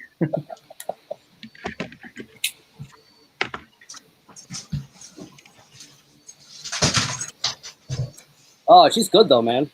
I mean, Yeah. Lou. Oh, that's a pretty heavy deathcore right there, dude. Oh yeah, You know, you like Brutal Slam? That's Emmylou Harris is a the very artist good for you. plan right there. I'm very surprised with that album. her version of Cannibal whoops Miley Cyrus's ass any day. Don Harris. Oh, I mosh to that album every weekend. This shit is awesome. The Lonely Island. Yeah. the only island I'm lonely The on. Lonely Island is awesome. Island. I'm just trying to waste myself right now. eat a dick. This OTEP record ruled. Oh, what is Yeah, that? but So Otep that's is a shit person. The Breakfast Club. I wish I was a part of it. I don't know if you're I gonna got a good one. I got a good one. Breakfast Club for the win. There you go. Oh, that's a great underground black metal band, dude. Breakfast Club. Bad Company. Desolation Angels. That's like true cult right there. Oh yeah. I am jealous right now. That's the album name. Band. Breakfast Club. Mess with the bull, get the horn. We're gonna do it. Congratulations for contributing. Oh, that is some good Doom, man. That's a good Doom band. Jeff, I know you know the Breakfast Club. Breakfast Club is some good slam. That album Tarzan. Oh, I slammed to that album last weekend. Yep. You slammed the Mulan. You come around here, you're getting crowd killed to I this am. shit. I've had way too many for that. I could go further, but I'm not going to even do it at all. I'm not even going to go there. Disney movie soundtracks to Slam 2 Volume 1.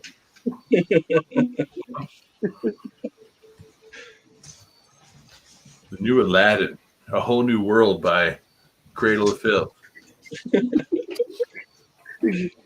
Cannibal Corpse presents Akuna. That would be. I would listen to that.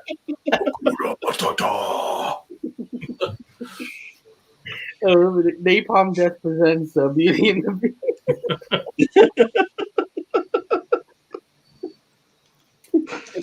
Okay, let me think. What's another song? I want to say like a Doom band or something like that. Let's see. No, you don't. I think Jeff's getting tired and is not typing so well. The Tarzan soundtrack presented by Jungle Rot. So well. I would listen to that shit. You should I'd listen to fucking this jam the hell soundtrack out of that. anyways, Nick. It's fucking awesome. What? You should listen to it anyways. It's fucking awesome. I know. Phil Collins is great. What else? What is that? Oh no, Christian metalcore. Oh, You offended Captain Slapnuts. Not Avenged Sevenfold. What kind of Black and Death? That's actually a good one. I have that on CD. A Day to Remember. Yeah. Here's a random ass question. Mm-hmm. Would you ever buy an off-brand OtterBox for your phone? I don't have to worry about it. My phone's paid for by my work. I take care of the OtterBox and everything. I have Was it? an on-brand one and an off-brand one that fucking fell apart the second I got home. Jeff, it's a band called the Breakfast Club. Madonna started out with that band, actually. That was her first band. I don't know if you recall. Dude, I got some fucking Tears for Fears somewhere in here. The Breakfast Club is great gore grind. They took influence from Exhumed, actually. I remember hearing. I don't know that Sometimes one. it's for 7 hours. Influence from Exhumed. I heard Carcass was influenced by Jet. Did you guys hear? Did you hear the new Carcass track, Stefan? Oh, to be honest, no. Actually, I have not. It's not good. I mean, I had a feeling it wouldn't be because like I only like the old stuff that they did. That's basically where I like. I liked it. It's not better than Surgical Steel. That I'm gonna have to agree with. All right. What's up with that cover? Oh, Behemoth. Oh, that's actually a good album of Behemoth. I like that. Oh, Album. yeah, it just the cover never quite grabbed me though. And I don't get the cover either. After a while, I was like, "What is that supposed to represent or show?" It was a weird period for them. Okay, what's your favorite Carcass album, Rick? Symphonies. Heartwork. Yes. Artwork. I love Heartwork. I love. I love Heartwork too, but there's just days I need something a little more less melodic. I think Stefan is the one on the Wii. Getting this was the single greatest achievement of my music collecting journey. Oh, Carcass Surgical I Steel. love this album so much. The Heartwork. That's actually. I hear a lot of This people is love my favorite fucking album. I remember Good when MTV actually played No Love Lost at one point back in the Jeff 90s. is getting a little bit incoherent. I'm just trying to make. Oh, yeah. I'm just trying to make the night funny. He's not on the weed. He's on the lubricant.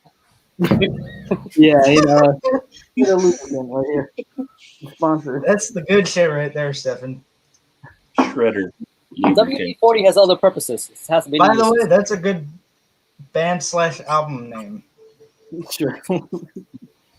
Well, actually, what the thing is, actually, this used to be my dad's office, actually, so that's why he has all this stuff here.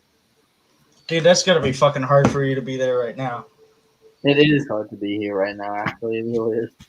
It's just kind of dark and lonely being up here sometimes. But it's good just to be in. It's good just to be in the space where I know he used to be. Yeah. Okay, Jeff, you started to ask a question, but didn't. Heartwork or Shredder lubricant? I'll go with Shredder lubricant. I'll go with hard work. Ooh, tough call. What do you go with, Jacob? Hard work or That's a shredder close lubricant? Did I fucking miss something when I went to piss? Nah, just being, Hard Artwork, started but to ask a just question, barely but- artwork. Didn't. just just being barely. completely random. That's really it. Just being random. Is it not? Oh no, it's not.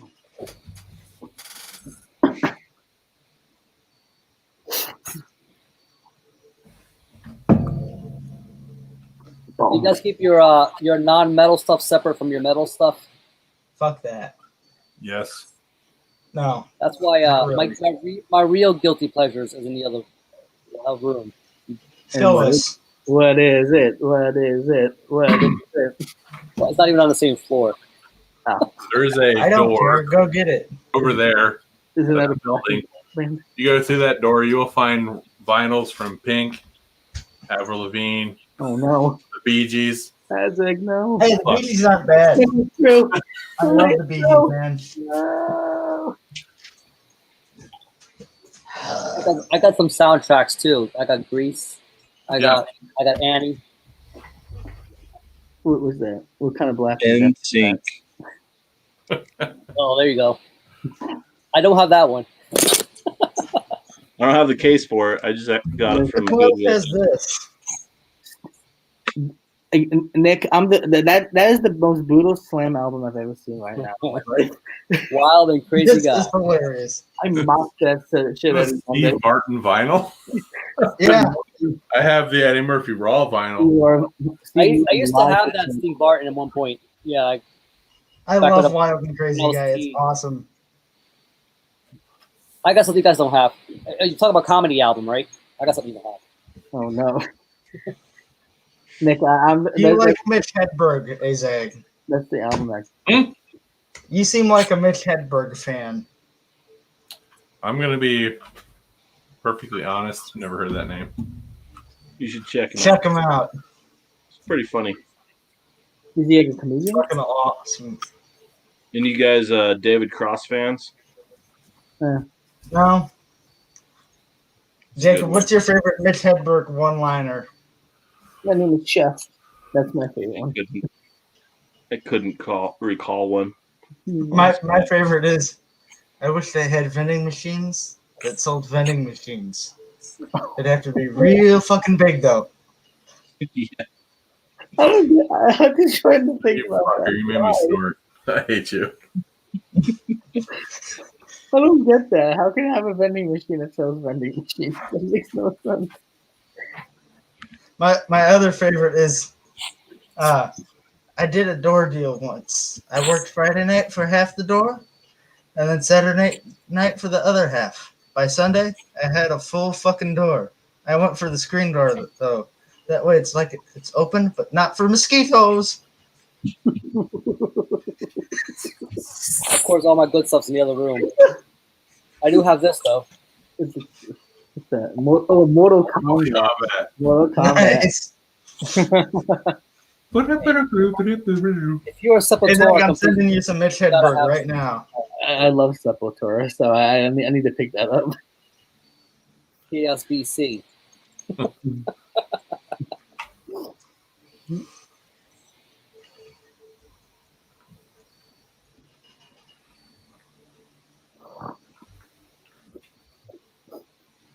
If I can spell.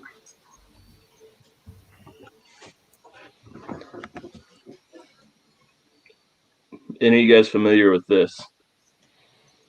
Mr. Show? No. To be honest, no. I Actually, heard of it, but I haven't. You got heavy hitters on that, right? David Cross, Bob Odenkirk. Shit. Yeah. This is like where they started out. It's like an HBO show. It's pretty funny. I like them both. Yeah. If you can find it, it's definitely worth watching. is it on Netflix or Amazon? Not when I looked for it. Ah, okay, I see. So it's I had to like buy the physical copies. Yeah, I was gonna say it's probably one of those physical copy only movies that you can find. I think if you like pay for the HBO streaming, you can watch it on there. Not bad. So it's an HBO show.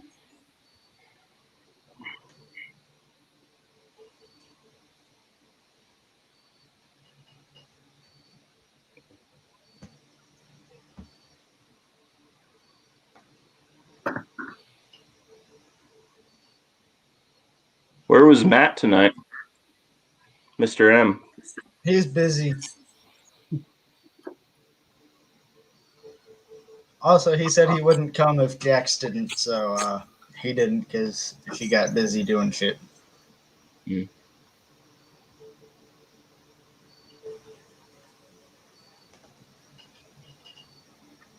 There you go, Isaac. That ought to keep you entertained for a bit. The Mitch Hedberg stuff I just sent. It's fucking Check it next out. level. He is the king of one-liners. Better than Stephen Wright. Like better than Poltergeist one-liners? I don't think so. Hold on. Correction. King of one-liners better than Rodney. I'm talking about like stand-up. All right. one-liner.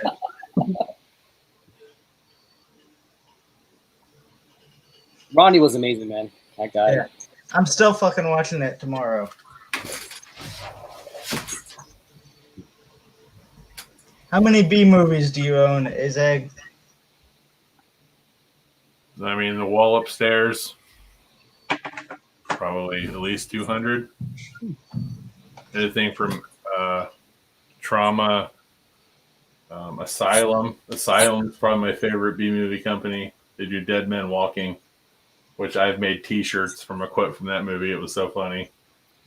Yeah, at least 200. Not including all the Bruce Campbell shit, which is in a separate room up in the Do bedroom. you have Repo Man? Repo Man? Yeah. Yes. That is legitimately one of the worst movies I have ever seen. Cave Alien.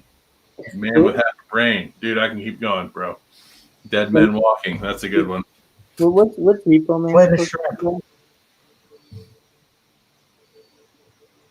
No, what's Repo Man supposed to be about? It's fucking horrible. Don't watch it. That's what it is. I just want to know the premise of the film. I don't know. Like that movie, I think it could actually happen. You know, I look at it. You know, the shit that goes on in that movie. It's like, you know, are we really That people? is one of the few movies I have ever seen where there is no storyline whatsoever. Yeah, I mean, Fair enough. So it's like Repo Man, like one of those like what if movies of life, like you know. alternative future. Yeah. Isaac, try to explain it. It's hard. Synopsis. I have a feeling you have a lot of movies. When you said wall, not shelf. No, there's a wall up there, bro. B movies. Watch his room tour from a couple of years ago. He's got an entire theater room Oh yeah. Oh shit. complete with Like theater seating. like my favorite actor of all time, hands down, Bruce Campbell, Evil Dead, Army of Darkness, Cave Alien. My Name is Bruce is number one by far. What'd you think of the TV show? Loved it. Some people thought it was a little too far off, but I loved it too. I hated that they cut it. They cut it way too short. They lost 2 seasons and they got canceled. But Yeah, they didn't want to continue it. I think the supporting characters on it, which was not part of the regular Evil Dead, yeah, Pedro, pretty good. yeah. Man, I can't believe Jeff's still up. He's still on. Yeah. Have you met Jeff Bezag?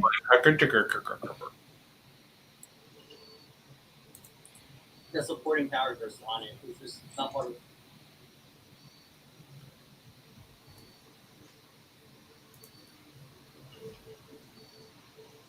And silence.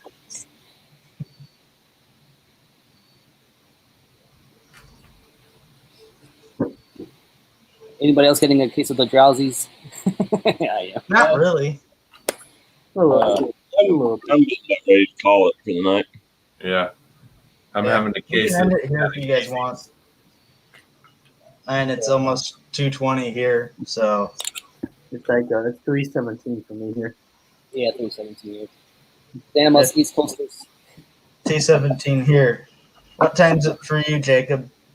117. Oh wow. Lucky bastard. Very good.